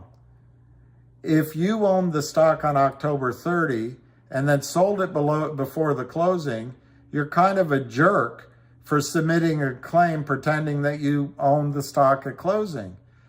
But this all happened a pretty long time ago, and maybe you forgot. Fortunately, the problem is solvable. The solution is simultaneously trivial and extremely difficult. The key thing to realize is that those trades in the last 3 days happened, and somehow the original merger consideration, $13.50, on November 4th, found its way to the people who really owned the stock at the end of November 1st. DTC might not have had a complete and up-to-date list of them, but the participants had mechanisms to make sure the money got to the right place. I'm not going to read the intuition and the voodoo.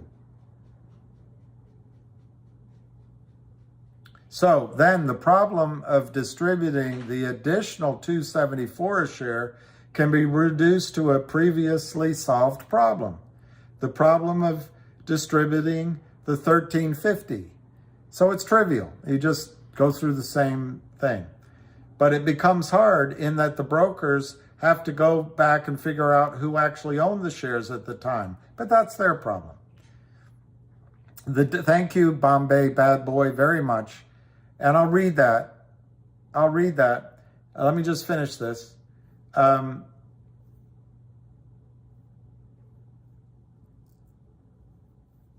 So the Delaware Vice Chancellor concludes that for him to figure out who actually owned the shares, or for the lawyers to figure out, would be lengthy, arduous, cumbersome, expensive, and fundamentally uncertain, and functionally impossible to do in a practical or cost-effective manner.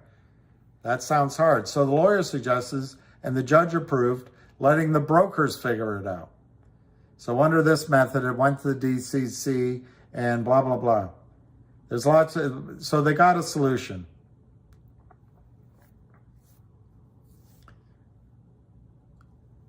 So here, skipping down, the way short selling works. Mr. A owns a share of stock. Mr. B borrows Mr. A's share. This is legal short selling. Mr. B borrows Mr. A's share of stock. Mr. B sells the share to Mr. C. But now both A and B own a share of stock. So one stock became two stocks. Where there was only one, there are now two. A phantom share has been created. Well, not really.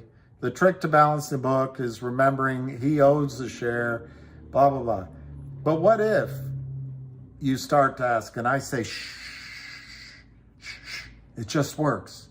What if the company pays a different? Well, Mr. C physically possesses the share, but don't think too hard about the metaphor. So the company pays the difference to C, but Mr. A also gets it, but it's okay. B is negative one share, so he pays it.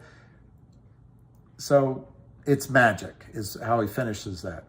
But what if the company is acquired in a management buyout for $13.50 a share? Mr. B sends the $13.50 because he's short the stock. The two owners of one share of stock each get the full $13.50. Part of the money comes from Mr. B. It works. It just works. It's still magic. What if the company is acquired in a management buyout for $13.50 in cash, then 3 years later the court adds $2.74 a share? Well, wait, I don't have any idea. The magic breaks down and the court points it out. So, and then you feel like you have rights. I want to hurry along. So they found, God, it's really well written, but it goes on and on and on. Blockchain would have done it. But basically right here,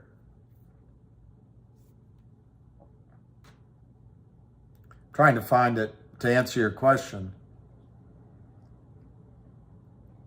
And I can't find it, so I'm going to answer your question. The DTC paid it.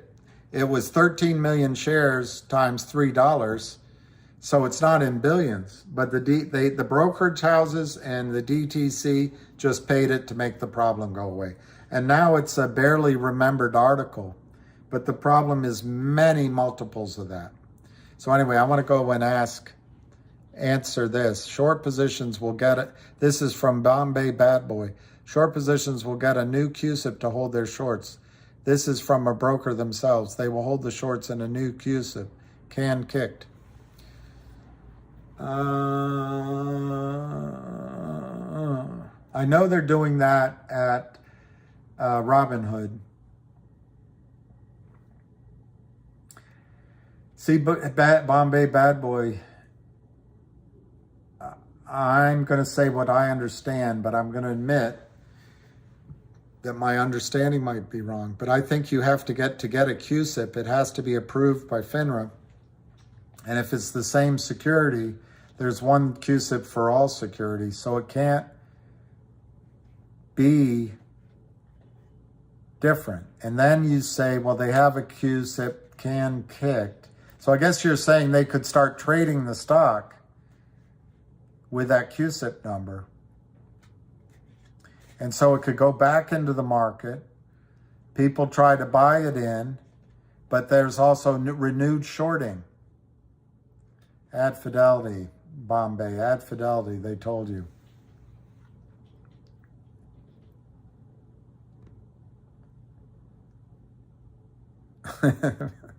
You dropped off, took a nap, ate a meal, read a book, and watched Golden Girls Marathon. Yeah, divvy to all longs, not just to 165. Yes, I think that's what'll happen. We'll see. I want to call, hope number not to negotiate low. I'd like a call out of respect. And No, Kurt Boy, I don't think they were shorting. I think when they put when you buy anything on Robinhood, it doesn't really exist. It's just, it's all derivatives. You don't have anything there. So when they sent the stock, so to speak, out, they replaced it with a placeholder. And I believe, I saw it on Twitter, I believe Robinhood is accepting trading amongst the Robinhood accounts for those shares. But I think all that ends up doing is consolidating it to ever fewer holders in Robinhood, and they still have the problem of getting rid of it.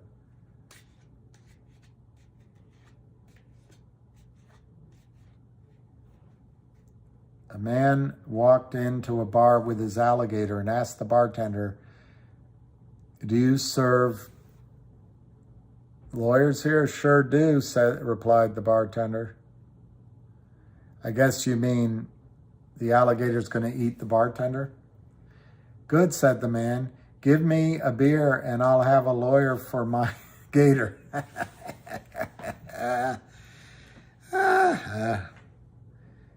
Very good one. Very good one. Very good one.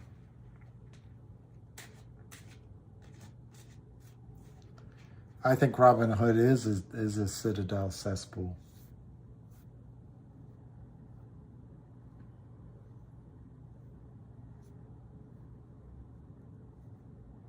I used to trade IPOs a lot.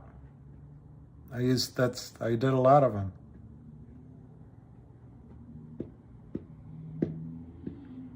I don't really have the access anymore, but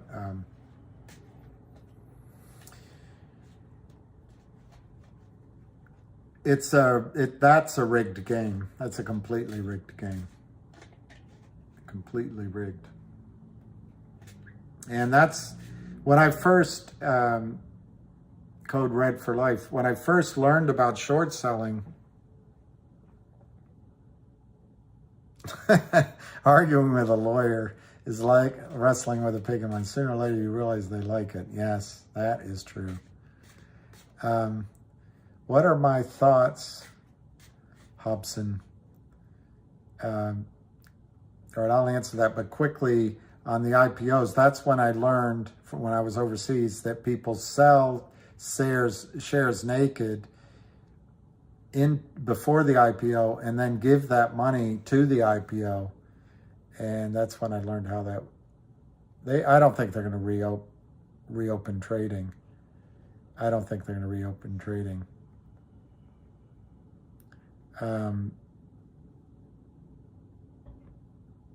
Oh, they don't want you to make money. They don't want you to make money.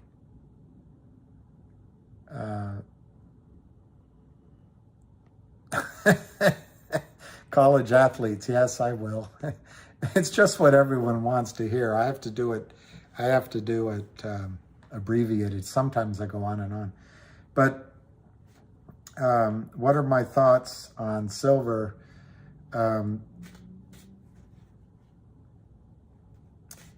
Do you ever think fish get tired of seafood? What are your thoughts, Hobson?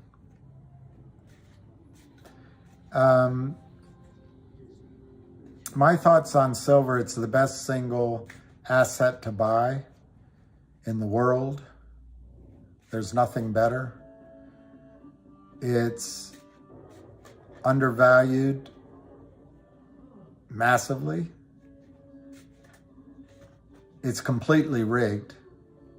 As long as the United States has a military and controls the financial systems around the world, it might be rigged a lot longer. I think her name is Blythe Masterson, and Jamie Dimon are probably the kingpins of it, but there's others. And silver, I don't know where, I haven't paid attention since I've been doing this, but silver got over 100 to 1 to gold. And historically, silver has traded closer to the ratio that it's found in Earth. And I remember that number as being 26 to 1, but it might be 20 to 1. And I always get confused because natural gas trades historically 6 to 1 with oil. So I get confused with these ratios, but the point is it's gotten way out of whack. There used to be a stockpile of silver in the United States for national security. And some president, I don't know, I think it might have been Bill Clinton, but I'm not sure, it doesn't matter. Some president decided that we should start selling that stockpile of silver. And so that kept some pressure on silver prices. Obviously, you know about the Hunt brothers. But silver is a monetary asset, and historically, all through history, has had a value as a monetary asset. But silver also has, more so than gold. Gold has uses, but silver, more so than gold, has industrial uses. And it's in high demand. The amount of silver mined every year gets consumed in jewelry, in industrial demand, computers and other things. and at the mints, MINTS. It is a manipulated price. Just like with oil and gold, the marginal paper price in exchanges by these hotshots, all of a sudden, I'll read that in a second, Bombay Bad Boy, thank you very much. All of a sudden, you'll see 1 million ounces of silver just hit the market. This is paper silver. It's paper. So it's a highly manipulated market.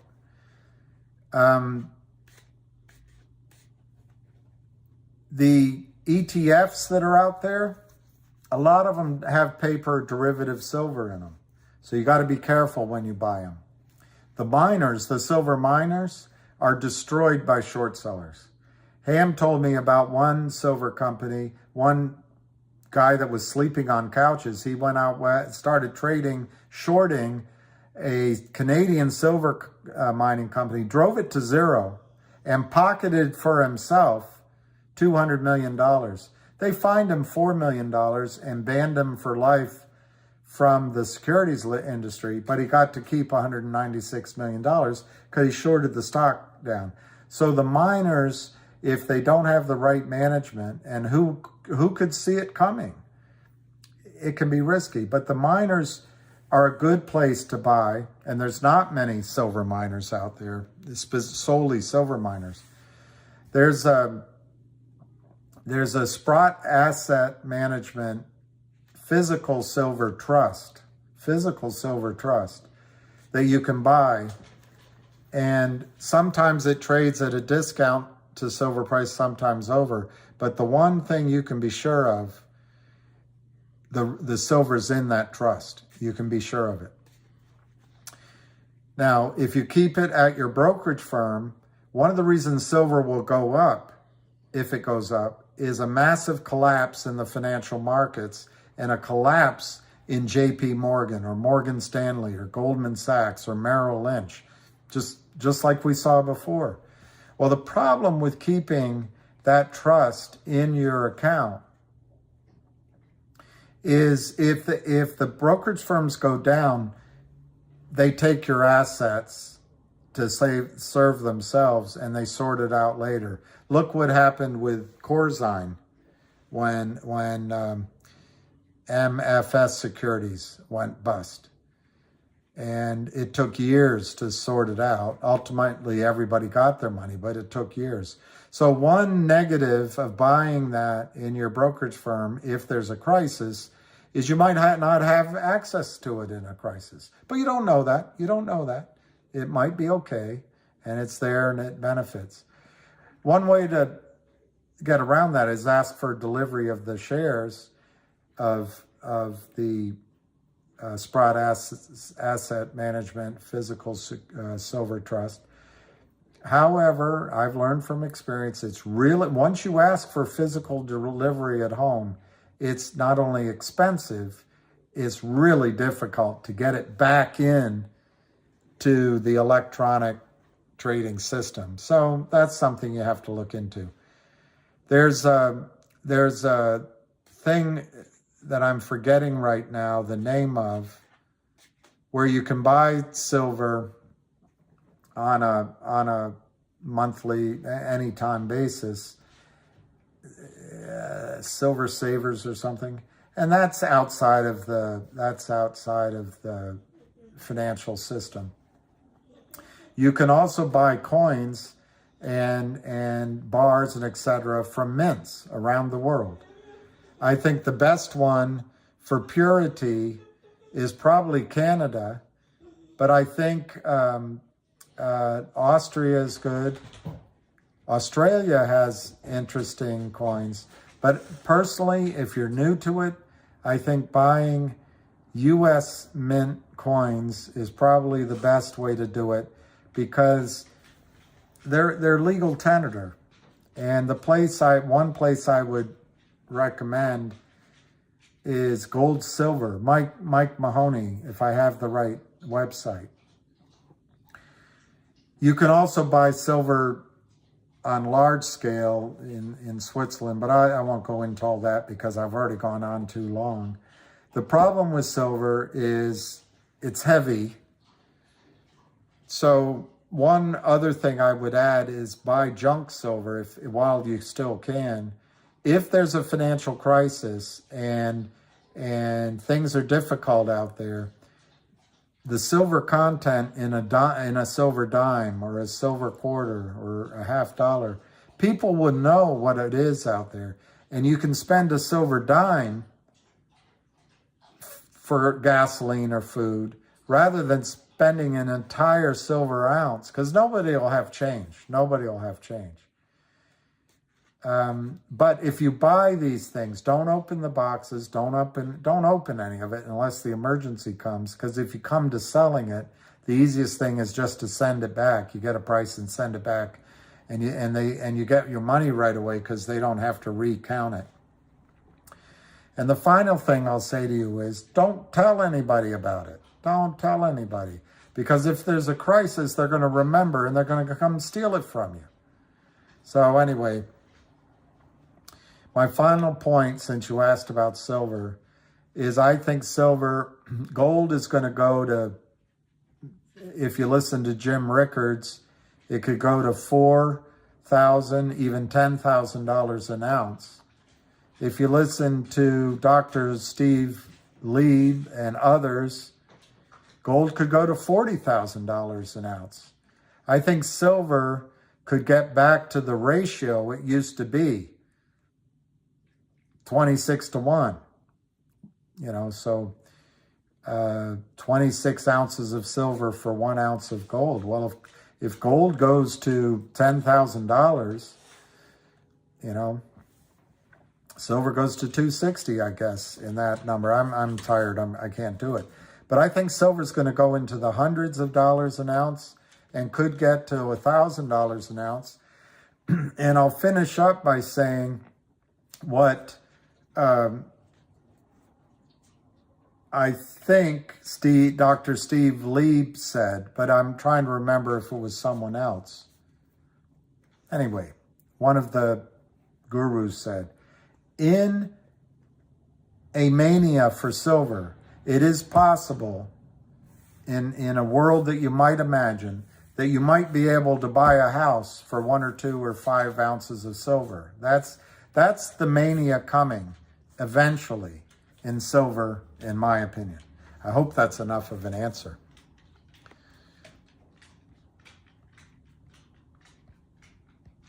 Okay, what I'm doing, not advice. I'm buying, this is from Bombay Bad Boy, buying the new shorts QSIP and sitting tight. If you don't believe me, ask your broker a simple question.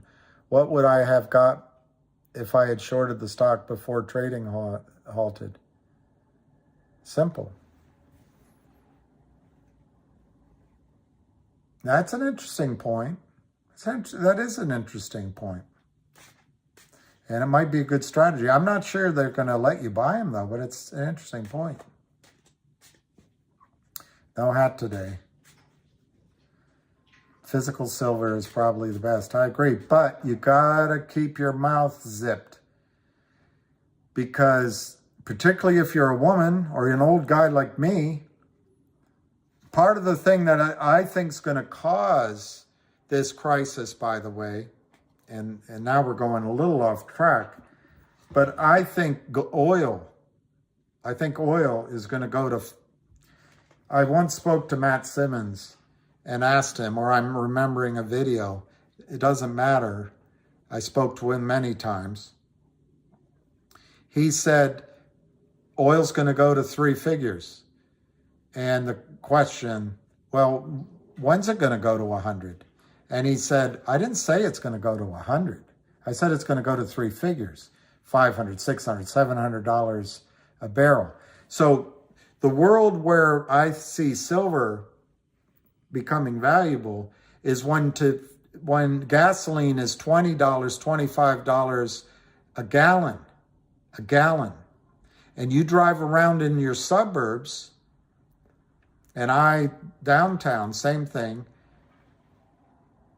Imagine how quickly the trucks are not able to afford $20, $30 a gallon diesel. And imagine how quickly the shelves empty.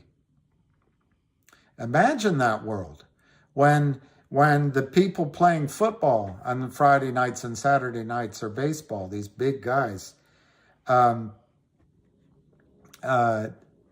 get to work. I'm just using one example. What do? They're young. They want to do things. They start roaming. And I'm not picking on anyone. I'm using roaming sounds like a bad word. They're just bored. They want to go do something. They want food. And we live in these houses that people can break into. But my point is,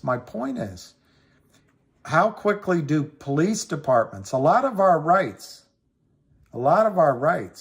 are enforced by our system of lawyers and police officers.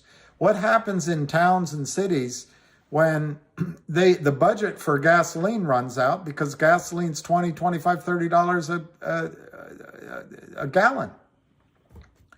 Well, when you're used to calling the 911, someone's robbing me, no one comes. So if you're a woman, a small man, or an old guy like me, things get dangerous quickly. And those rights we've earned over the last 100 years suddenly disappear in a world of big people, crazy people, hungry people. So don't tell anybody where your silver is. They'll come get it. Hey, Heavy Shetty. You're from the hood and cops never show up? I know. Think about not bringing food in the cities. I know. Let me look at that tweet on Ham. Oh, gosh. All right. I'm going to quit at 8 because I'm like the movie. I gots to pee. I gots to pee. May I help you, son? You know, when he goes to JFK. May I help you, son? I gots to pee. Okay. Let me look at Ham's tweet.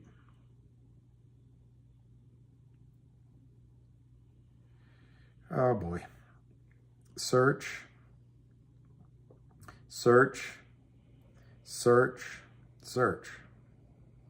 Ham. Well, the silver big guns, I know. Small women, big guns. By the way, I'm not making fun of it. So risky talking out of context. But I'm not saying women aren't strong and aren't capable of defending themselves. It's just physics. When if a 280-pound guy came here, I wouldn't know. And that's the other thing. You got to get to know your neighbors and be friends with them so you can all band together.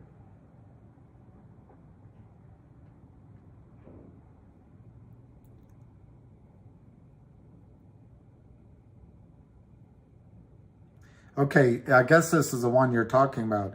SEC charged J.H. Darby and Co. NYV? Brokerage firm. I don't know what NYV is. He might have meant, anyway, it doesn't matter.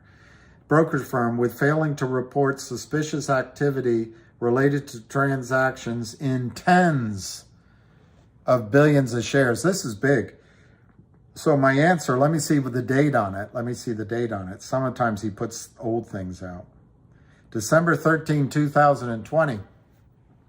I forgot who I'm talking to. That's really big. I'm not going to read any more of it. It's not necessary. But if you go to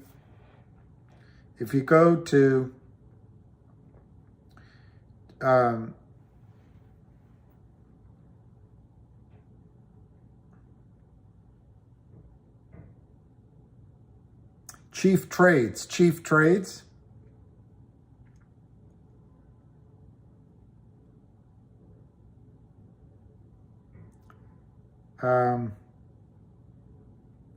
Let's see.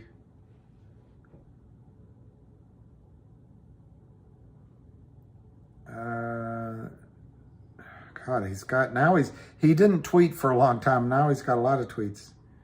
But maybe I'll just let you find it. Okay, here. 3-5. Is raid day the day that Kenny Griffin gets raided and is taken down for illegal naked shorting? Anyway, he had a post, and I'm not finding it, but I certainly saw it, and I think I kept a picture of it. But he's predicting that the government is going to arrest across the country broker-dealers and naked short sellers by Christmas time.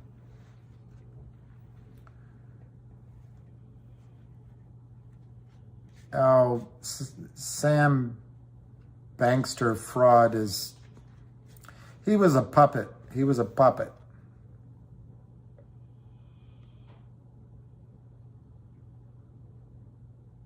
It's from Forrest Gump. It's cool. All right, Susan. You're very forgiving. You know what's more valuable than oil? Water.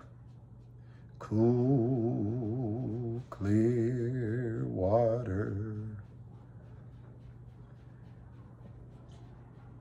So, Sam and I, with throats so dry, we searched the burning sands for water. Cool, clear water. Don't you listen to him, Dan. He's a devil, not a man. And he fills the burning sands with water.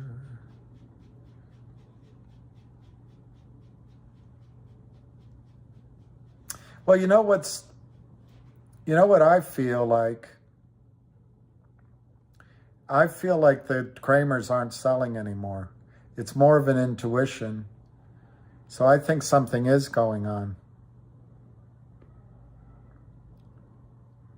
I don't know about the new QSIP. I think it's all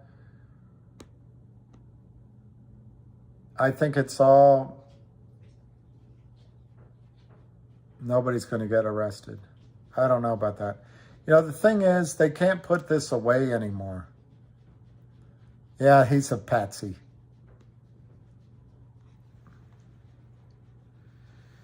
The big brokerage houses and the banks want to get into this business. You know the scariest thing about blockchain to the banks? I have a book downstairs, but I'm getting to the age that I don't finish books. I'm more like my father now. There was only 2 books in my life I didn't finish. One was Wind in the Willows, and as many times as I would start that book, it just didn't grab me. The other was the Gulag Archipelago. So I read instead A Day in the Life of Ivan Ivanovich. That was enough Solzhenitsyn for me. But as I've gotten older, I just don't have time or the concentration maybe to finish them all at once. But I have a book downstairs on DeFi. And I can't claim, I think I read it all, but I can't 100% tell you I did. But it's all new concepts to me. And so there's a lot of absorption that you have to go through. But the thing that I remember the most about DeFi, decentralized finance, is, at least in theory, you can set up loans and payment systems around the world without the banksters involved. You don't have to pay overdraft fees. You don't have to pay monthly maintenance fees. They don't have your money to lend out 10 to 1. And by the way, my old video, whoever watched it, I made a huge arithmetic mistake in it, but the concept's still there. So anyway, I think the banks are really nervous about blockchain, and that's why they're going after. That's not why Gary Gensler's going after his buddy and Maxine Walters throwing kisses at him. They're going after him and all of it, and Kim Kardashian. They want to get control of that revenue and get control of that threat so they can continue to live in ivory towers. That's my opinion. Yeah. No fractional reserve, so it reduces.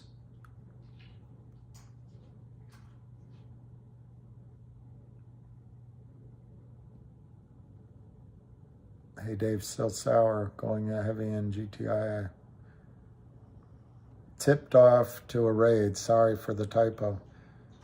Look at when GTI tanked and cloud. Well, yeah, that's very interesting, Donk.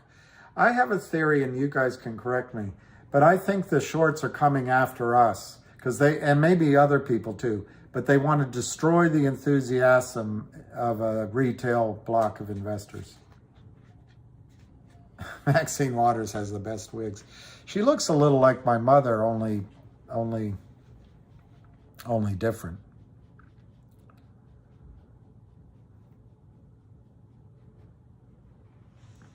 Well, Talat, my video, the mistake I made was I assumed that they would be paying for 500 million shares. In reality, it's just because I was racing and I made a mistake. But I think there's, from here, only 3 scenarios left. One is the brokers just say, you know what, you guys sort it out, and it goes to lawyers. And all the parties just file, and it becomes a legal battle royale. I don't think that's going to happen, and my reason for that is MMTLP does not, NextBridge does not want all that because they won't be able to raise money. They want to get about their business. The brokerage firms and the prime broker and the market makers want this behind them because they're all about making money and they don't want it in the press. But more than that, they do not want discovery. They do not want discovery. They don't want to go to jail. And then I don't know that we're going to have any say in it, but I think big whales maybe want to get it over with too, because legal wrangling can have unexpected consequences. It can be extraordinarily expensive, and nobody wins. So that's one alternative: is just let it sort out on its own, ignore it. I don't think that's going to happen. The second alternative is the gray market, as you say. They could start calling you to buy back your shares one at a time or multiple. They could send out a blast email. Or they could open trading for a couple of days. I don't think that's going to happen. So in the gray market, the problem with the gray market is they're going to want your signature. They're going to want your indemnification. And as I think it through, they might get 80% of you, but that last 20% is going to be a real pain in the rear end, and it's a risk. And their whole goal is to get rid of risk. So I think the third way is the most likely. And just to say it quickly, on the video I got it wrong, but there's authorized 500 million shares. There's outstanding 165 million. So NextBridge could sell 334 million shares to the system, to the naked shorts, and to the brokerage houses. You're not going to like this in that sense, so they don't go to jail. But they could cover the fails to deliver. I did the arithmetic on 100. I came up with $100 share valuation. So 34 million shares, it's a $33 billion problem. However, the problem with that, to buy that brings 33 billion in. That's a promise when you bought your shares, you were promised 1/165th, I'll leave it at that, instead of 1/500th, 165 million versus now 1/500 million of the company. So where you were going 1 for 1, you're now going in with 2 buddies that you didn't want to be with. Now, it's okay because the company will be well financed. So in that sense, you're not diluted. But I don't think it's really fair. So I came up with, I multiplied the 100 by 3 to make up for that. And I added 100 to pay the lawyers and to give you a distribution. So it's a huge number. 334 million offered to the company at $400, offered to the shorts at $400 is 133 billion. That's what I'd love. It would hurt the shorts. I don't think it's going to happen. Now, the lawyers are going to come with their first bid, I think, at $290 a share. $290 a share. It's $1 billion. That's a lot of company. I don't think the company's going to go for that. So I'm just doing this quickly. Maybe it's a number like this: $40 a share. The shorts pay Nextbridge $40 a share. The lawyers get $1 billion. Maybe they pay out $10 or $12 or $6 or $5 to us, and we get shares. And the company is left with $10 billion to go to work. And I think that is what's likely to happen.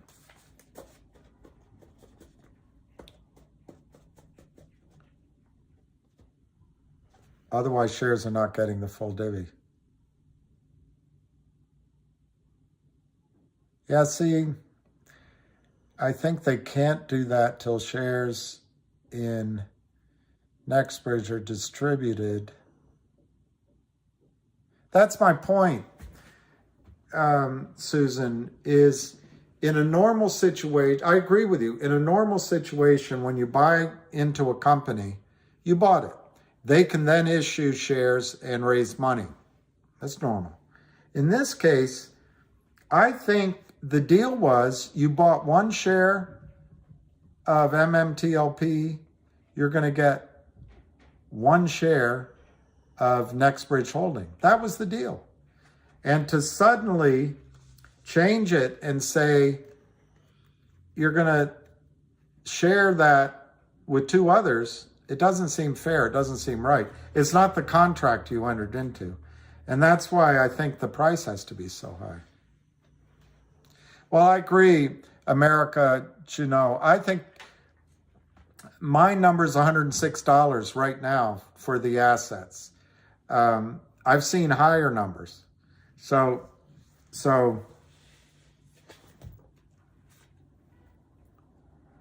exactly. I think that's what would happen. Go to hell. Yes, I think shareholders would have to approve it, Susan. But if you got the major shareholders, remember, and I'm going to do it by memory, but I think it's Greg McCabe, John Berta, and one other guy owns something like 30% of the company. And you would only need to get to 51%. And if the offer were high enough, I think you'd get to the 50, whatever's in the bylaws. It's usually 50% plus a share, but it on something like this, maybe it's 3/4 vote. You have to read it. But they are going to argue a deal that they like, which I think you will like. But yes, we'll have to vote. I think they'll get in the bag, the major ones agreed. I think they'll get the shorts agreed, the prime broker agreed, and maybe DTC agreed. And then they'll send us out one of those forms from CompuServe, check, check, check. But it's an interesting question, Susan, and everybody, with all those naked shorts, who's voting the real shares? Who really stuck the knife in first? I meet you downstairs at the bar in Hurt. You sniffed me out like I was Tanqueray. Yeah, I want to call it a night, my summer, myself. I really got to go, I gots to go, you know, I gots to go pee. We'll get a Hail Mary into unproven. Well, there you go. Let me see what you said. We'll get a Hail Mary into an unproven, or if you're from Canada, unproven,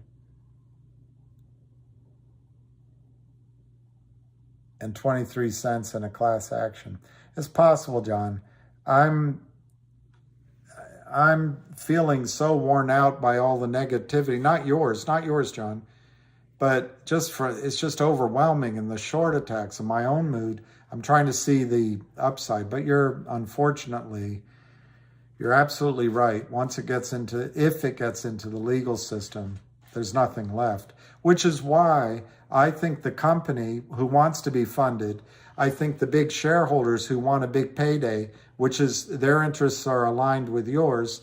And I think the prime brokers, the brokers and the shorts don't want to go to prison. They don't want it in the news. I think it just makes sense. They're going to try to come to a solution.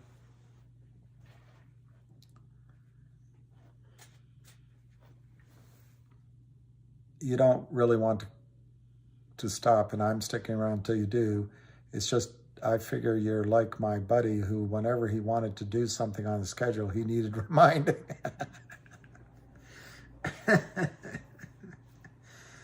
Carajito, you got me figured out. Yes, Thomas Dubois, the price of natural gas in Europe is so high, and we are shipping it. And it's one of the great arbitrages out there. And by the way, the gas wells that we're drilling in Pennsylvania, in the Marcellus and the Utica, are just enormous.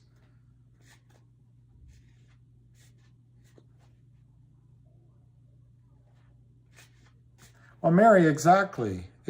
But your point is, why share our profits? But trading's already stopped. So it's not clear we're going to have an option to trade. If there's a gray market, absolutely. If you can get a big price, why share it? But alternatively, if everyone can get less than they want and more than they need, how does it go? I have more guns than I need and fewer guns than I want. Senator Graham. So if everyone can meet in the middle, they don't feel great, and we can move down the road, I think that's the best way to spend the energy. It won't be taxed. Your distribution of cash will be taxed, but your shares will not be taxed. All right, I want to go watch Yellowstone and find out what's happening. I want to find out what's happening with the... All right, Susan, I'm going to go do this. We was robbed. I think you're going to be happy in the long run. What we have here is failure to communicate. And if that's the way he wants it, well, that's the way he's going to get it. It's great how that's at the beginning of that Axl Rose song. But you guys are so young. You never saw it. Young girl. Wish you'd stop being so good to me, Captain. Don't you ever talk that way to me. Never! Never!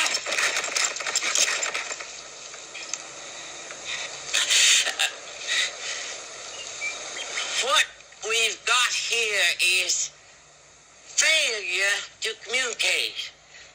Some men you just can't reach. So you get what we had here last week, which is the way he wants it. Well, he gets it. And I don't like it any more than you may. Just be thankful you're not on a chain gangs. Any thoughts on lithium? For manic depression or for wealth? I think lithium is the greatest green disaster you can ever imagine. You're going to consume oil and gas getting it. You're going to destroy the environment and all that. However, I think the attempt by mankind to find a way to store electricity in batteries is commendable. And we're going to go down this path first. But eventually we'll find, and I think Elon Musk and others are attempting to do it, battery systems that can store the energy that is created from the sun and wind and all of that. So it's worth pursuing. Lithium might be the business of GTII in the future. There's, in the news from a long time ago, the attempt to buy Trento Mines, part of it, in a major deal. And it's never died, although they had to release that it's taking so long. Who knows? Maybe they close that up, in the next 3 months. Maybe they do it. I don't know. But all right. Elon wishes he did not date. What's that woman's name? Amber Heard. Amber Heard is toxic. Lithium pools are beyond toxic. See, guys, I think one of the things that we have to do, and you're going to have to do it in your generation, I think it started, like I started saying yesterday, when with the corporation, but with power, that, first from wind, and then from water, and then coal and oil and gas.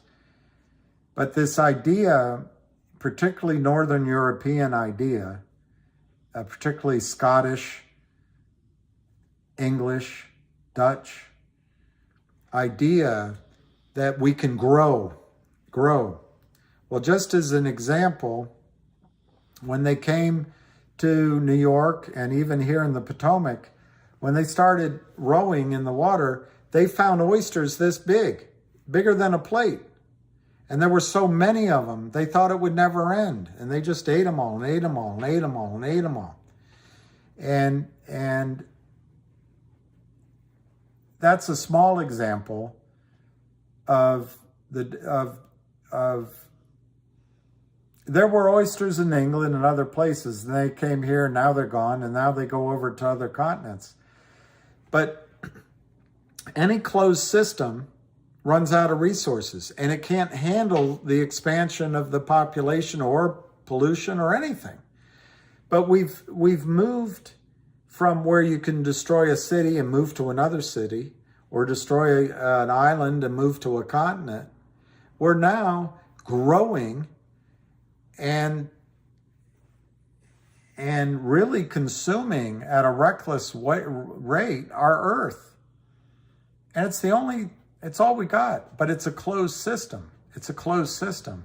And eventually you can poison it, destroy it, and it'll fight back. Anyway, it's a long discussion. But I'm not sure the Earth can stand much more of growth. No, the electric car is just it runs on coal. Most in the United States, coal is the biggest source of our electric, or it used to be maybe natural gas is moving in on it. But then the tires, every tire that it takes something like 8 gallons, it's either 8 gallons of oil or it's more to make a tire. I hope it's not 8 barrels. But the point is, just making that consumes oil. So my name is not Susan. It's true, in the Chesapeake Bay, John Smith documented that oysters were stacked on top of each other almost as high as his boat. There you go. My name is not. I'm not Susan. My name is Lisa. Susan left. No, I'm not Lisa. My name is Julie. Lisa left you long ago. My eyes are not blue, but they won't leave you until the sun shines on your face. You lost her long ago, but I can't remember the next line. My name's not Susan is a Whitney. I love Whitney, but I didn't know that song. All right.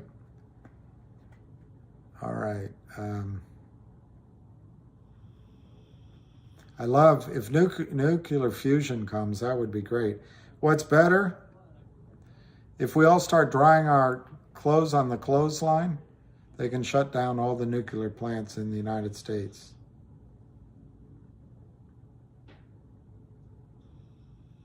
How's that? How's that? How's that?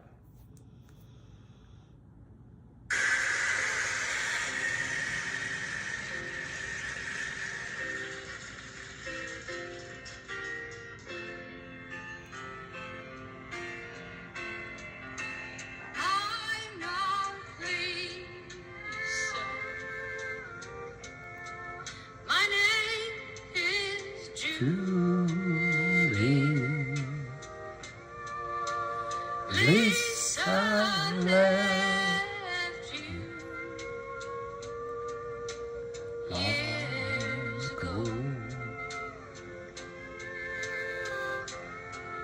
My eyes are not blue,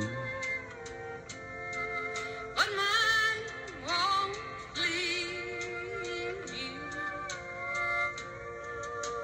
till the sunlight shines through your face.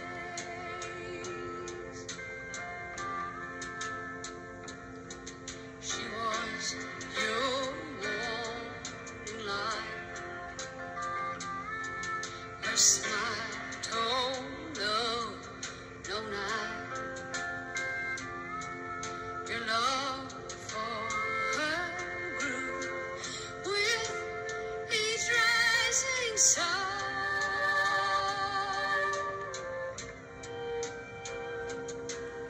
And then one winter day, his hand took hers away. She left you here, standing here, drowning in your tears. Here, where you remain for years, crying Lisa.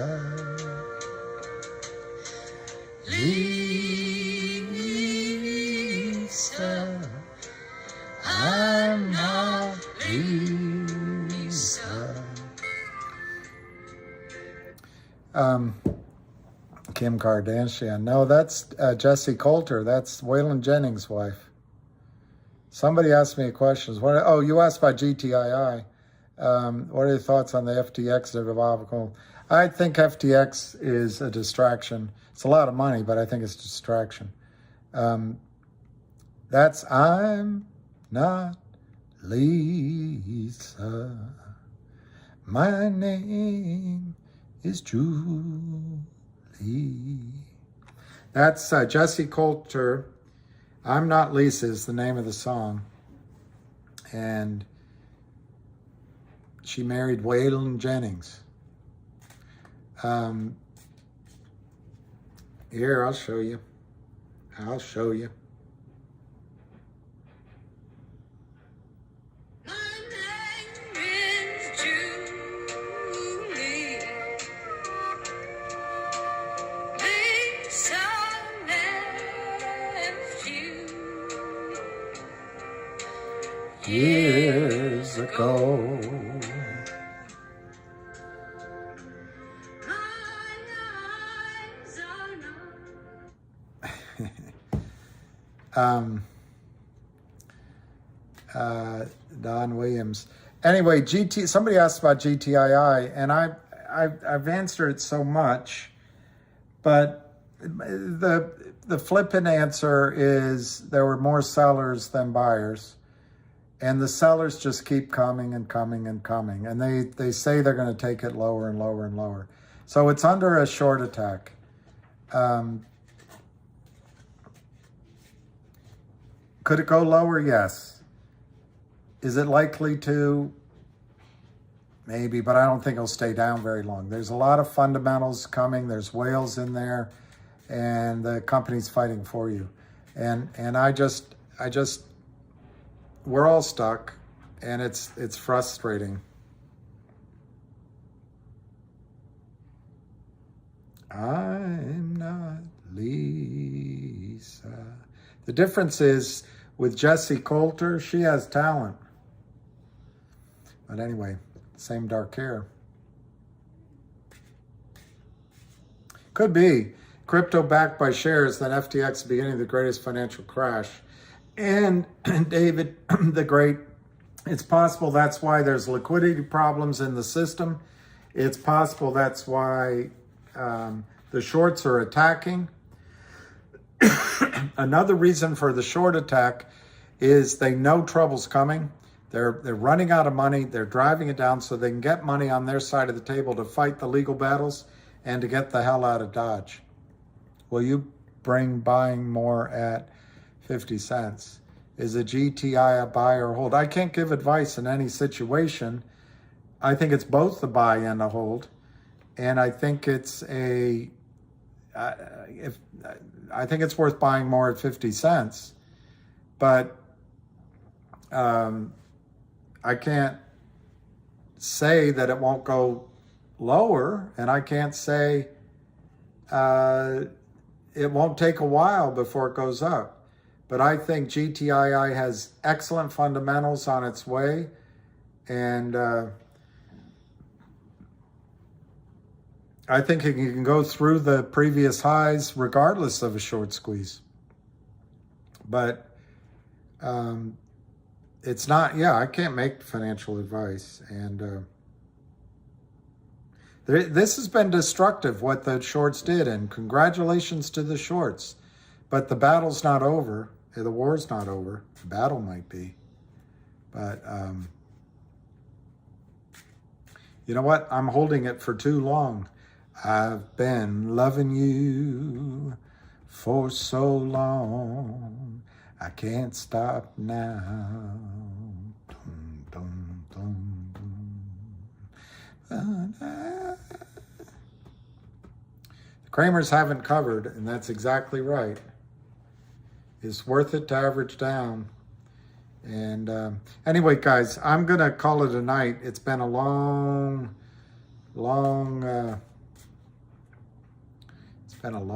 strange trip. It's 8:19. So anyway, let's chat in the morning. Well, I got to go to the vet tomorrow, so it'll be later in the day. Anyway, please stay calm and peace, love, happiness. Cheers.